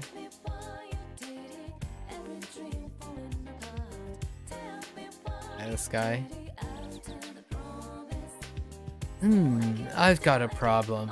I thought I might do some fishing, and I brought my rod, but there's no hook. I feel bad asking, since I don't know you. But can you spare a fish hook if you happen to have one? Absolutely, buddy. Do you happen to have a fish hook? Oh, yeah? Oh, you do. I'd be grateful if you oblige me. Aye, you're willing to give that to a total stranger like me. I'm much obliged. I need to thank you somehow. I know. Do you fish? Just let me get this hook you found on, and here. Just randomly gives me a rod as well. Nah, there's no need to be shy. It's old, and this was a good opportunity, so I give up. I was planning on buying a new rod anyway. This is to show my gratitude. Use it however you want. Okay. We got our rod. Our fishing minigame. Required. JRPG staple. Cooking, fishing, gardening, right?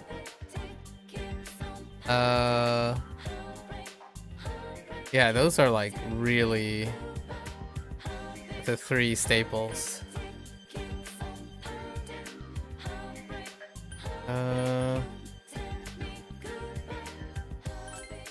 We gotta buy our bookstore now stuff because skills. Fishing skills, and then I think this is for charisma.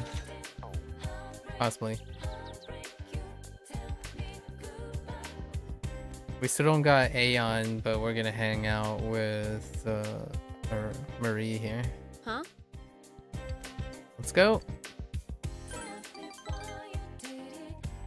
I want to go to the big city this time. Where is that? I heard there was a bunch of things to do there, so take me. The closest thing to a big city near Inaba is Okina City. We've been there once with Daisuke and Ko. Okay.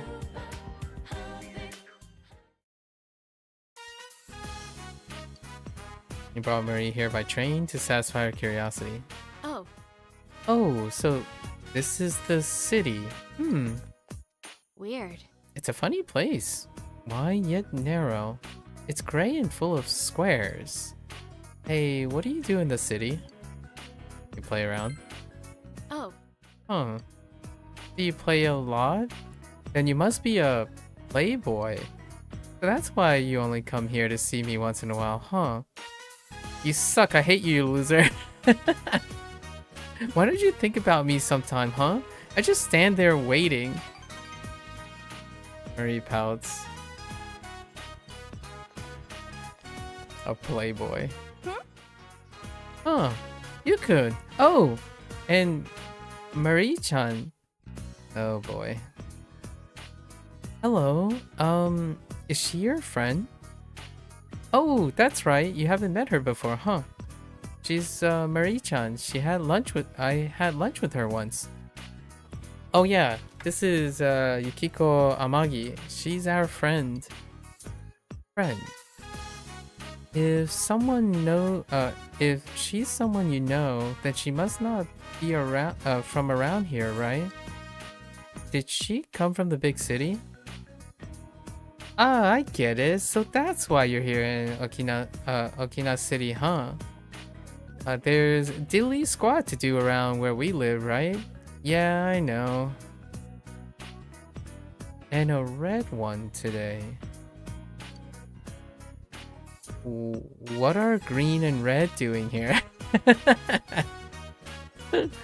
Straight up just referring to them by their colors. Green and red? Green and red? I was wearing green last time I saw you, wasn't I? I didn't say it was bad. You look good in those colors. Oh, thanks. I didn't think it was a compliment. She's a nice girl. There's no doubt about that. But red girl's all red. Does green girl always wear the same thing all the time? To the point as ever. But she's right. Nope. No, that's not what I meant. It's a waste. Humans can change their clothes, right? You should try wearing other clothes. Is that so? I don't really pick out my own outfits. I know! We were just on our way to get some new clothes. Why don't you come with us, You too, Mari-chan. Chie, they might already have plans of their own. Don't just assume they can come along at a moment's notice. Nah, I don't mind. Let's go. Huh? I don't mind. Alright then, let's get going. Oh, there we go. Shopping list. Whoa, this store is flamboyant. Okina Station, Croco Fur. Chie and Yukiko are having fun while looking for clothes. Come on! Hey, how's this shirt? Don't you think it's a good color? Chie is holding a green shirt.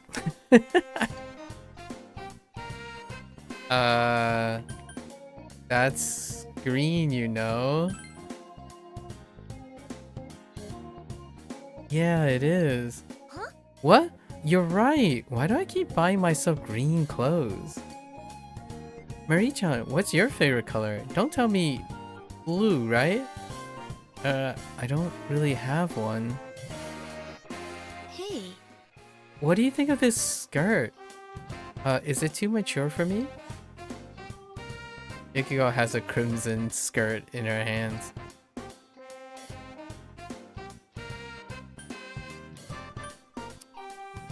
That's an eye-catching color.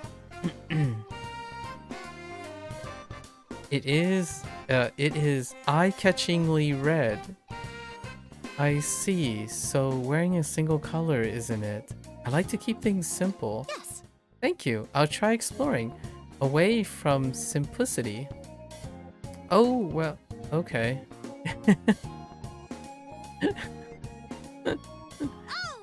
What about this? This does say me. Does this say me? Green shoes. Green again. Hey. How about this one? Away with simplicity. There's too many colors. I'm getting dizzy. This skirt's cute. It would go well with... How's this? Jay selected a yellow shirt and blue skirt. Yellow and blue? That's an interesting combination. At least it's not green. Wait, but yellow and blue makes green, right?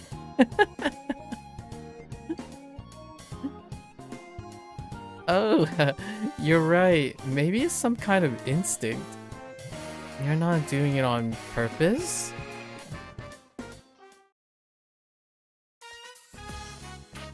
Chie and Yukiko finish their shopping and return to the station with absolutely nothing in their hands.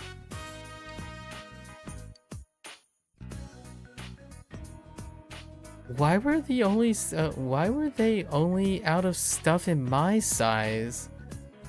It can't be helped. Let's go back sometime later. They might have some new inventory by then. Why don't we all go together then? The four of us. Of course. Why? Huh. Me too? Why? Why? Because we're friends? Really?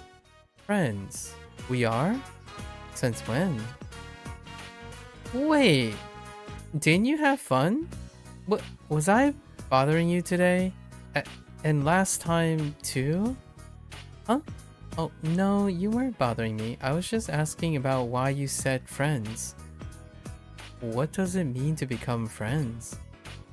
Marie has questions. Well, I don't really know. The meaning of friendship? There's meaning that, you know, once you have it, once you have one, you'll know.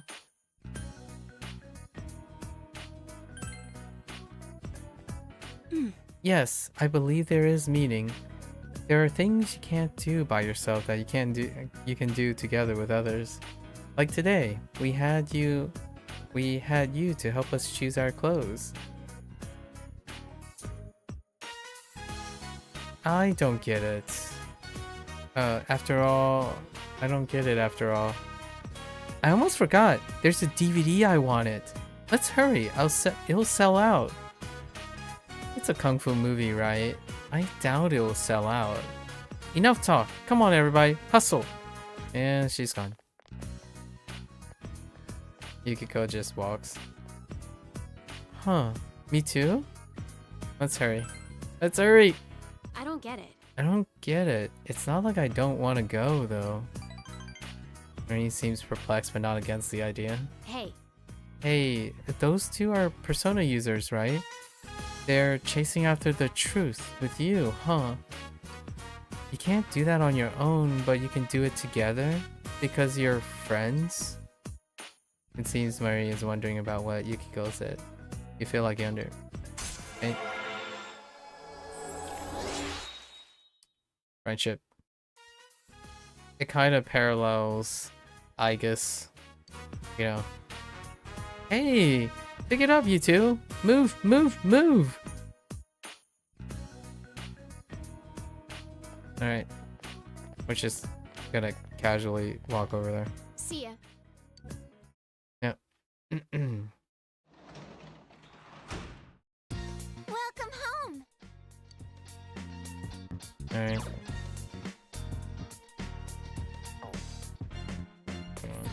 Let's go hand in the other ladybug.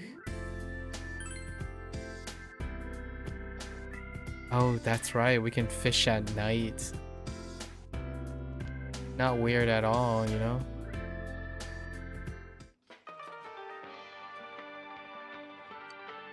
Here we go. Have you gone to the shrine up ahead? That place is so empty at night. It's scary. It's only lively during the summer festival. I've heard rumors that ghosts appear at night, but the good luck that comes from there is amazing. It's thanks to that good luck that I can keep this place open. I visit it every so often to pay my respects and offer the stones I've gathered. You should visit there too. I'm sure you'll be blessed with greatness. Do you have a present for me, little one? For my little one? Yep. I got the breadcrumbs. It's all about the breadcrumbs. Alright. Time to RNG ourselves some knowledge. Some knowledge. Okay.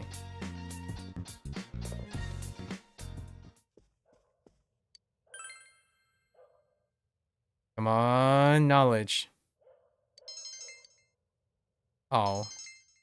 It feels like a 50%, around 50% right now.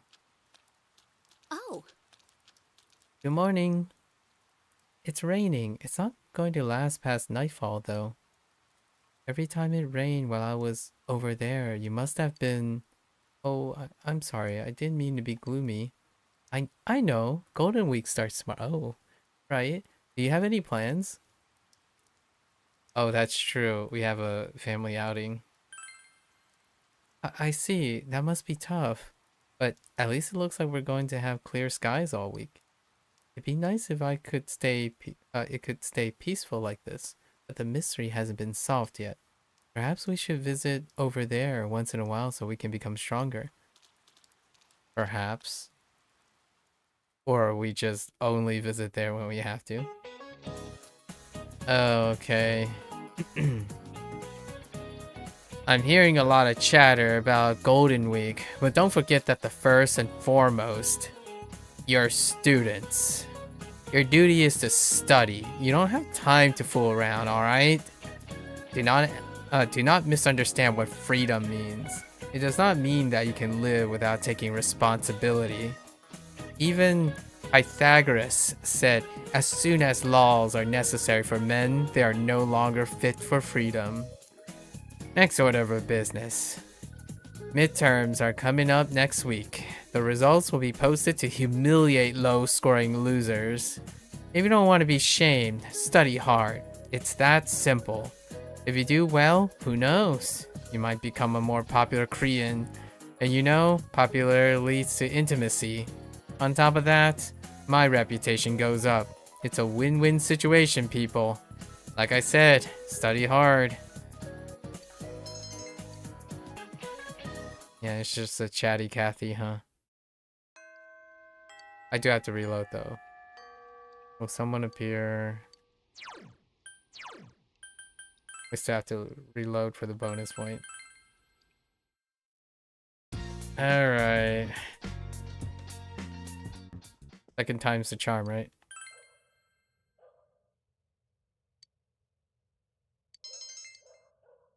Dang it.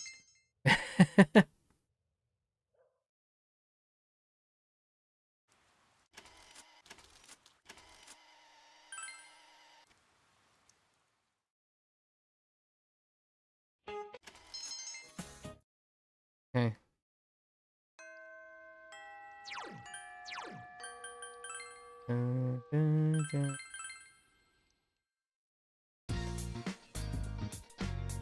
Okay. Here we go again.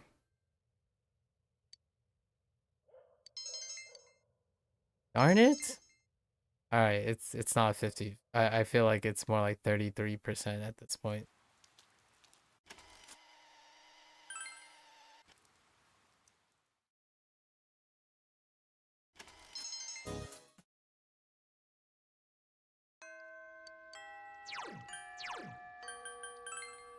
Starting to feel like 33%.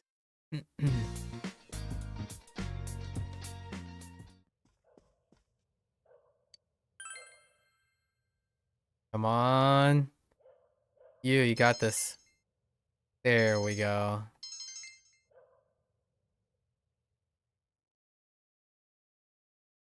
$33.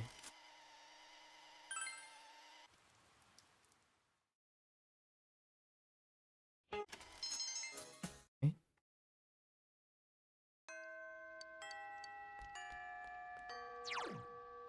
Okie dokie. Let's go. Oh. I think we have a bunch of school quests. So, questing is also something added to this game, right? To the game series. So now we have like secondary quests everywhere in the school to make the kids in the school to embellish.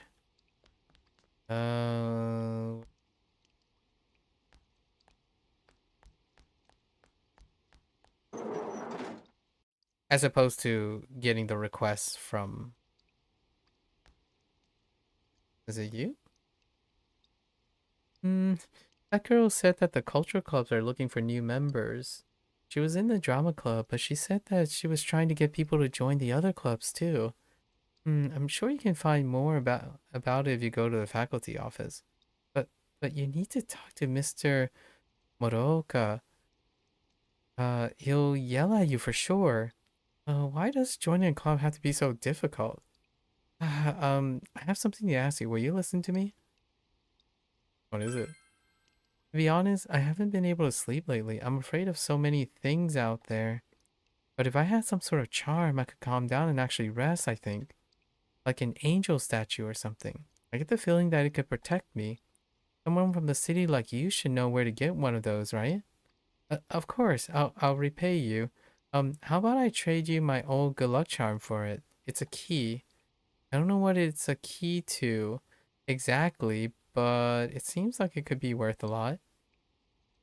I got you. Huh? Really? Thank goodness. Well then, I'll leave it in your hands. Right. Other quest. Gotta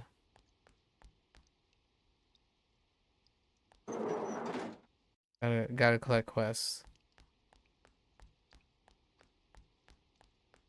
You, Mr. Shady student. Excuse me, do you have a moment? I must speak to you on behalf of the Mysterious Association, or if you would prefer, the Occult Club. Surely a student of your taste can appreciate the dark arts. Yeah, sure. I knew it, just as it was foretold. Ha, perhaps you like a reading of your own. No, I'm getting carried away. Anyway, I was just about to get to the point of our little chat now, wasn't I? You see, I would like a really, really dark ornament for our club's room. That would be ideal. Yes. Yes? After all, a lasting first impression is key. 80% of our choices are dictated by that alone. So you must journey to an old castle where you will seek out the most evil-looking demon statue you can. It should be obvious, but you'll better luck finding one if you look for a magician of sorts. Okay. I think that would satisfy our needs splendidly. So, what do you think? You are capable of finding this, right? Naturally, you can expect a reward from us. Let's see. I have numerous things one might use to restore health. Catch my drift? Yeah, I think I can find it. Ah, yes, then all is as the higher being has foretold. Thank you very much. You shall be rewarded handsomely. Alright, occultist. Okay.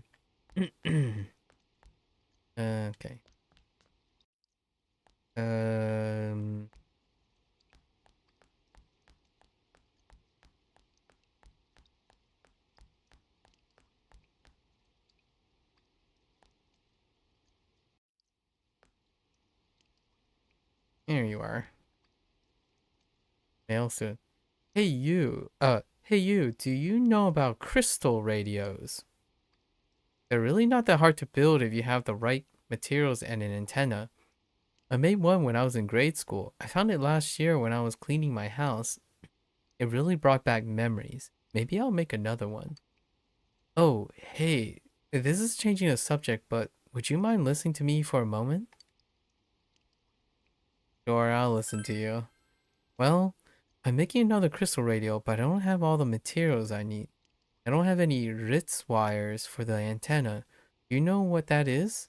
I need the twisted enameled kind. I was going to cannibalize a TV for parts, but I couldn't figure out how to break it down. I thought I could get one, but I can't find one anywhere here. If you ever come across one, remember me, okay? I'll give you something. Not sold in stores in return. Alright. Huh. You sure say some weird things sometimes. But it's all good. Well, I'll leave it into your hands then. I'll be waiting for a Ritz wire. It's not really sold in stores, so... Okay.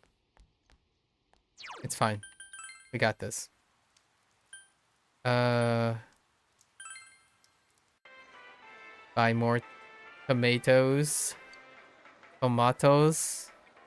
tomatoes, what have you. Okay. And then vending machine, right? It's Monday. App store. We gotta get our tap soda. We tapped out. I know I'm really funny.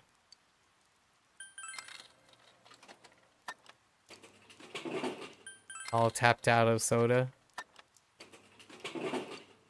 Now we tap it all out.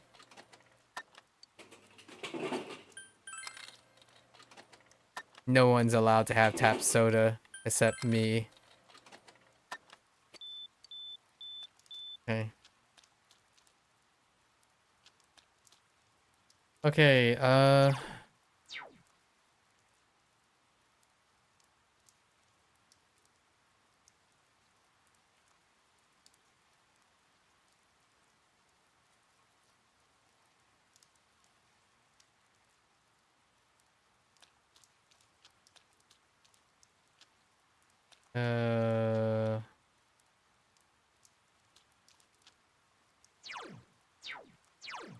okay, we have a choice here.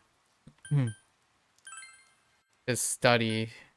So we're going to study with our bro Yosuke. And then we'll study next time with Chie, probably. Or we're probably we're gonna chill with our bro Yosuke. Because I want to know how his studying goes. For the comic relief. This is our classroom. Yosuke? Yo! Oh man, it's that crappy time of year again, huh? I hate when they post the test results and you get so embarrassed because your name happens to be on the bottom. Everyone respects the people who make it to the top of the list though. Heck, maybe being popular would help you stay closer to your friends. Are you studying? Hey, why don't we study together? Yeah, let's go. Yep. Cool. Let's head for the library. You're no Junpei, that's for sure. Okay. Oh, now I get it. I wasn't supposed to just memorize the formulas. You potato. Yeah, you're not supposed to just memorize formulas. This will really boost my score on the next exam. Thanks, man. Conceptual understanding over memorization. That's a very low-hanging fruit topic for me. We were able to get more studying done by teaming up with Yosuke, right? Great knowledge comes great responsibility. Alright, Bon. Sure. Oh, and you get the extra study method. That's right. You feel that? Yep. We're good. Alright. An Inaba Credit Union ATM to the north of town was destroyed today by an earth mover, and all cash inside was stolen. In Earth Mover? What the heck's an Earth Mover? The vehicle, which was abandoned at the scene, had been reported stolen by a local contractor. Like an excavator. Since the culprit was able to act quickly before the security guards arrived on the scene, the police have... Dad's late.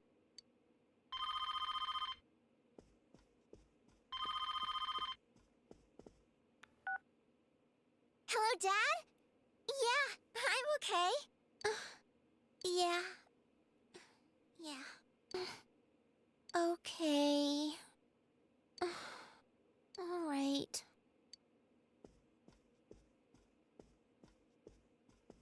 He said to give you the phone. He can't take those days off. No. Hello? Sorry, but I'm gonna be late tonight. Make sure you lock up before you go to sleep. And about that time off on the 4th and the 5th, one of the younger guys got sick. And, well, that case he's handling, we can't just let it sit. Looks like I'm the only one who can take over for him. Womp womp. That's how, that's how it goes. Sorry to spring this on you all of a sudden. How's Nanako holding up? Would you mind comforting her for me? Thanks. I got you, bro. All right then. See ya.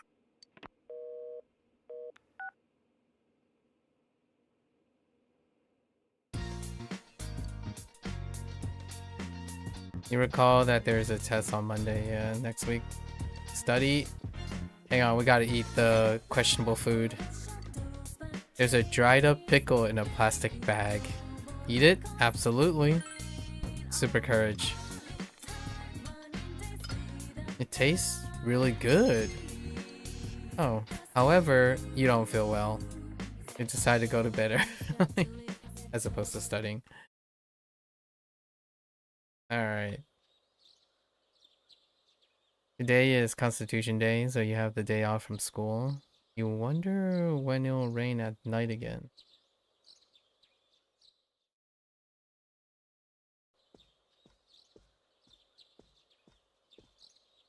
Oh, morning. Nanako is watching TV today as usual. Sounds like someone's here.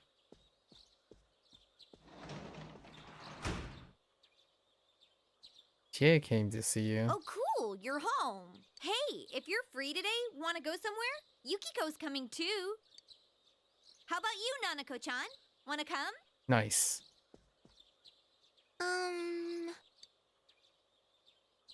Yeah, come with us.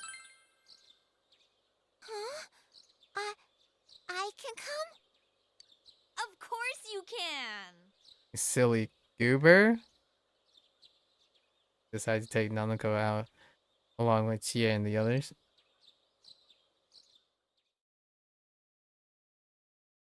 As food court, you meet up with Yosuke, who's still on the clock, and Yukiko, who finished her work back at the... Why'd you bring poor Nanako-chan to a place like this on Golden Week? Excuse me? Where else is there to go? I love Junes. Nanako-chan! But we were supposed to go on a real trip somewhere. We were going to make boxed lunches. Wow, you can make boxed lunches, Nanako-chan? Oh, so you're the family cook? Pretty impressive, big bro. Big bro? Whoa, you can cook? Well, you do seem to be great with your hands. Never mind. I'm a pretty good cook too, you know. Probably.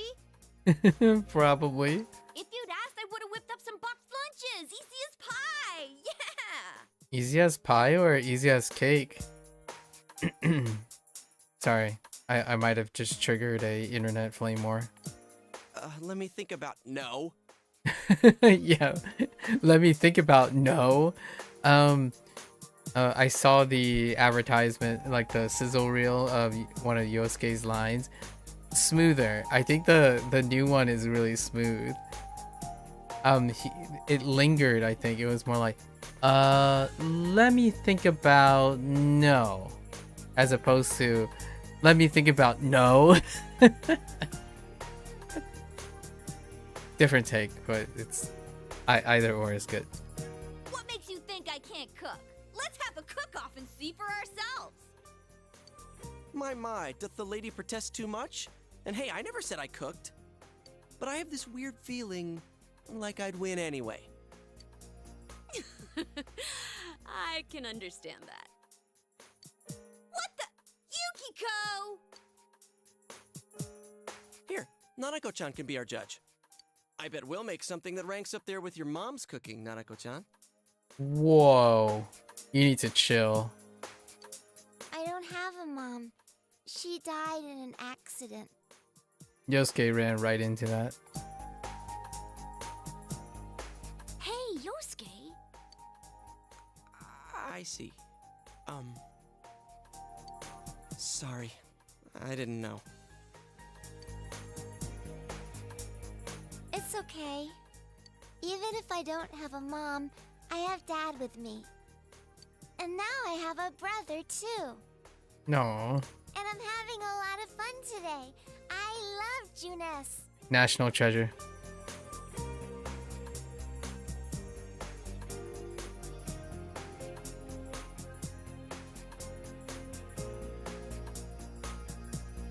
I forgot how old Nanako is.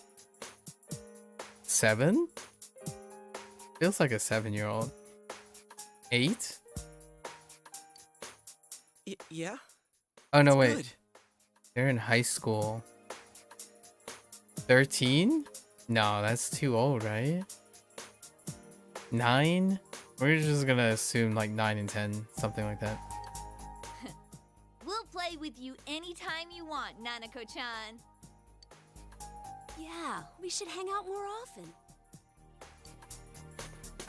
Come on, Nanako-chan. Let's go get a soda. Okay.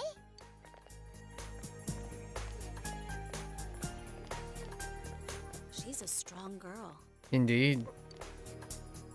Yeah, she makes me feel like I'm the little kid here. She's 6? Holy dang.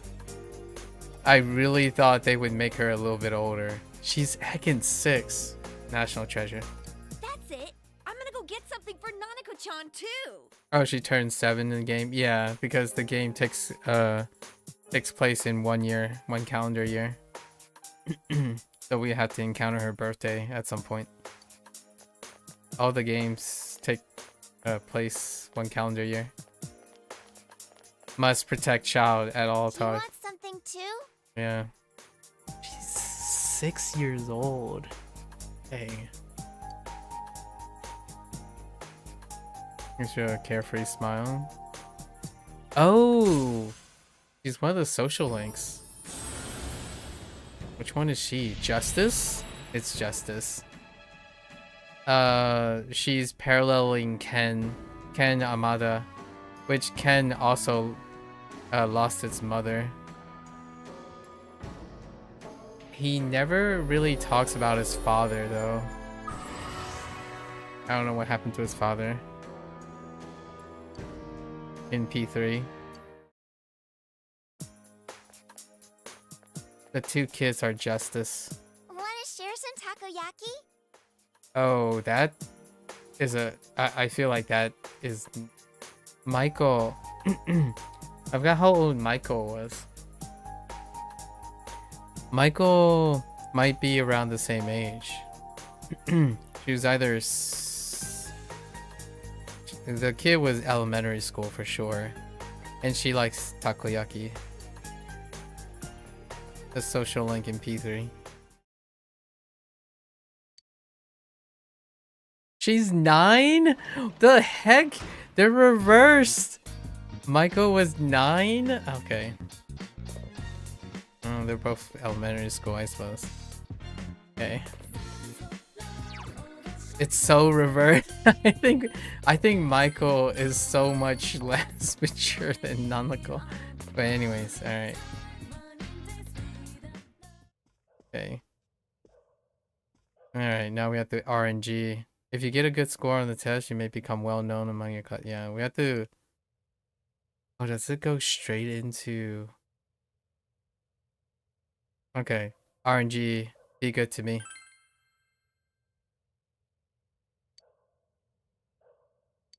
Alright. Nice. First try. Okay. That knowledge. Alright. We're gonna chill with our boy Yosuke. Studying is RNG. Yeah, you can get a bonus point. It's RNG. Well, you always improve knowledge, but you can get a bonus point for extra knowledge. Today is Nature Day, so you have the day off from school. You wonder when it's... Alright. We're gonna hang out with our boy Yosuke today. Our bros, all our bros. This might be kind of weird to ask after we hung out yesterday, but do you want to hang out again today?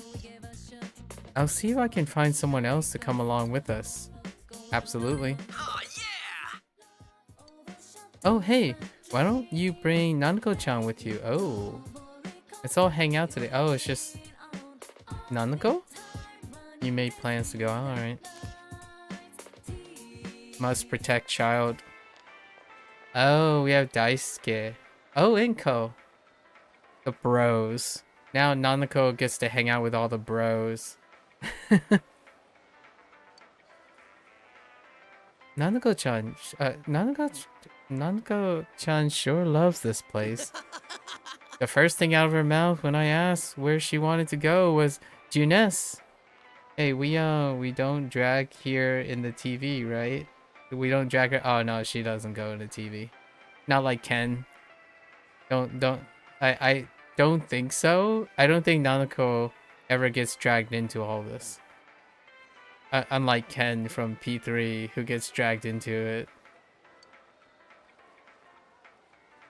Wait, how old was Ken? Is Ken 8 years old? I think he was in elementary school too. I feel like Ken was either 8 or 9. It could be on the older side. He is an elementary school school student as well.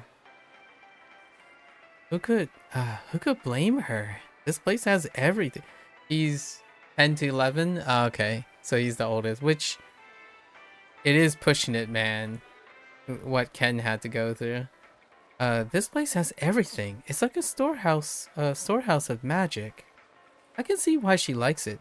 Anyway, isn't she cute? I have a younger sister too. I wish she was cute like Nanako-chan. Wait, dude. Your sister's just catching strays, bro. I'm not cute. Oh, did I hurt your feelings? Don't worry. You're not cute. What the? That's not what you say, Daisuke. Huh? And that's going too far. Daisuke is like Akihiko. He's a potato. He's a meathead. Hey! Are you stupid or something? Yeah, he's pretty dumb. That's the Daisuke we know.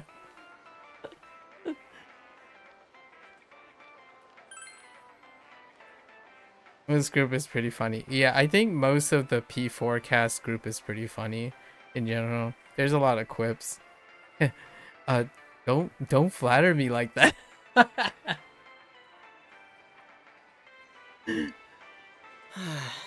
I don't think he is.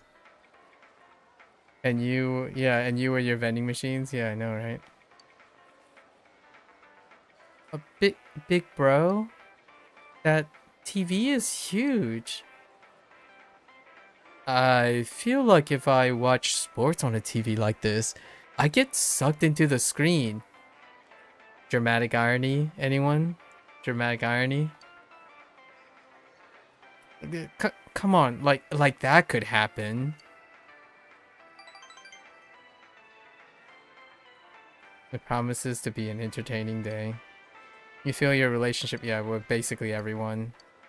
We're firemen, social links, they're all our social links.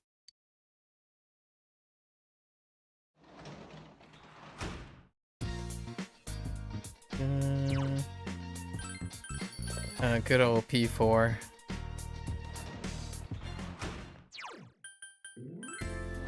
Oops. That's not what I meant to do.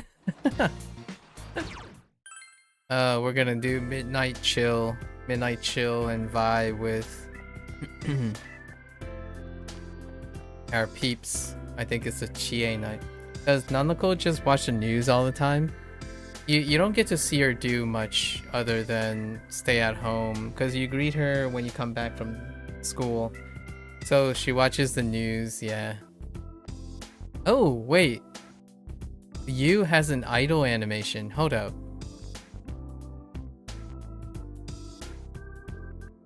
Oh, I just saw a star pass by. Okay. He does this. There was another animation. He was stretching like this. Right? Hold up. I swear I thought I saw him doing a stretch above his head.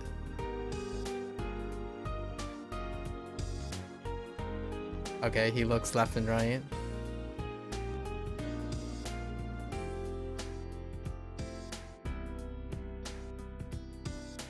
Alright. Do we get a third animation? I love details like this. Oh, there it is. Yeah, oh, so he didn't do one hand, he did the two hands. And then do they repeat twice and then it cycles back? Oh no, it's random. Okay. Alright, we're gonna hang out with Chie. Let's go talk. Yeah. Come on. Oh yeah, do you know about Aya's Mega Beef Bowl? That's only served on rainy days? We do. It's loaded to the gills. Now there's a dish that really there's a dish that really puts your love of meat to the test. You should try it out if you get the chance. Meat's the perfect meal for a rainy day. Yeah, give it a try. Already did though. Cool. That perfect balance between meat and fat is to die for. You're in for a treat. Chie's eyes are watering. Eyes. But the Mega Beef Bowl's a pretty serious challenge. Even you might have trouble. Nah, I would vacuum it. Like really vacuum it. Like literally vacuum it. If you plan to take it on, you'll have to steal your mind and just shovel it down your throat. Enjoyed your idle chat with Chie. Okay. Huh? What? Look at the time. It's getting pretty late. We should start heading home. Are you the person that finishes eating first? No. I'm usually the person who finishes last because I'm yapping. I used to be the person who finishes first, but now I'm the person who finished last because I'm the one that's yapping. Oh yeah, this is for you. From me to you. A meat gum? Meat gum is the best way to finish off a steak dinner. This sinewy texture is too good. Well, we should get going. You're so weird. Good night. Alright, Chie.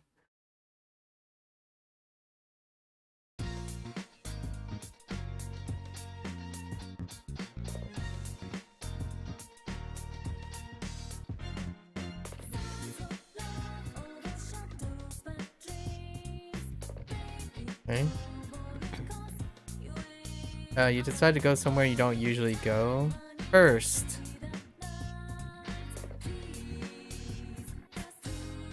I guess let's just go to the station.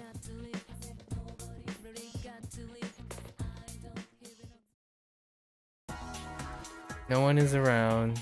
It seems the next train won't be coming for a while. Let's go buy a drink. Piece of cake. Tap soda? I'll take it. You decide to go to the shrine in the shopping district on the way back. Okay.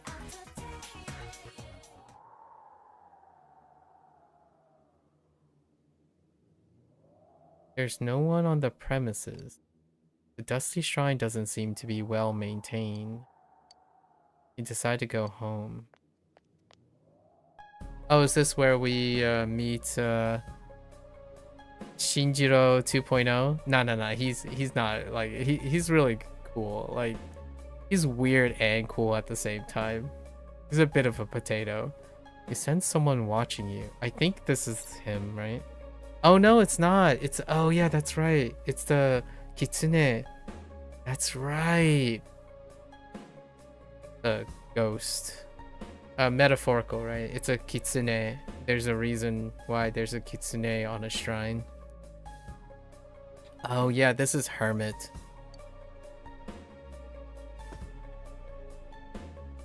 A mysterious fox suddenly appears before you. Does it live at the shrine? Oromaru 2.0. Kidding. The fox is staring at you. You notice in Emma? Black. Oh, Emma, yeah. Black in its mouth. The mysterious fox nudges the Emma into your hand. It reads, "Please help Grandpa's legs get better, Kaita." The Emma has someone's wish written on it. Why did the fox give this to you? Upon closer inspection, you notice an unusually shaped leaf stuck on the back of the Emma.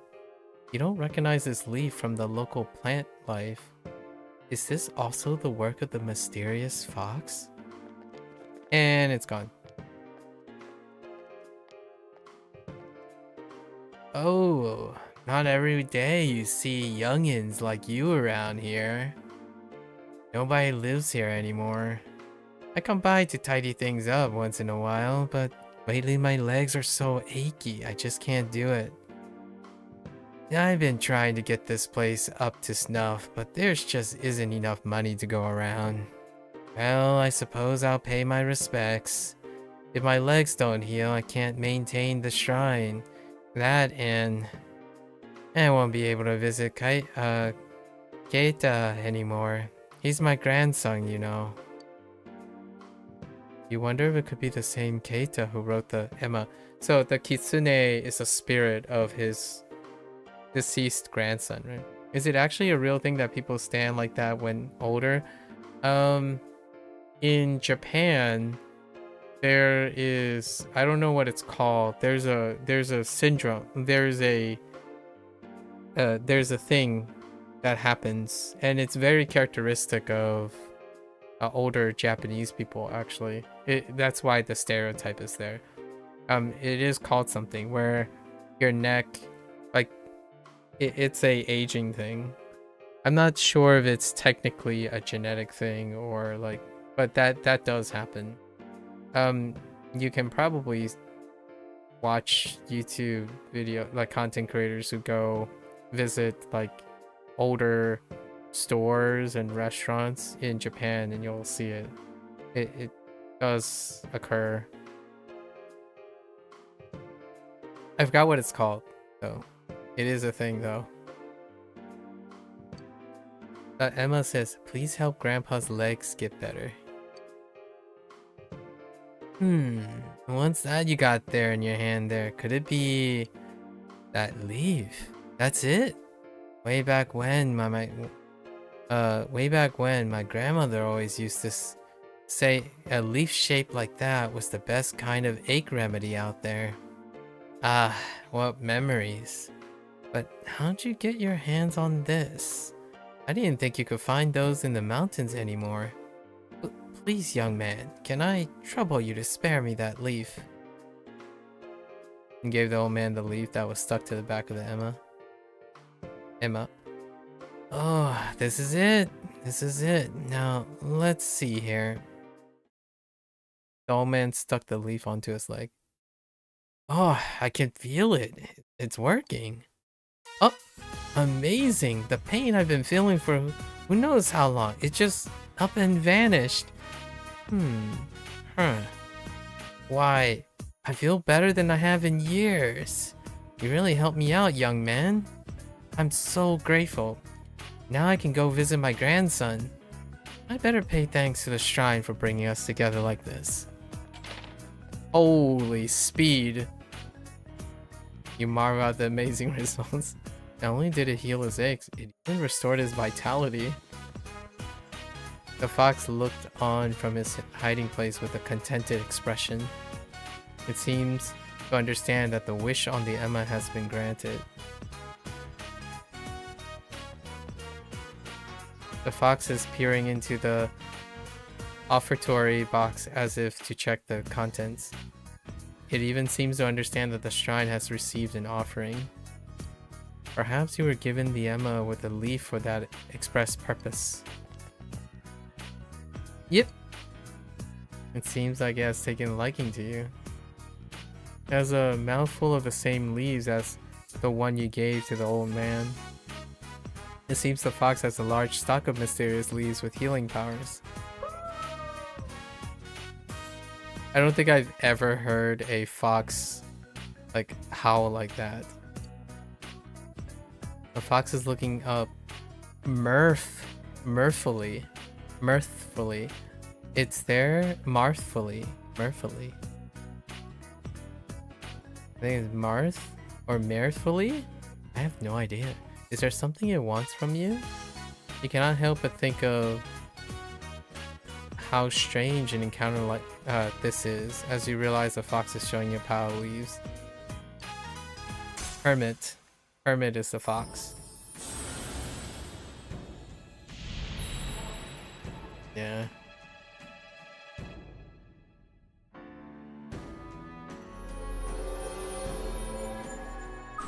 I don't know the fox is supposed to be the grandson yet. I kind of sort of remember maybe it is. The kitsune is a spirit, right? It's often a like a messenger spirit.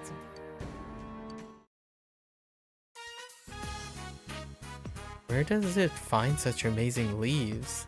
You reflect on how useful it would be to have this kind of help while searching the other side.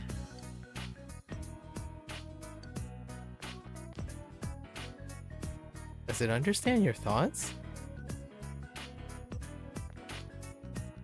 The fox gestures towards the offertory box. Is it offering its services for a price? It seems the mysterious fox has agreed to aid you in your search. However, it appears that it will require a fee for its cooperation. He returned the Emma to the shrine and went. Spiritualism. It's getting late. You decide to go home. Okay, it's not what I thought was going to happen yet. We haven't met him yet. The prime suspect in yesterday's ATM robbery in northern Inaba was arrested earlier today. The alleged thief is Pomena Sushin, a 26-year-old former employee of the company which reported the stolen vehicle. Unrelated? According to the police investigation, Pomena Sushin was... I'm home. Oh, wait. Ugh. How many days is he gonna call in sick? These rookies lately sure are... Welcome back! You think it'd be better to sleep 5 hours but feel okay waking up, or go back and sleep 9 hours? And what do you mean, go back, sleep 9 hours and wake up feeling okay? Or feeling great?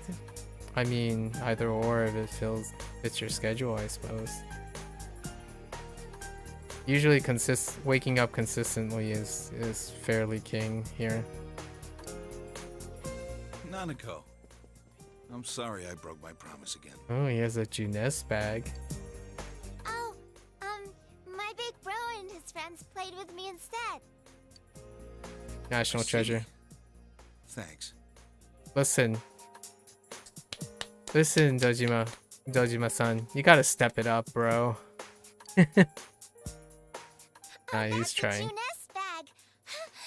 What's in it? Nah, he's got it. Good eye. Well, today is Children's Day. It doesn't really fit your schedule if you sleep over 8 hours. Then stick with the 5 hours. And then try to improve your sleep schedule. So I brought you a present. Alright, what's the present?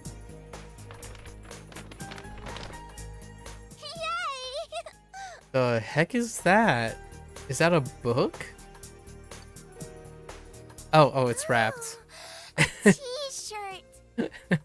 That's probably wrapping. Oh no, it's straight up. It took me a while to decide what to get you. You like it? What is... Oh, is that a platypus? Is that a duck? Wow,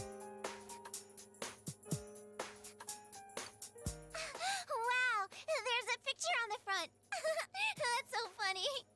Yay! I got you one too. Not that you're still a child or anything, but fair is fair. Alright.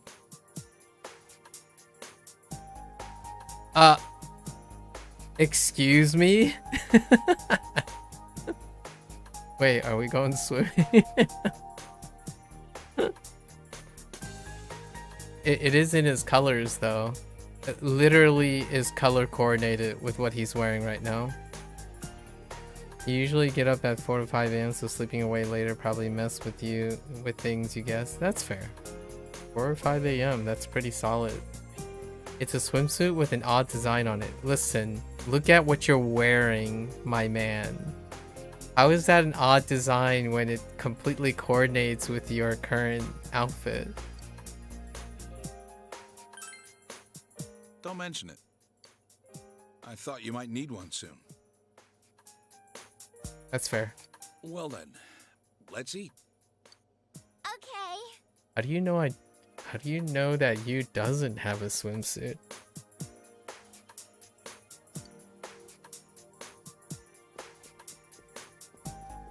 I want to see her wearing it. Nanako better wear it at some point. Spend a pleasant evening. Okay.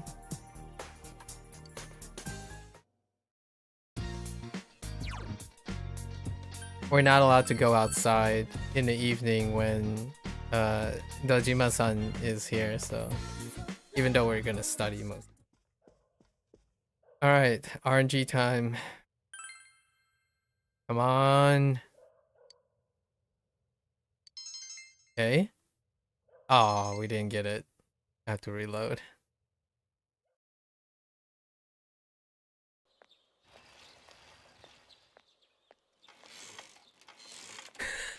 No! The sound of the bike is so potato. Damn it, I just fixed this thing. It's making squeaking sounds again. Squeaking? It sounds like creaking sounds. Maybe it's karma? Nah. It sure is noisy. Maybe you need a new one. Wait, is there a lore behind this? Huh? Yeah. Sentimental? Hey, by the way. No sentiment. I'm sorry about the other day. You know, about what I said to Nanako-chan. After hanging out with Nanako-chan, I feel even stronger that we have to solve this case.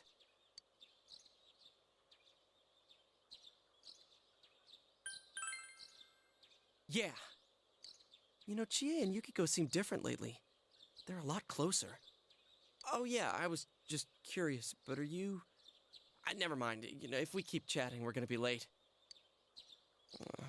Man, school's such a chore. And now my bike's messed up too. The roads are much wider here than in the city, so I keep speeding. I guess that did it. Oh well. Until I get my motorcycle license, I'll just have to walk.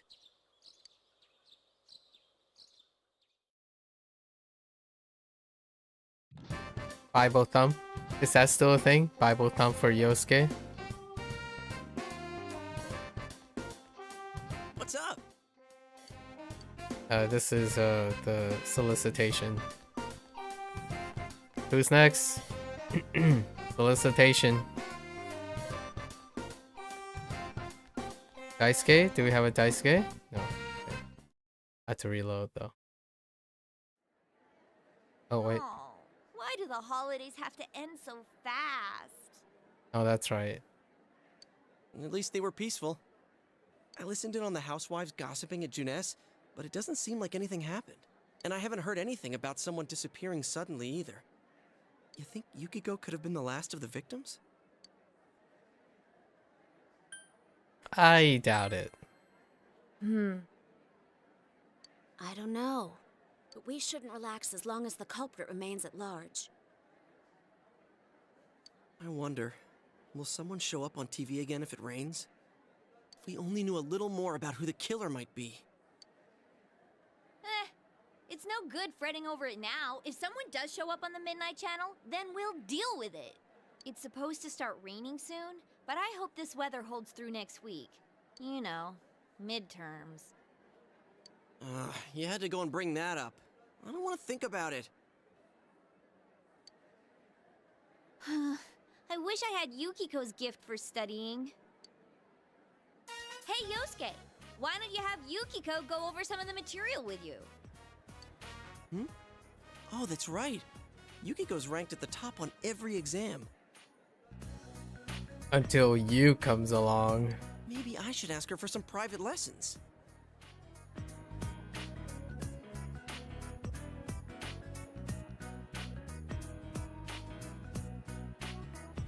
That spot is taken.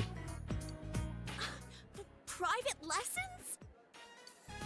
Huh? What's wrong? Slap. Ow! What was that for? I'm just asking you to help me study.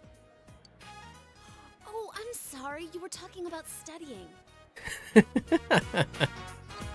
Thought it might have been an off-color joke. Arian has had some strange visitors lately. If you thought it was a joke, then just shrug it off. Sorry, my hand moved without thinking. Just went up to him and whack him one. Jeez. Poor Yosuke. He's a punching bag. You know, you start with getting kicked in the nats by Chie and then a sun slap in the face. Thanks a lot, Chie, for bringing up the whole studying thing. What did I do? You're the one who made it sound creepy and wrong. Private lessons, huh? What? Then it's mostly my fault? Oh, I should start heading home. Just peace out while they're... Alright. Hang on. Don't mind me. Alright. Come on, RNG. It's about like 33%. I feel like it's 33%. Darn it.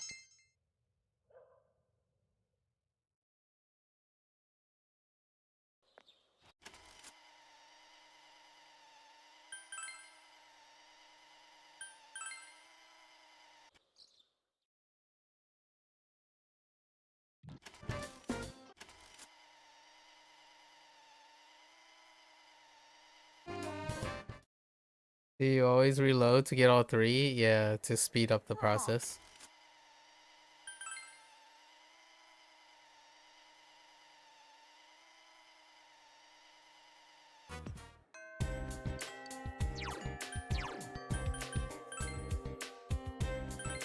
It saves just as much time to re-roll, if not more. Okay.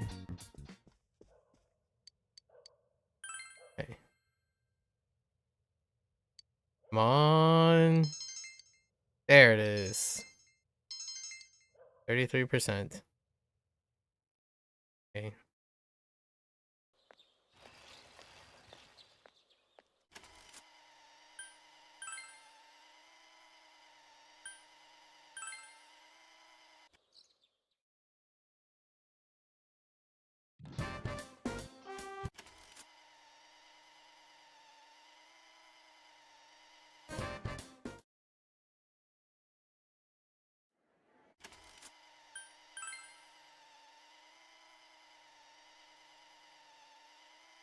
Got slapped 3 times. Okay. Alright.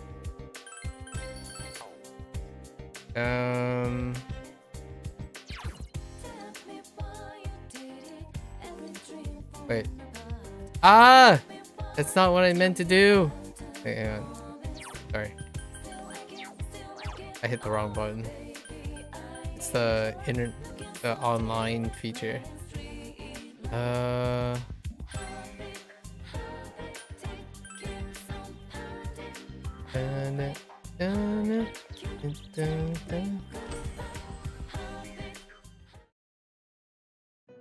Welcome to the Velvet Room. Murray. Something is different. Marie is nowhere to be found. If you are looking for Marie, I sent her on an errand. She should be back soon. An errand? Oh, please don't be concerned. This errand is, of course, pertaining to those of who reside within the Velvet Room. I would never allow her to roam your world freely by herself. There's a piece of paper on the floor. Oh. Oh, what is that? You seem to have dropped it. Seems the piece of paper belongs to Marie. You notice something written on it. Perhaps you should return it to her. What? Wait, no! Marie frantically snatches the paper away from you. What is this? What are you doing? I mean, what are you doing? Did you look? No, I didn't get a chance. I see. Oh, you didn't? Really? Then that's good. Looks very relieved. Just forget this happened. All of it. I'm hypnotizing you now. Sleep. Sleep. You didn't see anything. Now wake up. That is quite an interesting reaction. Is what is on the paper really that embarrassing? Welcome to the Velvet Room. Excuse us. Now once again, welcome my butt. That was close. Returns her seat and fidgets restlessly. Alright. Not suspicious at all. No, sir.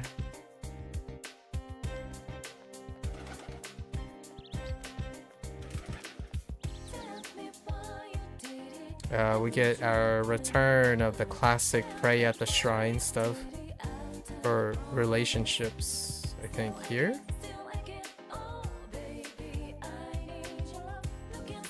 Oh, are you the young man who gave me that leaf? I'm now able to visit my grandson thanks to you. I thought the god of this shrine for I thank the god of this shrine for bringing the two of us together. I want to start restoring the shrine, but it's just in such disrepair. I'd like to make it a much better shrine, but I don't have the money to do any work on it. So I've decided to sell matchmaking fortunes in the hopes of offsetting some of the costs involved. Usually I only set them out on special occasions like New Year's, but this year is for the good of the shrine. I got these matchmaking fortunes from a famous shrine, so they work wonders. You should try it sometime. I'm sure it'll get you closer to the girl of your dreams. Heavy lore if it was related to the shrine in P3. I'm just saying.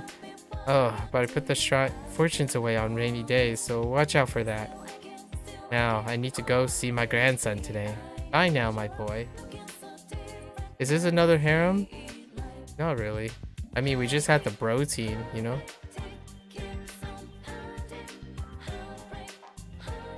Is it a harem? No, you get to choose. I think you choose in this game.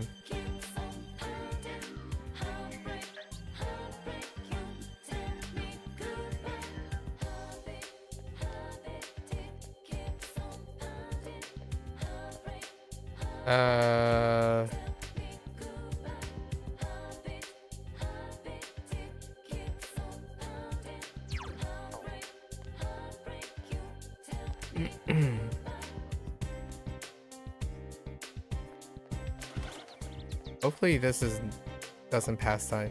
This is the shrine's main band. What will you do?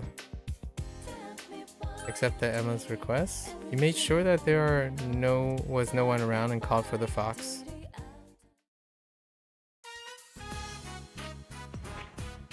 I don't think time passes on this. The fox brought you an Emma with a wish written on it. This Emma is written in rounded characters. Probably a young girl's handwriting. I want things to go well with the person I like. It seems the fox wants you to fulfill the wish written on the Emma on its behalf.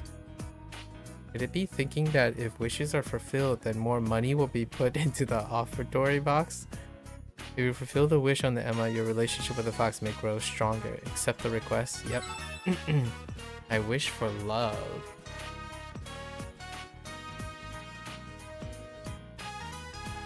Wait, I think I might have screwed up.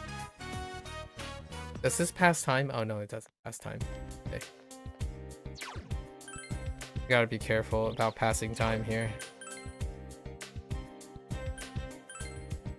I gotta chat to the girl on the rooftop for the guy, for the shy guy.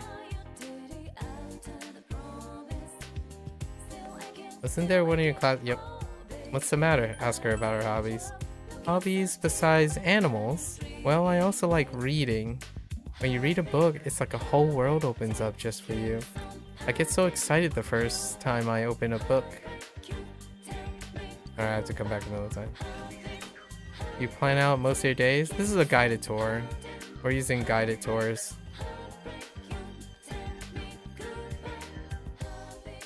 Is Chie on the roof?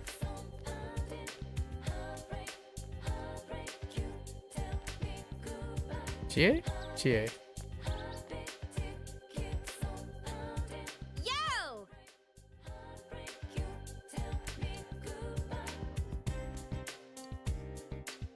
Want to hang out? Yeah, let's go! Alright.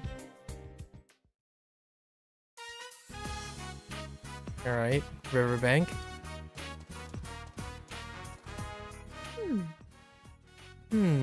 This looks like a good spot. Oh, this is where she practiced kicking and punching or something. Right? You know, for training. I need to hone my kicking skills or I won't be able to use them in battle. I tried practicing at home, but my mom and dad yelled at me for putting a hole in the soji. Still, now's the time to train, right? Right. Yeah! You think so too? Jay looks really happy. So, let's train together. Oh, that's the thing. No?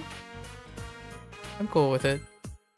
Alright! Yes! Thanks, Yukun.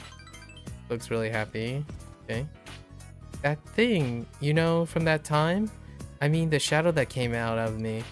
I feel pathetic knowing that that's another me. Makes me feel like I gotta work harder. Alright! What she said. Between you and me, we'll be unstoppable. This means that this marks the beginning of your training with Chie. Okay. Okay, help you out. Cold or microwave day 2 pizza? Ham pizza. I don't know. I usually just eat the pizza cold. Reconstituted starch. Oh, rebellion. Interesting.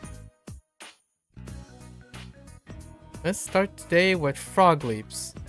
Come on, you try some. Rip pants. Alright, so we train. You're back. Alright. I mean, it's been okay cold so far, but the crust is really tough. Reconstituted starch. Hey. How are things? You should be used to life here by now. Huh.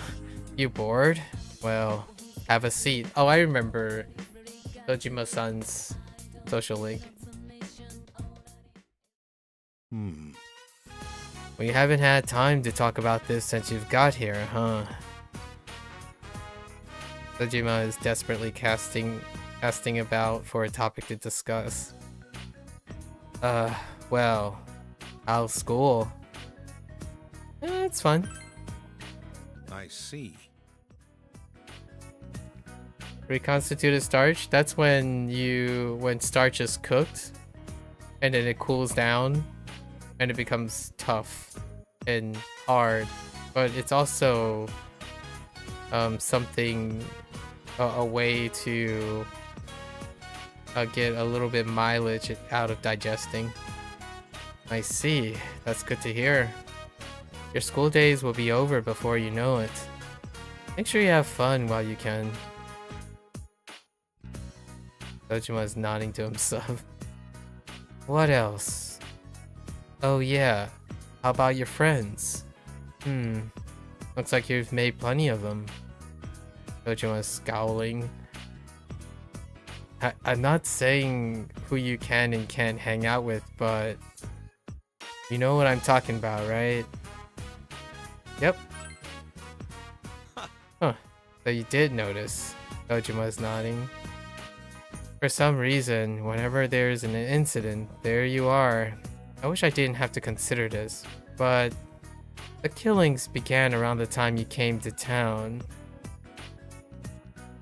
My job is all about eliminating the random element. I look only at the facts. If you keep getting caught up in my job, then... What's wrong? Big Bro didn't do anything bad. I know, I didn't mean it like that. But you're bullying him. I'm not bullying him. We were just having a little talk. It's getting late. Go to sleep. Okay. Goodness. I suppose it's worth taking longer to chew things. It's more like digestion stuff as well. Reconstituted starch is a thing. Sheesh. She really is taking a shine to you.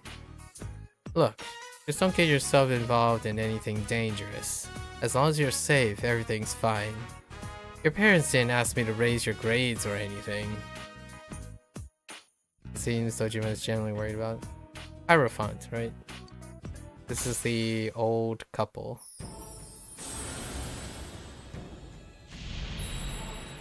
Okay. The Hierophant.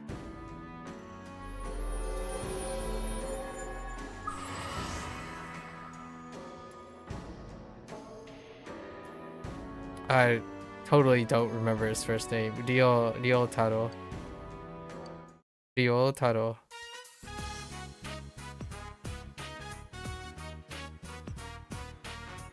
Things here might be a little different from what you're used to, but this is a good town.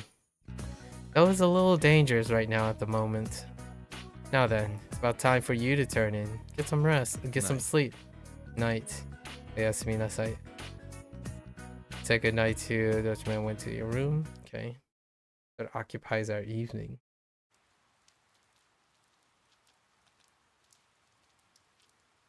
You overhear students talking. Alright. All this rain. I hate rain. It's supposed to keep raining until this evening, too. Speaking of misery, midterms start next Monday. They even post the results up for everyone to see. Oh, don't worry about it. Your life isn't going to be ruined by one little piece of paper, is it? Yes. What? How can you possibly believe that? Getting good grades has benefits when interacting with people. Talented people really are more highly valued in society, aren't they? That's a cultural thing. Oh goodness, it's this guy. He's dull. Mr. Hosoi, have you picked up the latest edition of Bullied Teacher yet? Of course I did, but it's raining today. I hope I get it home without getting it all wet. So, does anyone have an extra book cover they'd be kind enough to lend me? Oh, whoops. I have to start the lecture. Don't try to distract me by talking about books. Today, we're going to discuss Kokoro by Soseki Natsume. Open your textbooks. Before we get to the actual literature, I'll ask a question about Soseki himself. How about Narukami-chan, the city boy? Okay. Do you know how Soseki Natsume translate the English phrase I love you into Japanese? Steki, right? Probably something with Steki.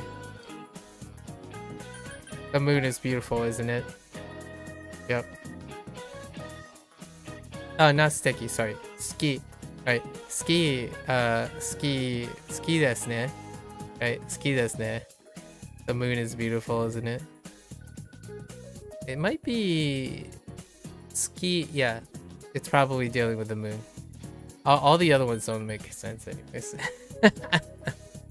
I could die. Okay. Oh, you're very knowledgeable. Yep, he translated as the moon is beautiful, isn't it? Maybe like ski wa steki desu ne? Something like that. By the way, the person who translated it as "I could die" was Shime Futabate, another prominent Meiji era writer. Though he translated from Russian, not English. It's still similar in that they didn't do direct translations. Back then, in Japan, there wasn't the same direct expression of love that we have now, so they had to get creative. It's a subtle, endearing translation, much like the Japanese language itself. And other languages. Anyway, let's get back into Kokoro. Art?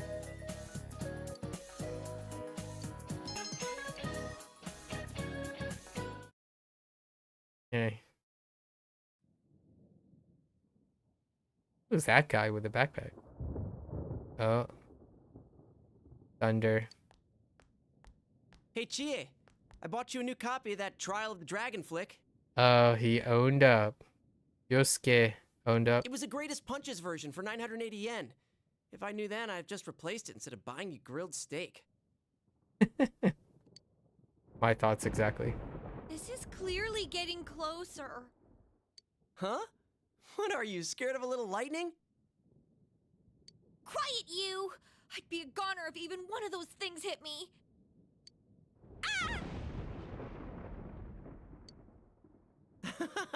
You're freaking out way too much. Come on, shouldn't weather like this help with your kung fu training? A bolt of lightning would hit and it'd give you the inspiration for a new move. There was a scene like that in your DVD, wasn't there? You jerk! You don't even care how I feel! If lightning has to strike someone, let it be this guy! Huh? Is this a blackout? That's what you get for saying that stuff, Chie. Looks like I better hurry up and head to work. Depending on how produce sells today, I might get a little bonus in my pay for the week. This weather may keep customers away, but I gotta do my best if I'm gonna save up for a motorcycle.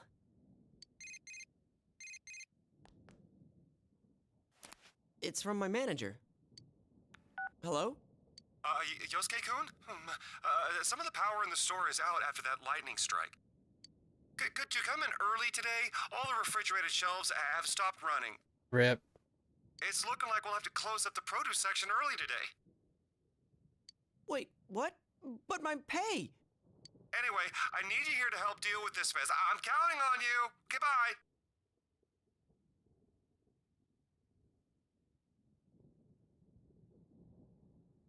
Wait!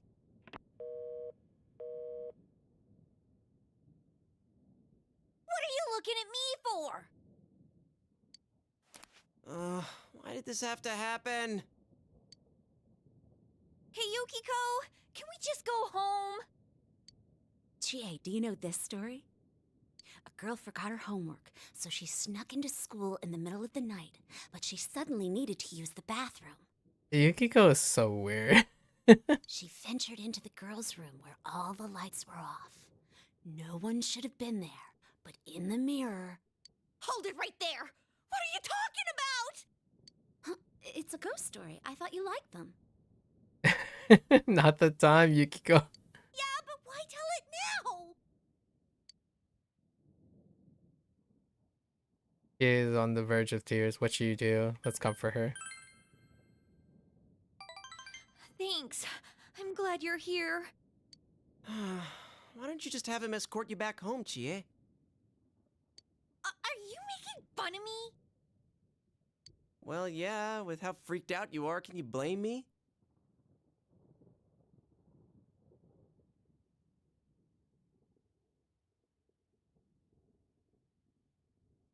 Okay. Oh, the power's back! Come on, Yukiko, let's go home!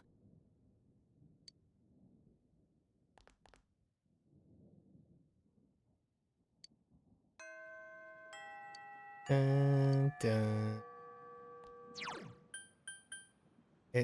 I feel like there needs to be a completion, like dun dun dun dun dun dun dun dun, or something like that. Dun dun dun dun dun dun dun dun. Yeah, where's the second part? Yeah.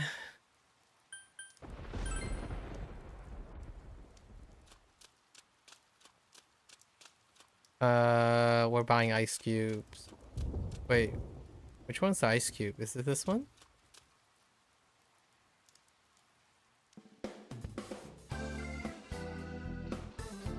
How many ice cubes? We don't really need too many, but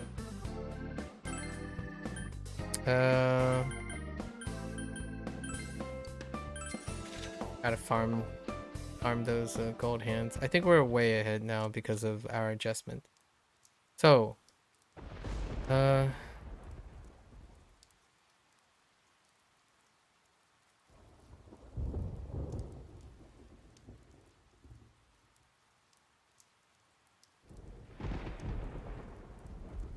oh no.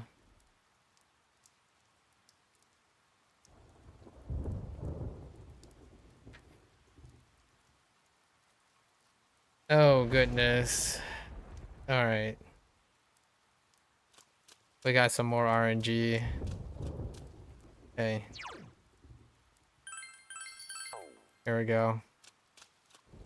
I remember this too. The rice bowl challenge or the beef bowl challenge RNG. The mega beef bowl. If you finish this quintuple size bowl is free. Okay. So we're looking for knowledge, diligence, and understanding. Hiya! Alright. You still can't see the rice. That sounds delicious. Okay. You begin to suspect that your bowl is a portal to the meat dimension. The bowl of meat contained within this bowl is truly staggering. It kind of just doesn't look like a beef bowl. It looks like a steam hamper that you're eating from with like dim sum in it or something. In order to finish bowl, you must have understanding of your limits, okay, and knowledge to control your pace. And then we're looking for diligence, courage, okay, to face the unrelenting, okay, and the diligence to present. All right, all these traits are necessary to master the rainy day special mega beef bowl challenge. All right, you're unable to finish your meal in your current state. All right, but what do we get? You tried your best to finish the rainy day special mega bowl beef bowl challenge, and your personality has grown tremendously. Okay, I got understanding, knowledge, diligence. Nice. Nailed it. Ayah. Too bad, mister. Yeah, that's fine. Ayah, I heard about you from my daughter. So you're the oh no, he says the same thing.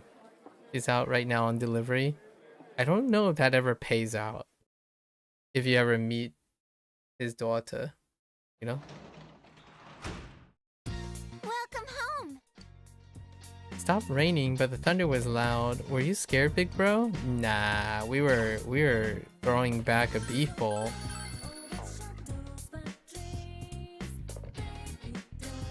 Now we can spend time with Nanako. Nanako looks as if she's not doing anything. There we go. Yeah. Wait. Did it say I have justice? I'm pretty sure I have justice on. Yeah. Archangel. Oh, Big bro. Nanako is fidgeting. Go ahead and ask. Yeah. Okay, well, Nanako looks relieved. Are you an only child? No? Then do you have a little sister? I have you. That was a good setup. Little sister. Nanako looks very happy. A while ago, Daddy told me that our family won't get any bigger. But now I have a big brother. Nanako beams at you with a smile that covers her face. Is it a bad idea to have device charging during storms? There's been many here lately. Surge protectors, right? So that through that smile you feel your relation has grown. Surge protectors, you know? Like straight into the wall? I don't know. Don't live in the UK. Let's talk, big bro. I want to hear about your school. Nanako has begged you to talk to her. You decide to talk about various things. Good night. Oh, you're in France? Okay. I don't know anything about France either. I think they work on EU standards. It has gotten late, so you can put Nanako to bed and went to your room. Okay. Sunday. We have break. You know I wasn't joking about the month thing, right? Yeah, sure. Fair enough. Today is a Sunday, so you don't have to go to school.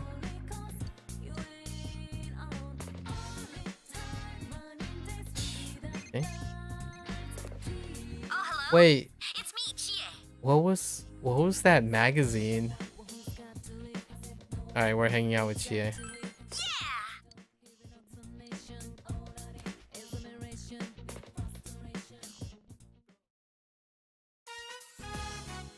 We decided to train with Chie.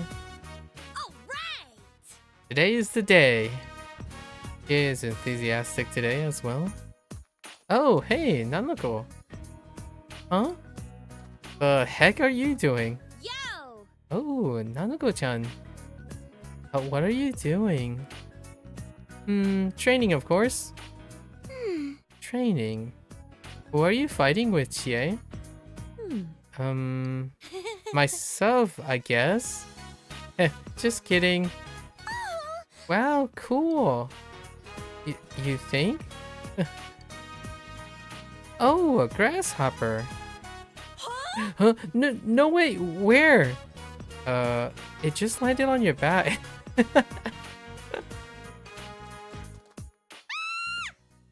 Well, get it off! Get it off me! Oh, Nanako took the grasshopper off Chie's back. You don't like grasshoppers? I'm no good with anything with thin jointed legs or anything creepy or squirmy. Ah, now I can't get them out of my mind. I can't stand those things. But they're cute. You're like Yukiko. Oh, see? Because Yukiko is fine around bugs. But me, I totally lose it. Kinda funny, huh? It's very feminine. That's not true. It's not. Somehow, Chie looks happy. She doesn't like being called a tomboy. A lot of kids in my class don't like bugs. It's not just you, don't worry. National treasure. Nanako-chan. Oh, you don't know how happy that makes me. Thanks. Come on, you want to train too? Yeah. Okay. Let's start with form. I'll teach you a kata. Oh, kata. Basic forms.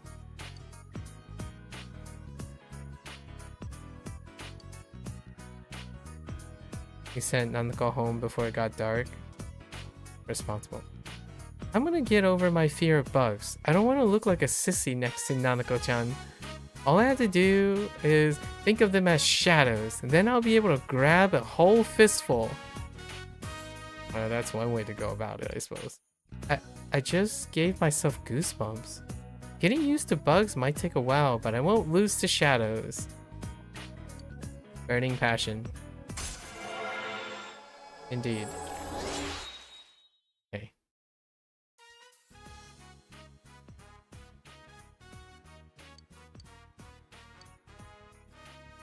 Oh, follow-up attacks. Okay. We're obviously trying to push some of the main groups' synergies for extra bonus. What is that? Oh, no. I don't remember that. Was it... Uncle seems to be lost in thought. Ask her what's wrong? You ask her what's wrong. Well... Uncle Fidgets. I made flowers at school yesterday. That's right. They said today is Mother's Day. My teacher told us that's a day when you give your mom flowers. I don't have a mom, so I don't know what to do with these flowers. Nanako seems upset. We can give them to her. They all lead to... I think they all lead to Dojima-san. Huh? Oh, you mean the family altar? Oh, okay. Dad always puts food there. He said it gets to Mom in heaven. I was thinking more like grave, but altar works. Do you think my flowers will get to her too? Absolutely. I did a really good job on mine. My teacher said they were pretty too. I wonder if my mom will be happy to get them.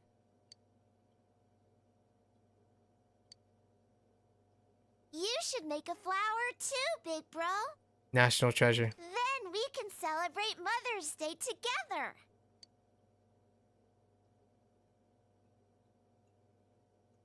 Nako taught you how to make an origami flower. We did it! You place the finished flower on the family altar. Getting late, so you put Nanako to bed and head back to your room. Wait, can I? Oh, I can.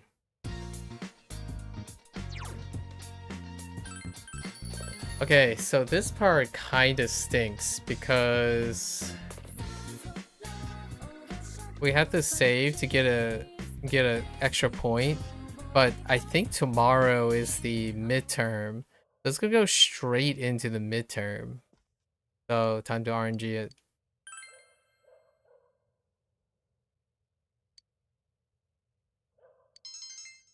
Come on! Dang it! Oh, man. Hold up. Does this lead back to back? Do you go straight into midterm? Oh no. Wait. Wait. Maybe I can... Oh no. Okay. Morning. Exams are finally starting today. Real life's harsh. Have you studied for them? Can't you tell? Do I look like I'm ready? But even once exams are over, we're not done with the case. What if you restarted the game? I mean, we could. We just have to see how long the sequence is. I was trying to do a quick restart. All this depressing stuff's just gonna keep going on and on.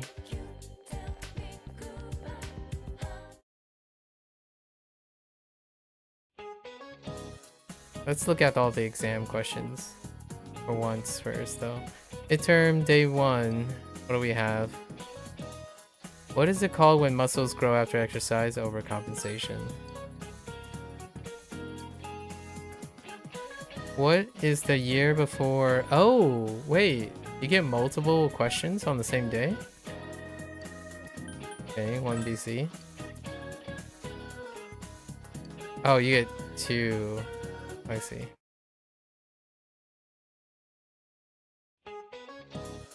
Okay, what's day 2's? What type of number does not exist? Marriage numbers. Okay. What translates as I love you as the who? It's not Natsume, right? Okay. What else we got? Who said as soon as laws are necessary for men, they are no longer fit? Pythagoras.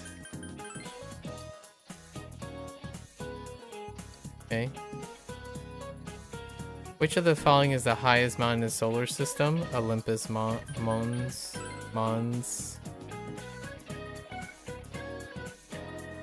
Okay.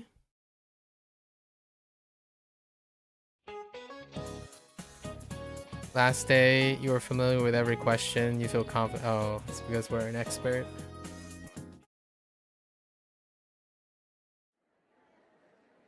It's finally over. It's only 3 days long. Ooh, what a load off. I bet every student feels like this after exams are over. Hey, quiet down! So what did you write for number 7? The one about what that referred to in the sentence? I put her sorrowful expression. Oh, crap. Then I got it wrong. I put the rice cakes on top of the table. How are those two things related? Rice cakes? Wait, was that what the story was about? All right, I'm giving up on composition. I'm gonna bet it all on geography. What did you choose for the tallest mountain in the solar system? Ah, seriously? I chose the wrong one! Oh, I put that one too. Whoa, you too? And it's probably the right answer. Boy, I can't wait for our grades to be posted out in the hall where everyone can see them. Jeez. Hey, did you hear? A TV station's filming here in town. They're probably just doing more stuff about that hanging corpse case. No, it's not that. You know the highway nearby? They're gonna cover those biker gangs that hang around there. A friend of mine goes to the biker meetings sometimes. I heard it from him. Dude, what are you doing hanging out with a guy in a biker gang? Well, anyways, what do you think about tomorrow's group blind date? We were gonna meet outside, but it's gonna rain soon, right? Won't it be better to play it safe tomorrow, too? Biker gang? 5th member. Oh, yeah. They raise a ruckus from time to time. I guess your place is too far away to hear them. We live right by the road. The noise can drive you insane. I hear some guys at this school are part of it, too. Yeah, I know there are some rumors about a first-year student here who's a total hellraiser. One of the guys working at Jeunesse said the dude's been a legend ever since middle school. Although, was he in a biker gang? Did you say he was a legend? It's not what you think, Yukiko. Just kind of a potato. Alright. Let's run it back.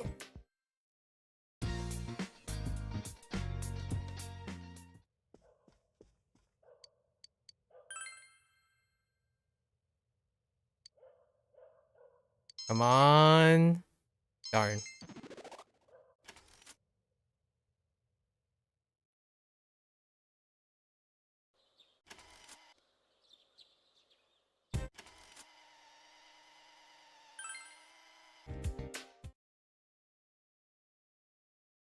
What happens if I... Oh, no.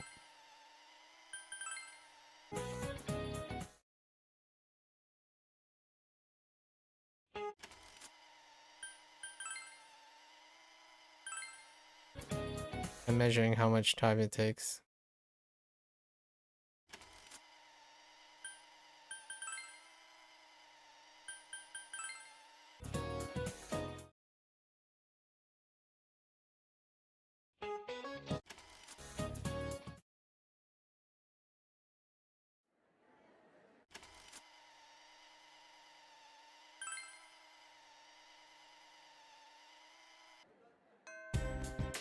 It's actually about the same amount of time.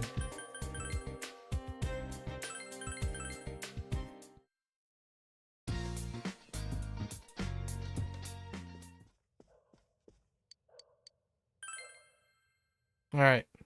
Third time's the charm, right? There it is. Okay. 33%. Still holds up.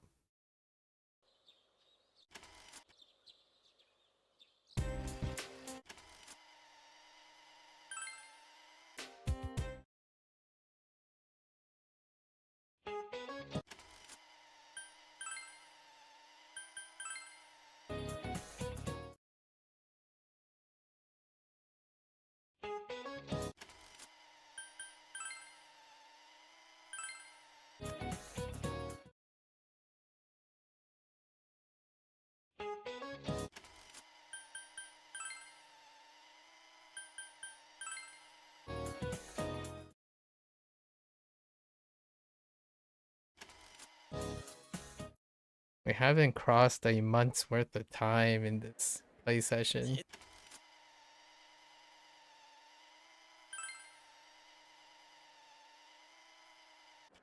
Okay. Pretty painless. Alright.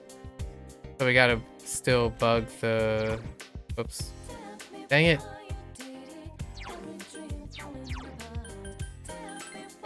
Bug the girl on the roof about her hobbies. What kind of books do I read? I read a lot of different genre, but I admit I have a lot of animal related books, okay? Stories and novels are good, but what I really like are picture books and books with animal facts. It's fun to just look at them, isn't it? After you asked the question, she began talking about her goals for the future. You listened intently. You heard something that might prove to be useful. You should report back to the admirer. Ooh.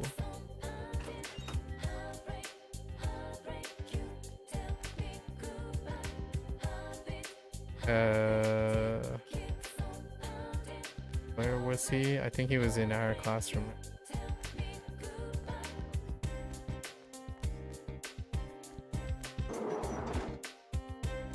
Or the guy's not here. Okay, so we can't actually talk to him yet.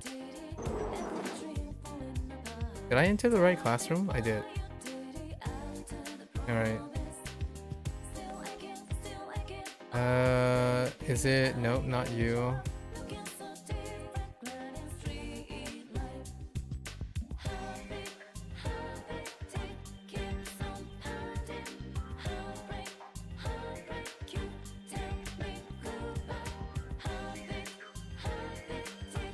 There's someone here.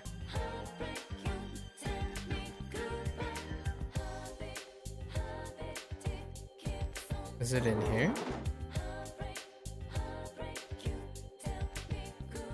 No.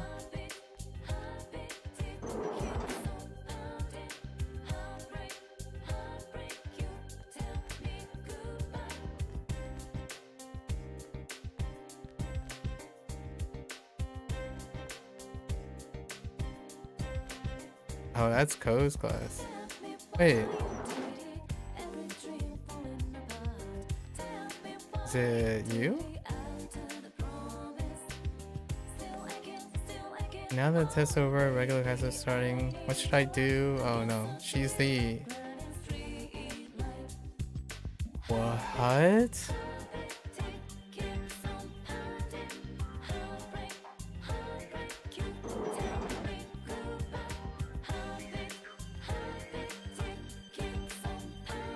It's not you, Social Link. Not you, Social Link. Oh, is it you? Midterms are over, huh? What am I going to do now? My excuses to go to library is gone. If I keep going in there without a reason, people will probably think I'm a weirdo. No. They should be marked with a,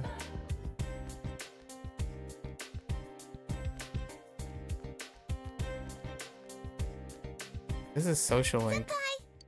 Right? Yeah. What?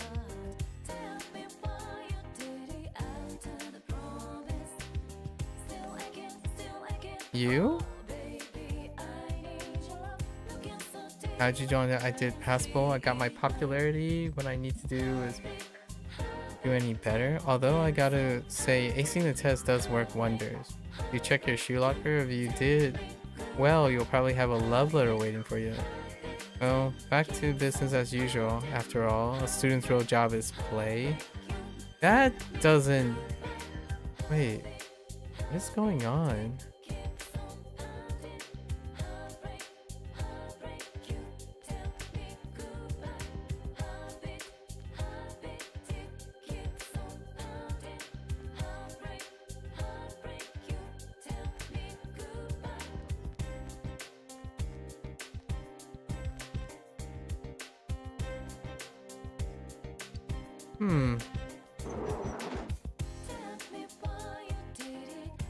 You?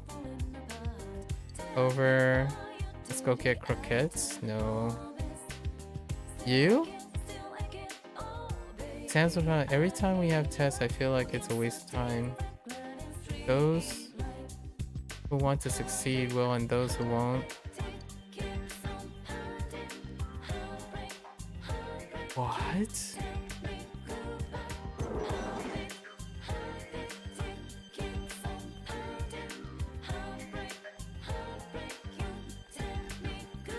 I don't see anyone else here. How about you? Yo. No, that's just... Oh, it's just gonna say...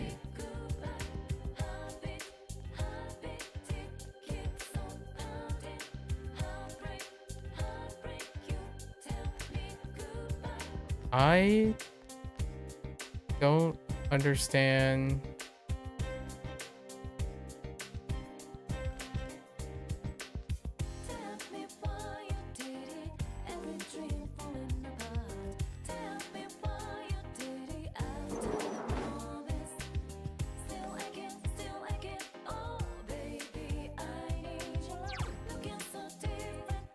Uh-oh.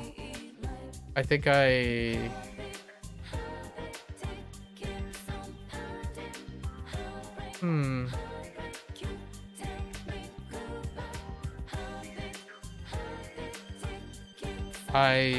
I screwed up. Oh no, I screwed up. Dang it. Oh no.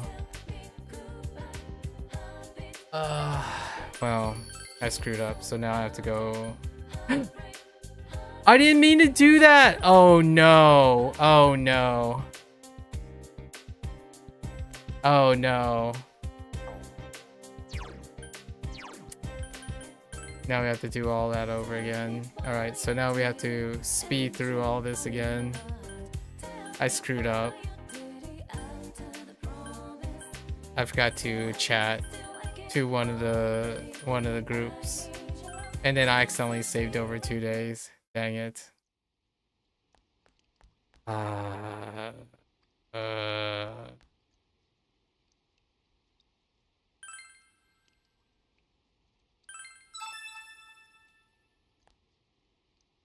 Well, that sucks.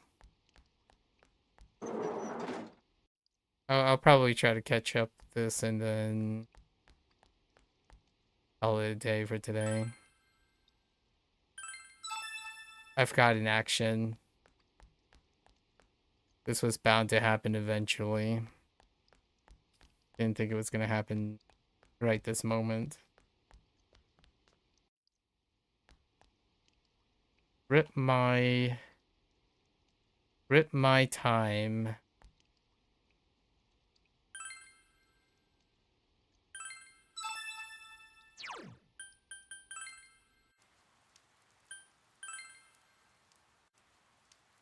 Got lucky for a while.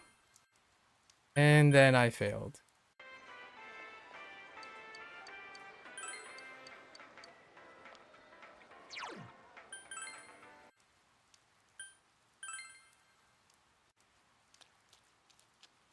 I have to do all that RNG again. That sucks.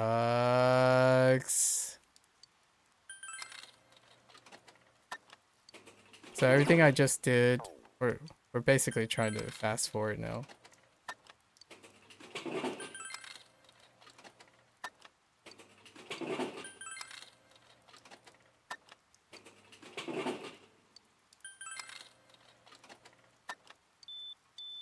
Okay.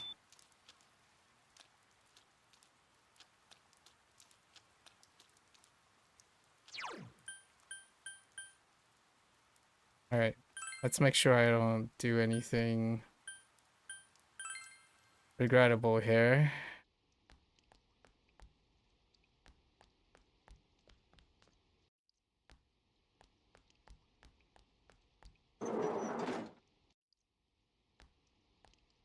Yep.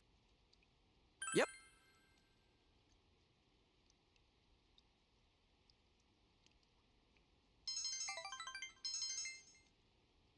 Okay. And since the culprit...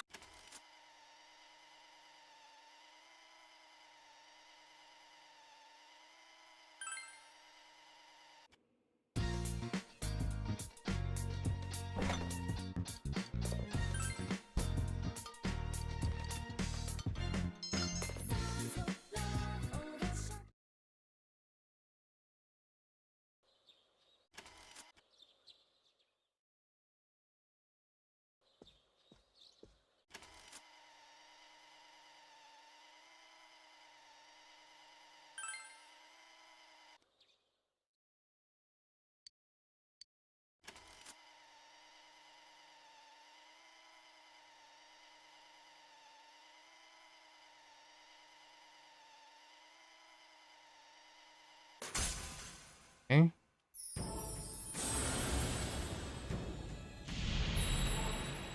Save time only to lose all that time.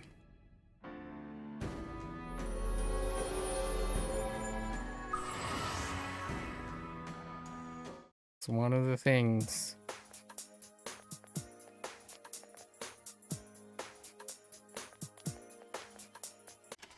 I guess if I knew more about how the game works, I could make up for it. But at the moment, I have no idea how that would affect the chain of events. So if it's early on, we're just gonna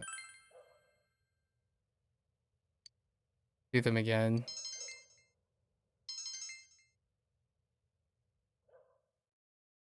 Annoying.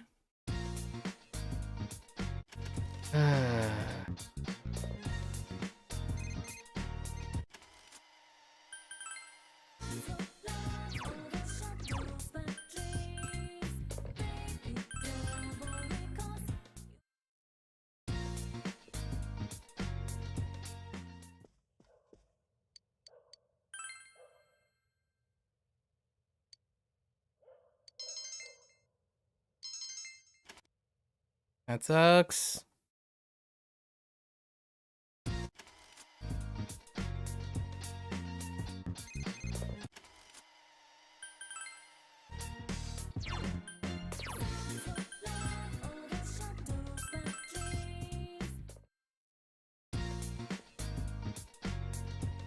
I missed it by 5 days. It was 5 days ago. That's unfortunate. I didn't look. Alright, I'm doing the same problems that I typically do where I rush everything. And everything just gets followed by the wayside. Hold up. I don't think I heard 3 chimes there. But we can't afford it anyways.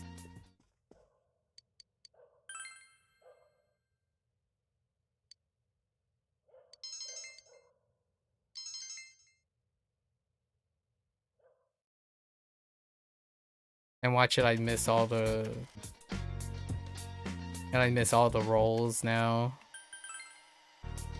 Oh.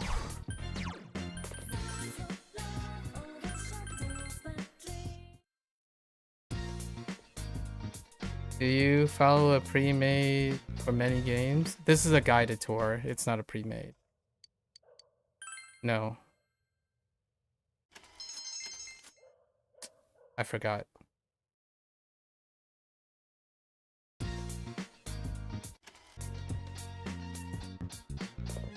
I already talked about why I do this and whatnot.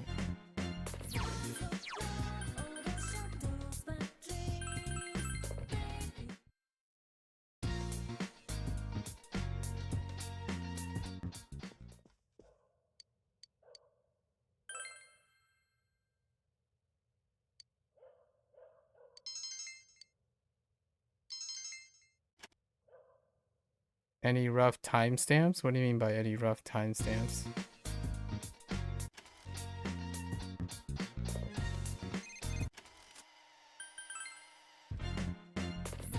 For why you do it? Day 1?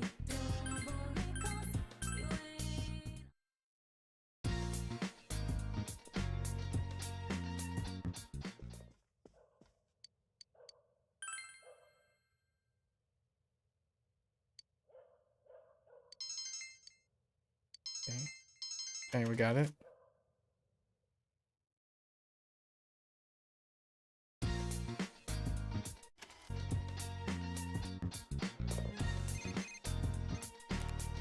Hey, it's me.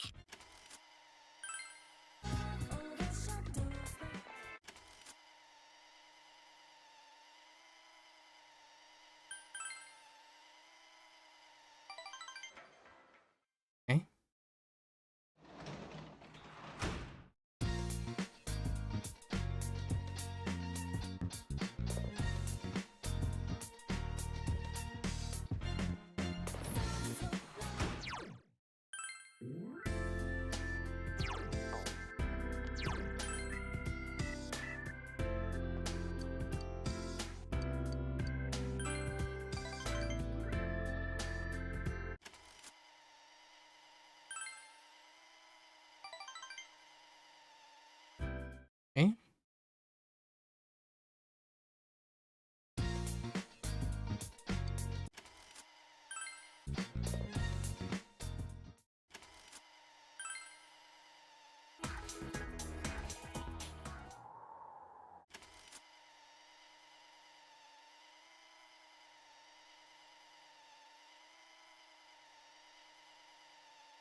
Okay.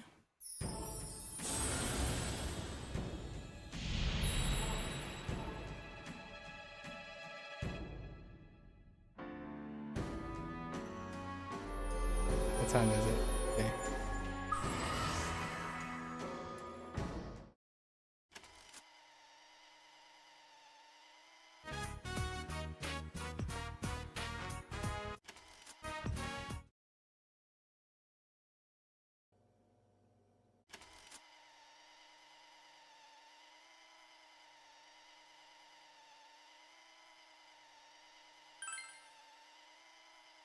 Okay.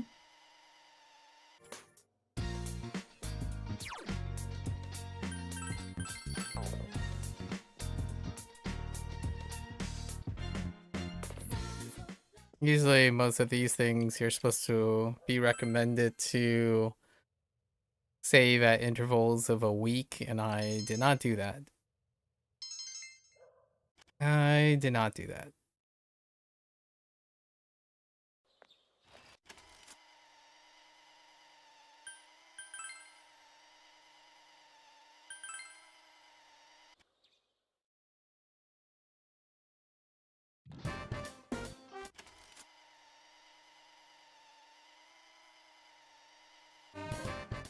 Gotta find out where I missed it.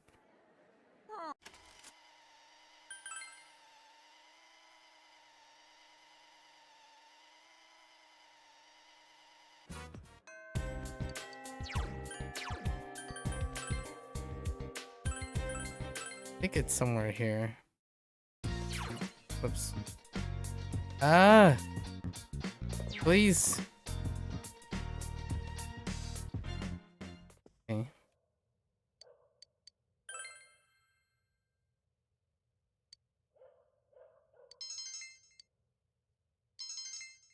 Rip.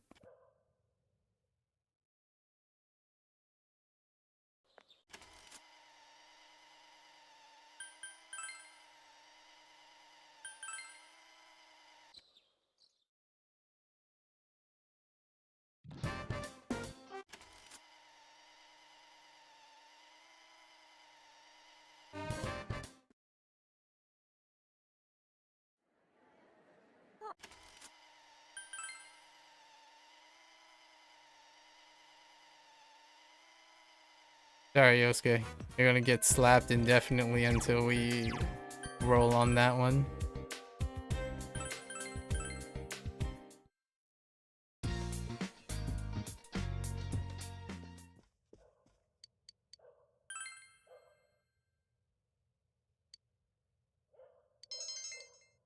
Okay.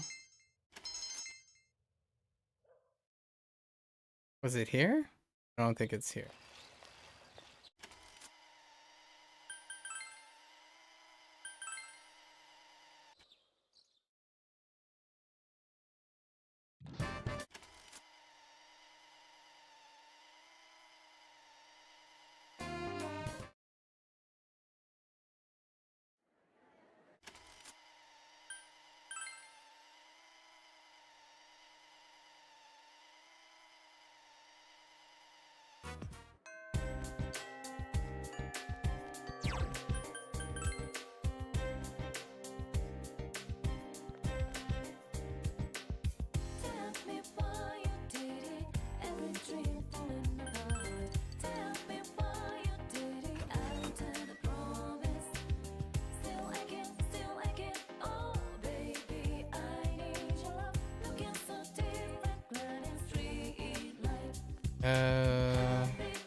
Oh, I think it's here. Maybe. Oh, it's here. Today is the day.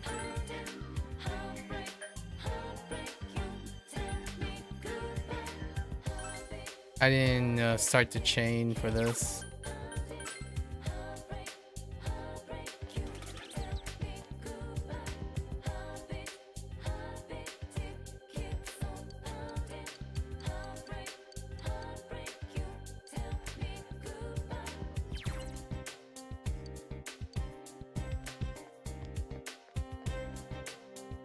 Yeah, it's this one.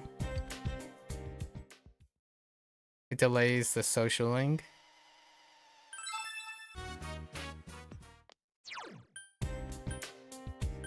That explains why this was before. No. Yep, there we go. Ah, what? Are you the transfer student? You? Oh, it was to you. You? Oh, I must have made a mistake. This is your shoebox.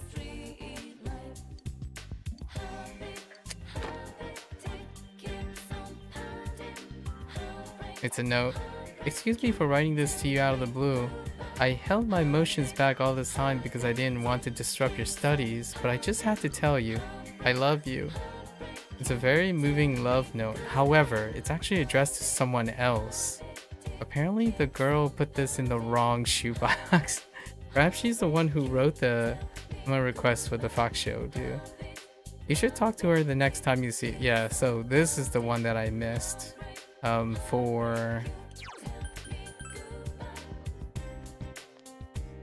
I think we did this, right? Yeah, okay. So what was it? I was 8 days off? Dang, that's really far back.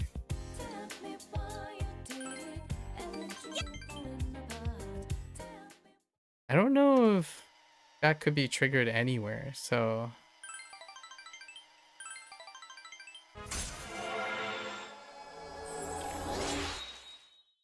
And then we have one RNG. Oh no, I actually missed 2 steps.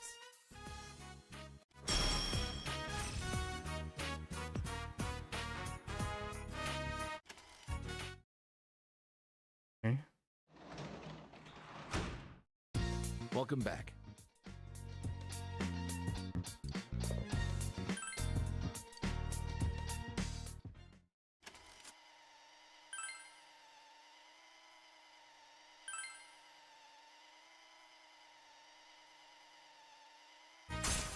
Okay, fire fine.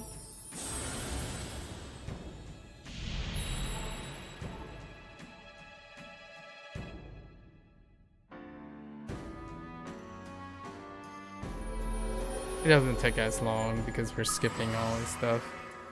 Or like we're fast forwarding. Three RNG runs and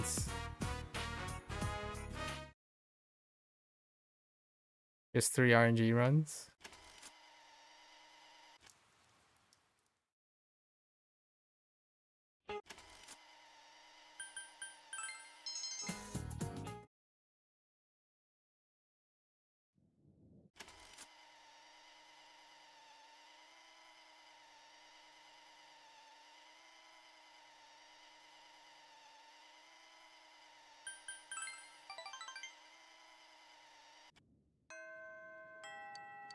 Yeah, I missed this part too. Just completely ignored it. Oh wait, wrong place. There she is. Oh, it's the girl that mistakenly put a love letter inside your shoebox. Did you read my letter? I read it. How could you? You jerk! I didn't even have the courage to sign it, and yet a totally random person now knows my secret. What's the point of trying to be secretive anymore? I've already embarrassed myself this much. I might as well go confess. How do you like that? Good on you. Emo ran on. Maybe you should ask her about how her confession went. It works out.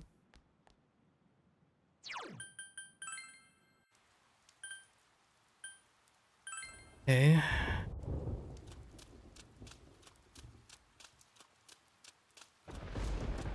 Oh no, wait, 4 RNG rolls. 4 RNG roll. I have to roll the... We also have to roll the beef bowl, which we did get on the first try. That's kind of unfortunate.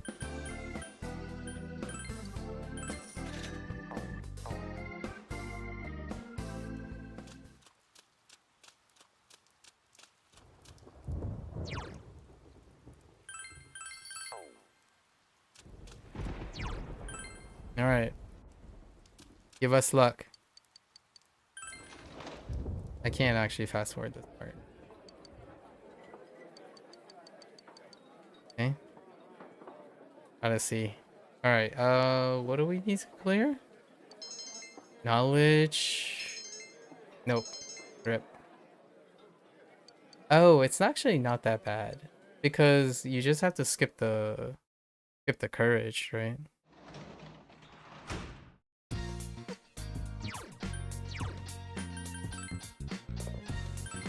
You only have to land on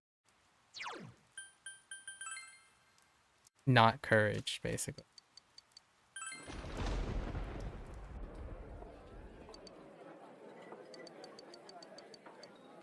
Okay.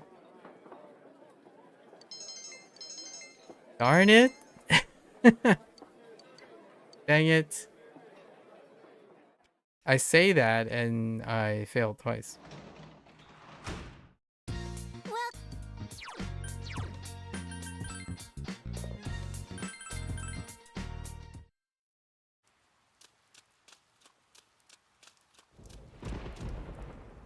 Got to May.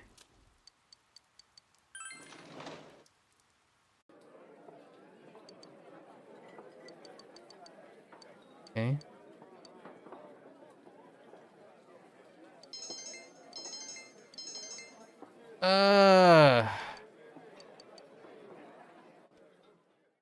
Alright, it could be that bad actually.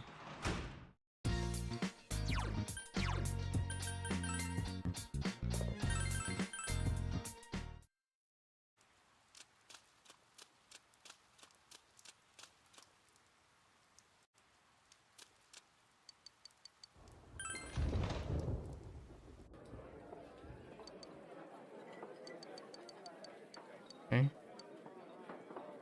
Come on, diligence. Okay. Dang you! Oh, it's actually random in any order. Huh. I don't know if you can get the same. Hopefully you can't get the same stat multiple times. So this is more like a miss on courage than anything.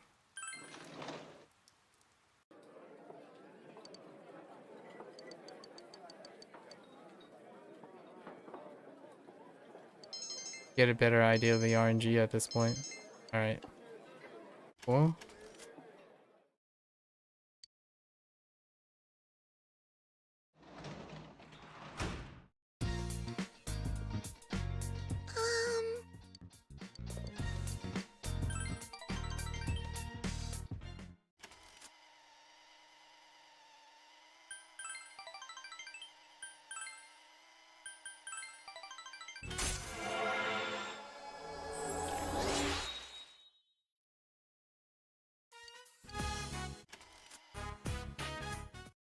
Oh, you know what?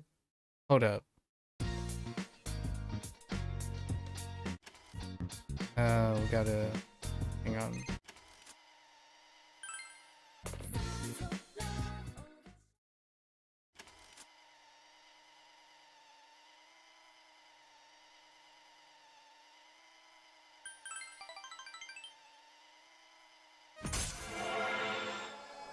Okay. And then we're back. This is before the midterm.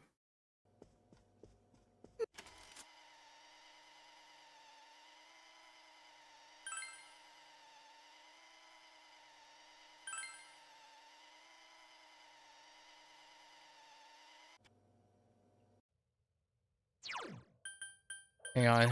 Hopefully, yeah, we're good. Alright. And then now we gotta roll on the midterm.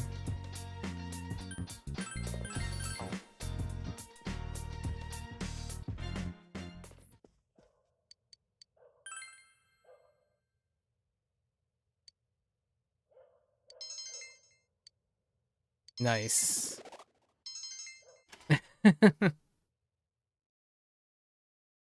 Okay.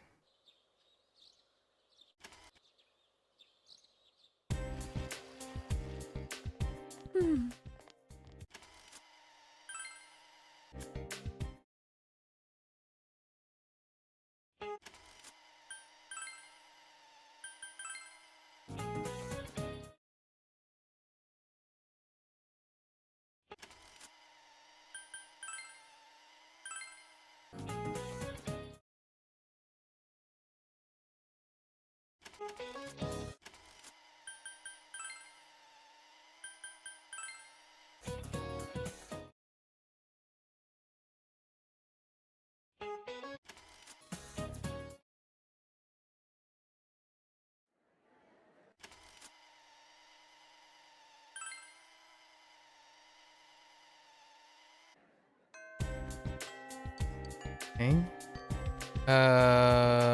Yep.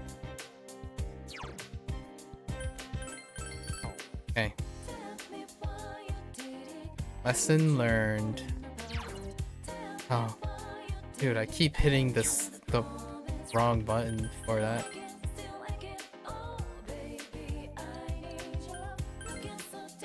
Animal books, right?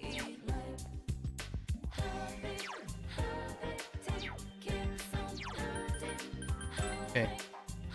Alright. She's supposed to be around here somewhere. There she is.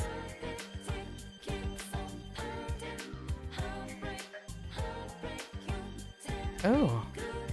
Hey you, listen. The confession? It worked. I can't believe it. I'm so happy. I'm glad I got his shoebox confused with yours.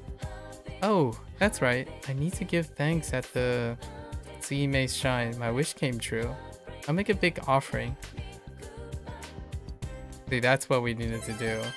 Which, I actually missed 2 steps, so...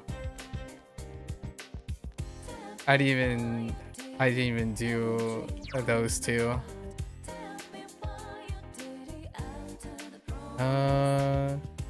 Thursday.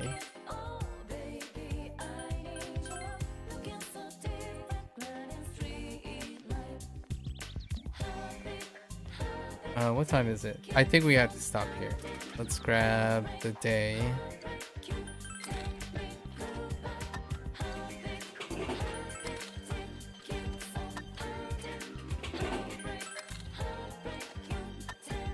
So we made up two missteps.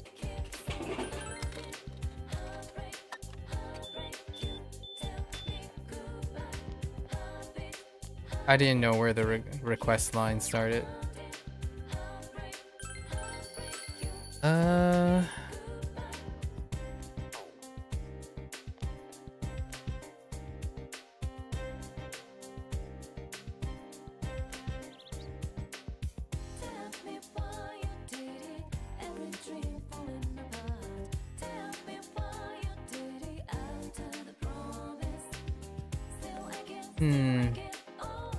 How does this RNG? This RNG?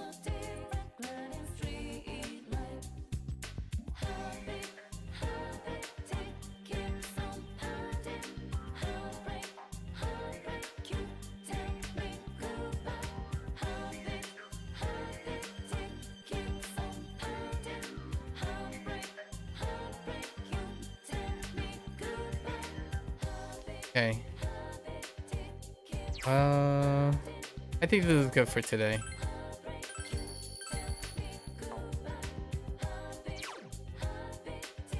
We'll probably have to do those like study RNGs, right? Until our stats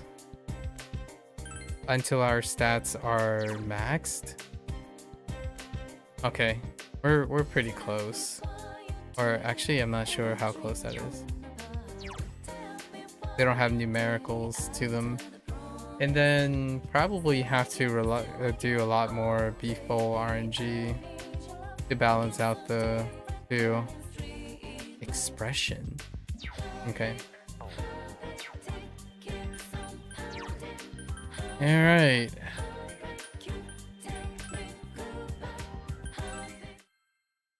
I mean, to give you the short version of why we follow a guided tour is because I have played this game before. and also P3. And the old designs for these games is that if you try to view all of the story things, it takes a very long time to view all the story things. So if you don't follow like some sort of a guided tour, you could end up playing. When did I do my first playthrough? I didn't complete my first play. It was 5 years ago when this game was released on Steam. So the reason why you do guided tours for these older designs is you can't actually see all of the things, even in like 4 or 5 multiple playthroughs, because a lot of them are not sequenced. So these games are sequenced. So you could try to make an attempt by trying to figure out all the permutations yourself, which by all means you can do yourself if you want. But for myself, the whole reason is to capture all the story beats, or at least many of the story beats, in 2 playthroughs. This game you cannot complete everything within 2 playthroughs, or like you can't complete everything within 1 playthrough. So if you're not interested, like if you play these games and you're not interested in doing like the story collection, what do you call these? It's almost equivalent to a lore run. So if you're not doing lore runs, or in this case Persona is a narrative game, right? So if you're not doing lore and story runs, then you can play the game as lax as you want. Generally speaking, you get this question a lot. Like in P3P, the only question I had from P3P is someone asked, "Oh, did you play the female MC, the Kotone Shiomi?" But I do lore runs and story runs for story games, so I don't. If the story games and story runs have different permutations, I do all of the story runs and whatnot, and it lines up because we play through the game in Japanese and English. Now, I haven't found out if P5R requires 2 playthroughs. If it does, then I play it through twice. If it doesn't, I would split up the story beats so that I play it through twice for different story beats, and then play it for Japanese and English at the same time. So nearly all of the existing games, P3P, P4G, P5R, I imagine P3R and P4R are gonna be 2 playthroughs.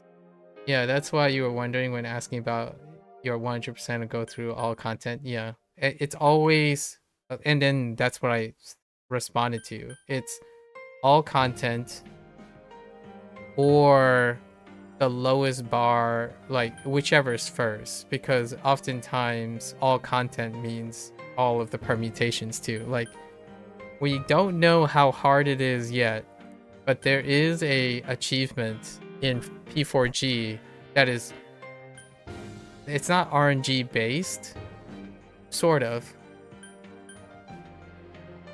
It's kind of like you have to keep track of it, but I'm not keeping track of it at the moment. The toughest achievement on here, if I remember correctly, is you have to hear over 70 or 80% of the battle lines in this game. So in order to hear all the battle lines, you actually have to trigger the requirements for all the battle lines. And some of the battle lines are RNG dependent. So that's probably one of the things we farm. And then, like, for example, in P3P, you have to have an accidental fusion, which in P4G, you also have to have an accidental fusion. And that was me sitting there trying to roll a 3%, right? You have to roll a 3%, or was it? It was probably a 3%. But that's what we do in all these games. So I always prioritize a lore run or a story run first, and then we fill in all of the achievements, which achievement runs may give me insight into like what the developers want, like what is like for the completionist. So we generally run these games for completion, and but the first thing that is always done is for lore and story runs. And because of the way Persona games are structured, you can run through multiple times and still be locked out of things. So that's why we do guided tours for the 2 runs. And then if a third run, the third run is usually to clean up all of the existing things. So sometimes it could be like RNG dependent that just didn't happen, which I can decide to push off, or spend an entire day sitting here rolling over and over again for it. P4G, I don't know if there's one. I'll give you an example of the last RNG run that took a while. Yakuza 0. In Yakuza 0, you had to roll in a vending machine, and that vending machine was like a 1% roll.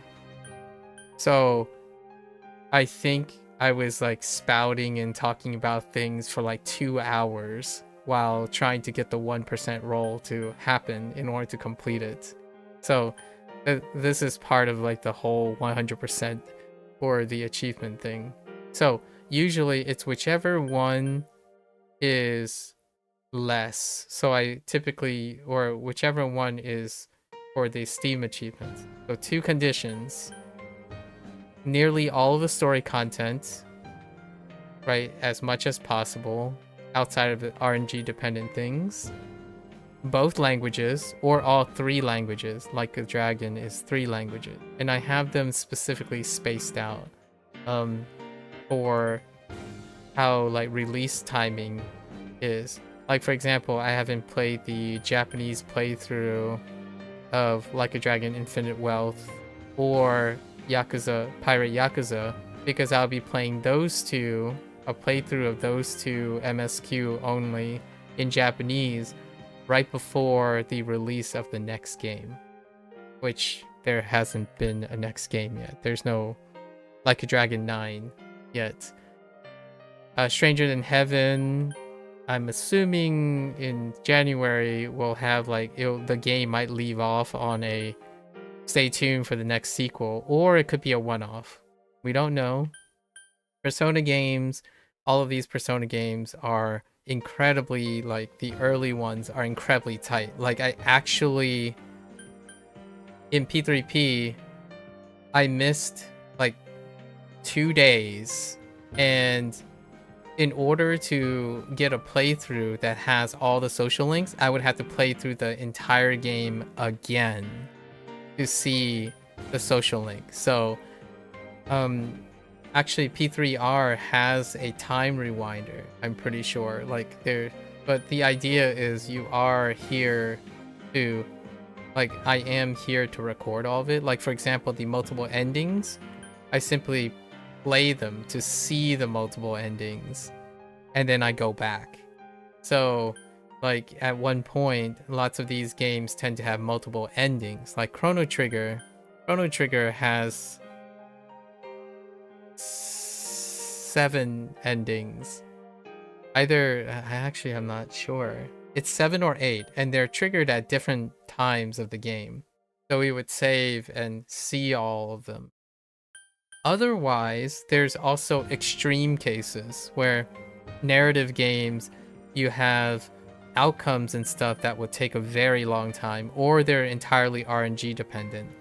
Then we would do something else, which I haven't ever resorted to yet, which is we go and watch the other endings, the super low percentage base endings, which I haven't really played a game where there's a super low percentage one where you have to like go through tons of RNG to get. If there is, then for the interest of time, that's usually how I go about it. The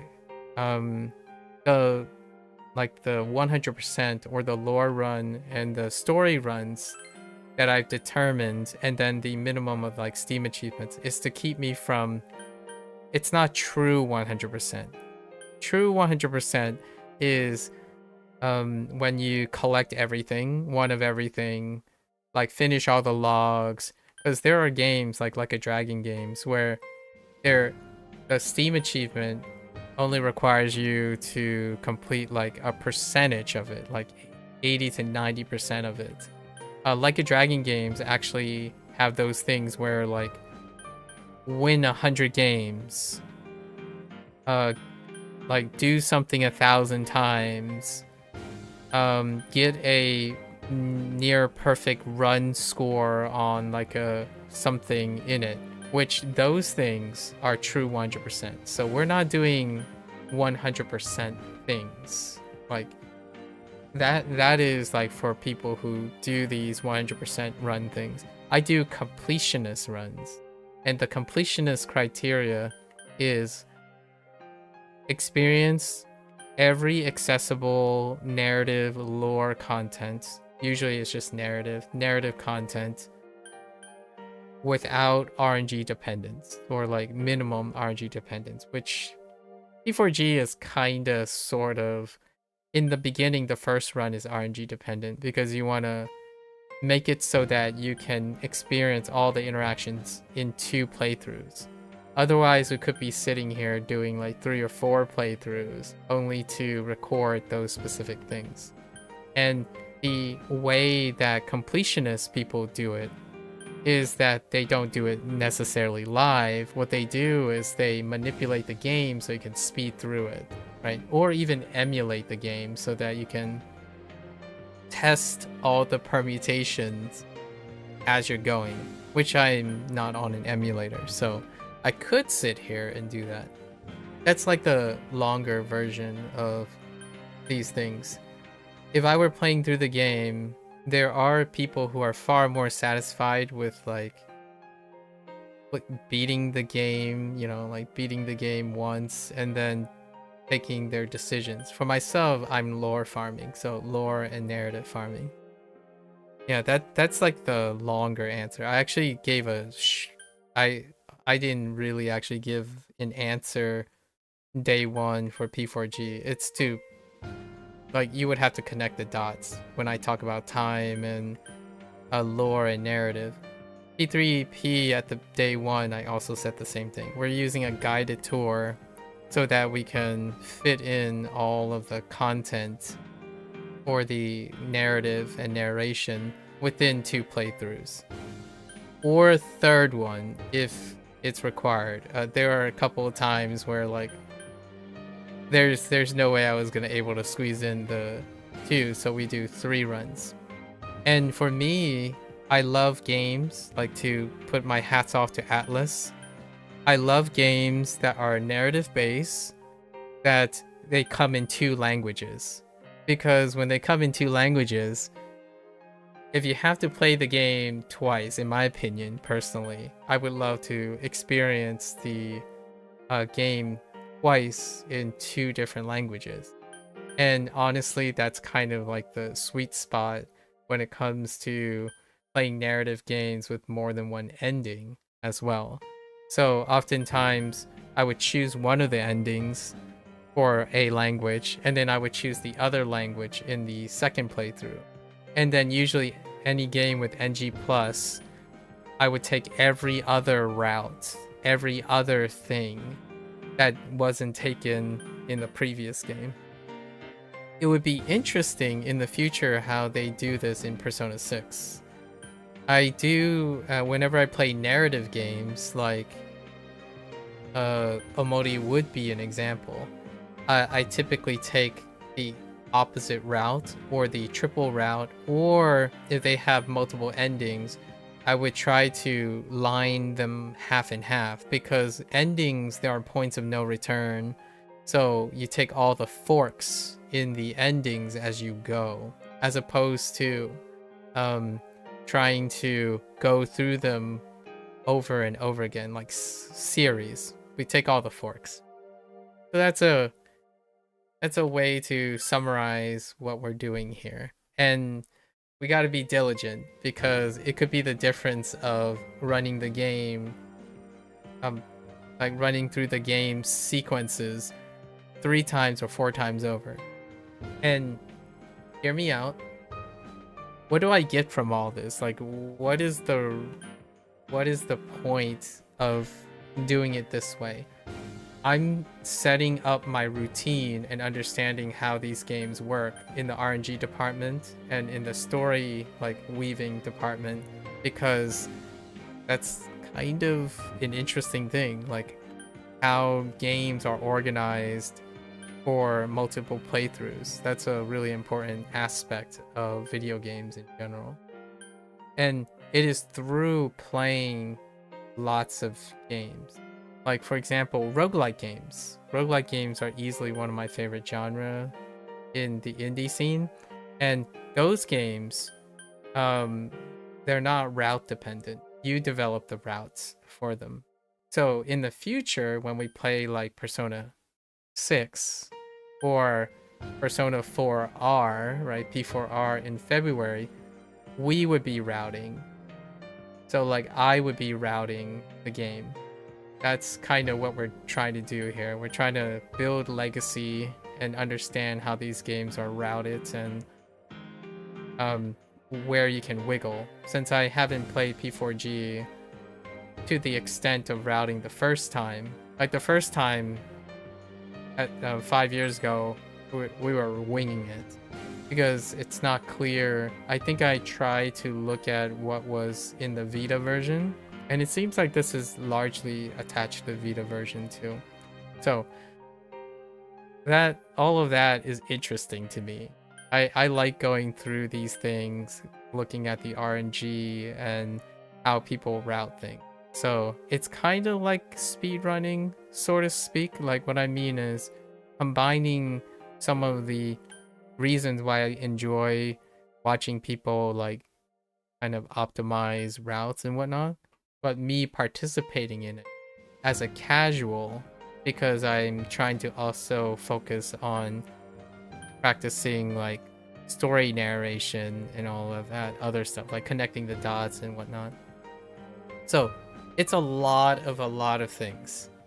But for myself, out of a lot of things, priority is to play the story content and play the story content that deals with the human aspect. So both CV groups, if they add a Chinese group, which it's a possibility in P4R, then I will have 3 runs, which gives me more flexibility on routing, like what type of route we would do to P4R. So related to P4G, 2 CVs confirmed. There is a chance, like SEGA, ATLUS might simply add a follow-up, like a Chinese crew, through a recruiter, so they wouldn't necessarily advertise the CVs. It's kind of a weird thing. On Sega's part, during Like a Dragon games, they would showcase the English CV and the Japanese CV. But there's something about how Chinese CVs are recruited right now for video games that they don't typically advertise or show them. So there's a chance that P4R has 3 casts. So if there are 3 casts, we're always it's already minimal that I'll be playing through the game 3 times. But because of that, I can be more lax on the routing. Here in P4G, the routing is very tight for 2 playthroughs. So we're gonna keep it to that. And then Like a Dragon is very similar. We route through 3, so you can be really lax. Like, oh, I missed this part. I'll make a note for the next time to do it. Yeah. All related as well to P4R. It'll be interesting how the route changes for P4R. And then P3R is going to be interesting too, because there's usually quality of life changes. how they space out the rigidness. So when I say guided tour, in the beginning of a Persona game, I try to stick to it strict enough, or stick to someone's like proposed route strict enough to understand what type of leeway and looseness do I have. In P3P, near the end on my second playthrough, I actually went too off the chart, like way too off the grid, and I actually ended up having to save, watch the stuff, and then do a different social link because one of them was locked out. And they didn't, luckily the story beats did not depend on having both of them complete. I don't know about P4G, so I guess we'll find out in the future. It's a good topic to cover about these things. I am also, this applies to any indie game that is storytelling. We explore all of a story permutations, or attempt to. There are a lot of VN games that are like off the charts when it comes to trying to complete the web, because that's part of their mechanic. P4G is Persona games are a little bit of a mix, so there's always the RNG of everything else versus the social links. So that's kind of a, we'll talk more about that in the future. Once we get to the current game, then routing and stuff will be on me, right? Like we would be combining the routing. So P4R is going to be the first game where we like route. I do have one thing to talk about when we get to P4R, which is fingers crossed. I don't know if I can actually stream P4R on launch day, because there was a whole thing about P5R's problem. P3R didn't have a problem because maybe it was based on P3P. And then maybe P4R, I'm having a fingers crossed, like I don't think it's a problem when you stream these things because P4G exists. P3R was a problem because of the story games, right? Story games, if you stream ahead and do things, it can kind of hurt the integrity or the bottom line for these games. So we'll be playing it by ear about Persona 6. I don't think P4R is going to be a problem. There's still a possibility. Maybe like they added new scenes or new things and they want players to discuss them. So storytelling games and narrative games have often had these potential problems. Sega, Like a Dragon, RGG, they didn't like get angry or anything. In fact, actually, it's interesting because the way lots of people talk about like, oh man, RGG has this really stereotype of explaining the story a lot before the game releases. So they would discuss the background and a lot of things. And there's always this comment by content creators or streamers like, why don't you just tell us the whole story? I just want to, you know, like, what's the point now to play the game if you already know all the story? My inclination is that a lot of times people don't play the story games because other people play them very quickly, or there's that whole thing where if you play a story game and it's new, then usually the content creator or someone is de-incentivized to play on launch because the people who would play would deliberately avoid interacting with other people in order to play the story themselves. So I want to make it clear here, I should have made it clear a couple times already, that I play story games because other people play story games. So whether I know what's going to happen or not isn't gonna, it's gonna change the way I interact with the story, but not because it's a bad or a good thing. Because if someone already experienced a story and they tell me something about it in advance, when I experience the story, it's going to be a different experience. It's not going to be the same as the first time is always the best time. So I haven't addressed this part yet, where about story spoilers and whatnot. Others may get triggered by this, which is very justifiable. For myself, someone could argue, well, you could just watch all of 4G, P4G, someone else editing all the P4G stories and story links for your convenience. And my first thought is like, sure, if I knew the person. I'm not here to watch, so to make a clarity. The 100% is for me to engage in the human experience of seeing all these things in the order that I have.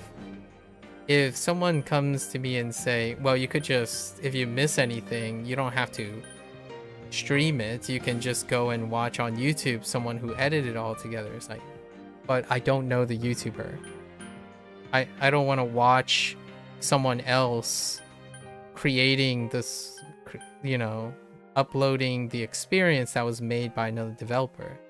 If that person provided commentary and I knew the person and I'm invested in the person, then their showing of their playing of the game is novel. It is transformative, right? We talked about this in the previous P3P, Mika, where when you do something with a story game, I expect it to be transformative. Otherwise, I agree with a lot of the concerns, in my opinion, the concerns, and empathize with the concern of other people who farm a story-driven game made by a developer in order to be complicit in cutting out the need to play a game because it fulfills people's requirements of a 100%. So I have to make this clear, because the reason why I'm doing story runs and lore runs is because I like doing it. I like doing it, talking about it, and each run is going to be slightly different because I have different thoughts about it. The first run is not the same as the second or the third. With or without spoilers is different. And also, I buy the game to support the developers.